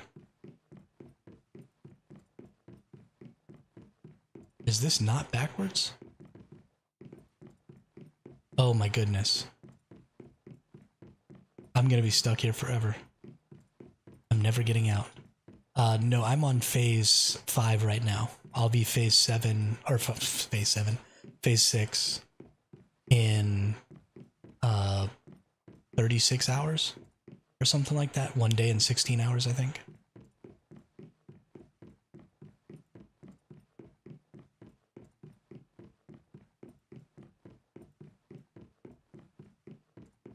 Okay, surely it's gotta be here. Right? Okay. I think I finally figured it out. I think I'm going in the right direction now.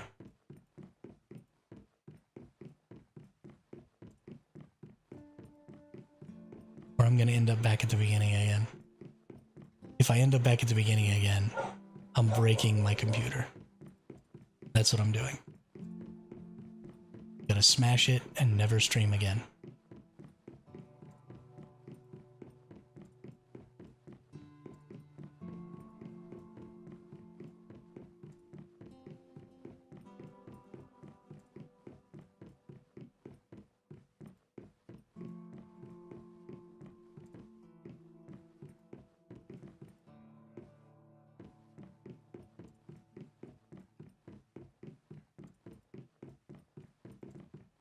Oh, are you kidding me? Oh. I thought that was the exit. How many phases in this game? I am new to this game, 4 or 5 days. So the phases are actually different depending on what scenario you're in. The scenario that you're in right now should have 6 phases. The 6th phase is called the settlement phase, and you can leave as soon as the 6th phase starts. You can sign up for a new season, or you can stay for up to 4 weeks in phase 6 to complete things that maybe you haven't completed yet.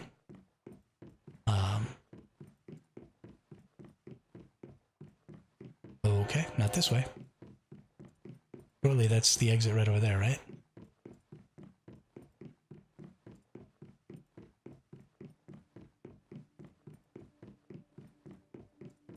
Let me out! You have no right to keep me in.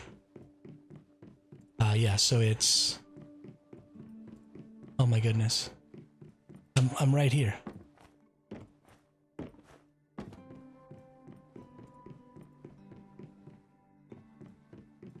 Yeah, so it depends. So the new Prismverse Clash season is actually only 4 phases long. And when you get to the 4th phase, the 4th phase is the settlement phase.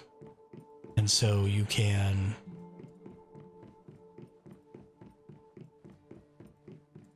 leave in the 4th phase.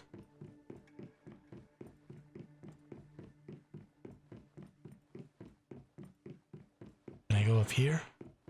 Is this the actual way? Or is this backwards too? I think this is backwards. Drat, I'm gonna fight you. I am definitely gonna fight you. We are fighting.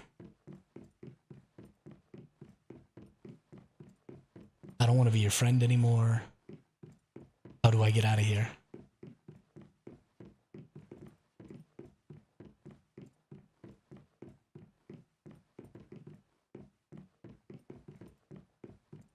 This is the worst experience of my life. I'm so lost. Yes, Vicky, this game is extremely addicting. I've got almost 700 hours since the game launched in the game, and I've streamed almost all of it. I play this game like it's a job, because I want it to be my job.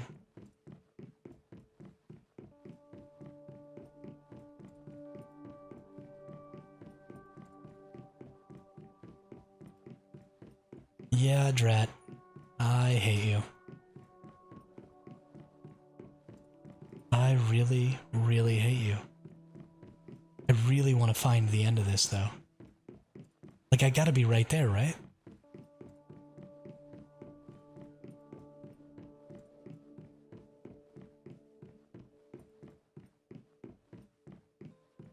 Is there a hidden freaking wall or something?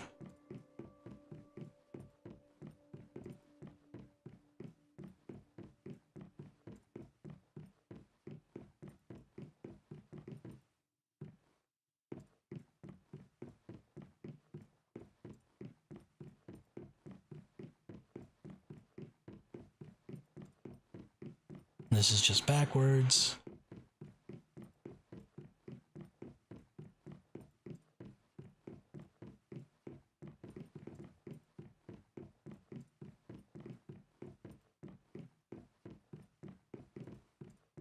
I didn't follow the rules where you always turn left or always turn right.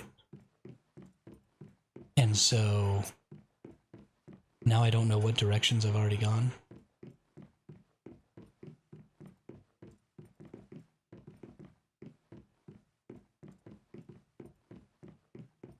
Oh, that was a long, wrong way.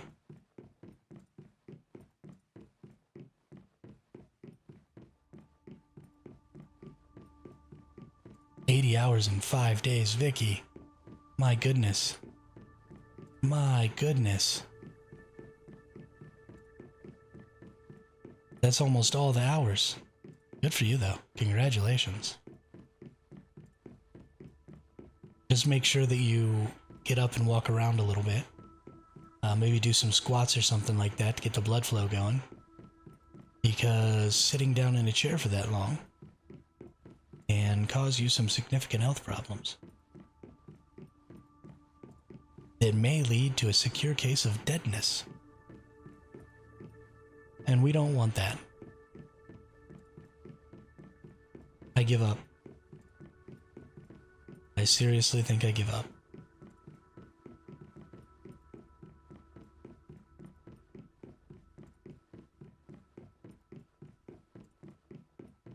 You're a freaking sadist. There isn't an exit, is there?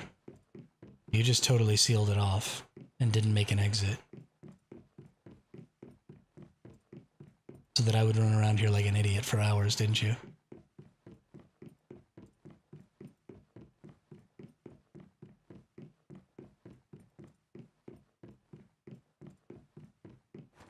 Sure. You ready? Okay, time for cheating.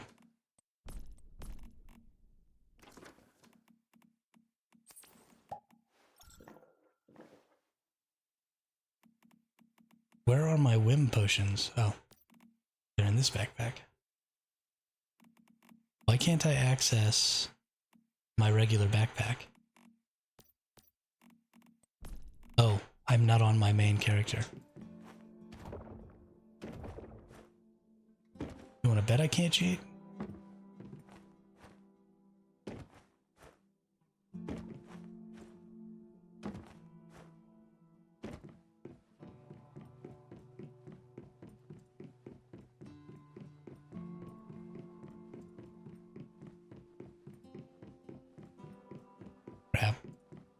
Grab.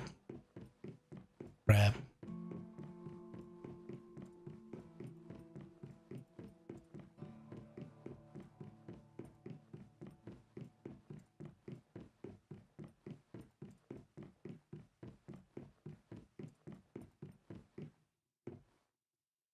Yeah. Yeah, no, I wasn't going to climb over. I just wanted to be able to see. Although you can't see really well, so it didn't really do me a lot of good.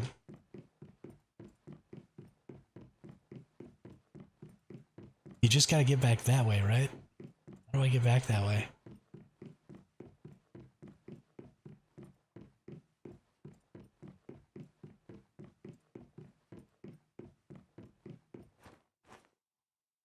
Oh, I feel like I'm in a new area now. I play on NVIDIA GeForce Now, Vicky. Nope, not in a new area. So my PC is actually not that great, but I just play on NVIDIA GeForce Now. I pay the $10 a month version.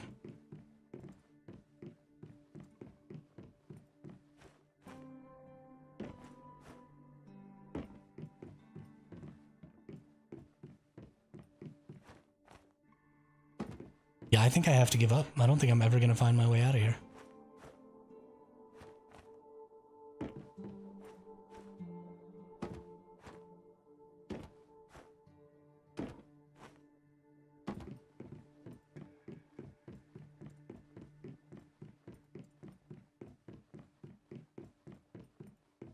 I am totally trapped.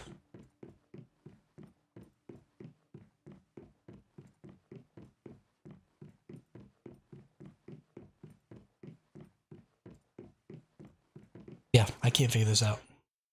I give up.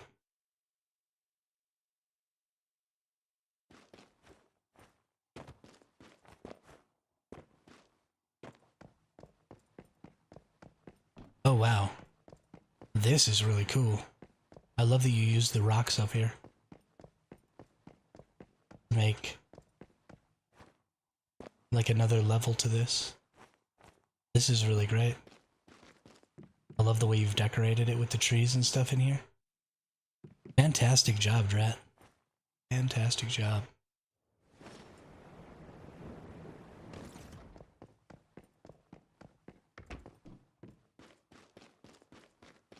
Cheating and going out.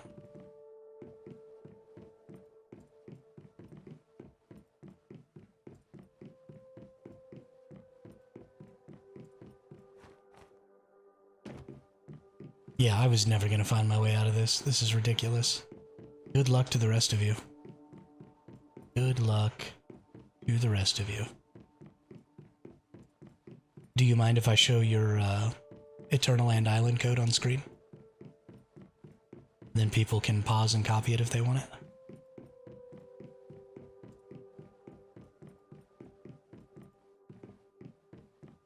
Yeah, NVIDIA GeForce Now, Vicky. It's a remote gaming platform. So NVIDIA has a bunch of PCs, and you can pay $10 a month to be able to access those PCs whenever you want from your local computer. And so I play on that. Okay, so F7.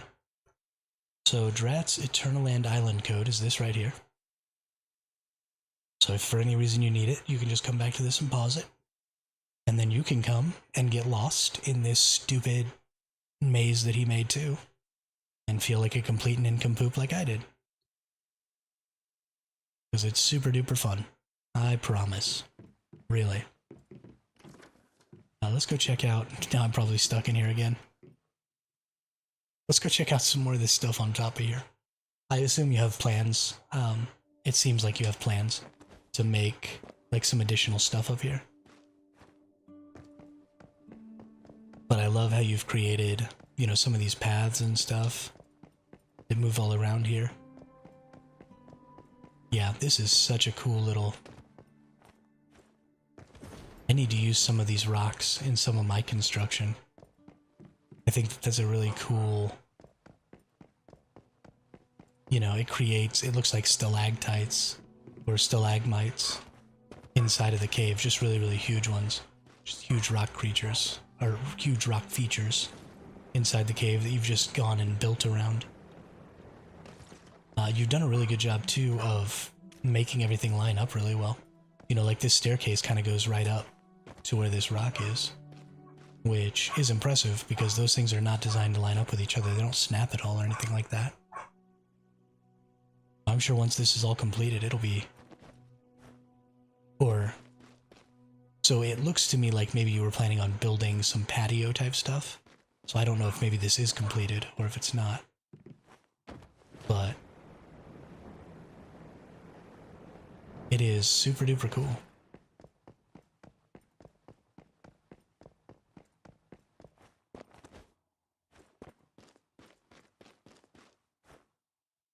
Yeah, I really like this a lot.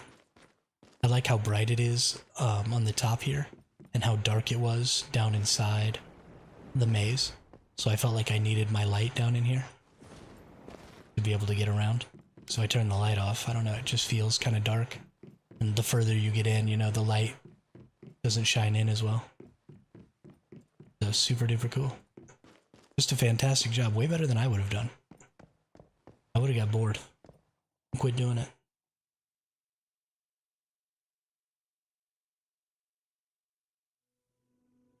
But this is the kind of stuff I'm talking about with Eternal Land, y'all. If you build something cool like this, A, share it with me, let me know about it. I'll come take a look at it on stream. And, you know, get some information out there. Especially because on the 26th, we've got the new Eternal Land roaming feature coming, where you're going to be able to like different Eternal Lands. And the more likes an Eternal Land gets, the more it's going to be recommended to other people. As sort of a random Eternal Land to go to. So that Eternal Land hub is going to be a really great resource for us to be able to put those Eternal Lands that we really like in there. And then to promote those Eternal Lands by all of us going in there, hitting those likes, you know, taking a look around, exploring and doing that. And I really, really think we need to create a good, especially PvP environment around Eternal Land, because it's no risk PvP. When you have items that are in your space-time backpack, they don't lose durability when you fight. So you can just fight for hours and hours and hours and hours without any risk. And it's just really, really fun. We had 4 people in my PvP Eternal Land the other day. Drat, Darkling, myself, and Kalon. We're all just running around, and it was like a 5-hour fight. And we just stayed in there for like 5 hours just shooting each other over and over and over again. And just laughing our butts off, having a great time. And that's really what I'm trying to promote. We can also maybe host some tournaments. You know, some casual fun tournaments, not super bad esports tournaments, and just have ourselves a good time, create our own content, because the devs are not going to be able to keep up with making new content as quickly as we can consume it. So if we don't create some content for ourselves, then we're going to run out of stuff to do, we're going to start feeling bored, and then we're going to stop wanting to play the game. And I don't want that. I just want to keep playing this game because I really, really like it. So if you have cool stuff that you built in Eternal Land, share it up. Let us know. We'd love to come and check it out. But we really are going to end the stream now. So I want to thank everybody who came out. I want to thank everybody who subscribed or followed over on Twitch. And all of you who got in the chat and asked really, really good questions today. It's really, really important to have good questions because it keeps me engaged. It gives me something to focus on talking about. And that helps me make a better quality, more entertaining stream. So I really appreciate when people get in the chat and speak up about stuff. I also want to thank anybody who lurked the stream today. You know, having more numbers in my stream means that it's going to get recommended to more people. It means that this channel can grow. And all of my growth is just on the back of you all putting in the time, putting in the energy to, you know, get on the streams every day and interact with me. And so I really, really appreciate everything that you all do to help me grow this community. So thanks a lot, everyone. We're going to see you bright and early tomorrow. It is going to be 8 a.m. Pacific time is when the server is opening. And so I will be streaming about a half hour before that so that we can get prepped, get ready, get everybody in the stream before we get started. And then we're going to be going hard at it. So thanks a lot. I hope everybody has a great day, and I will see you tomorrow.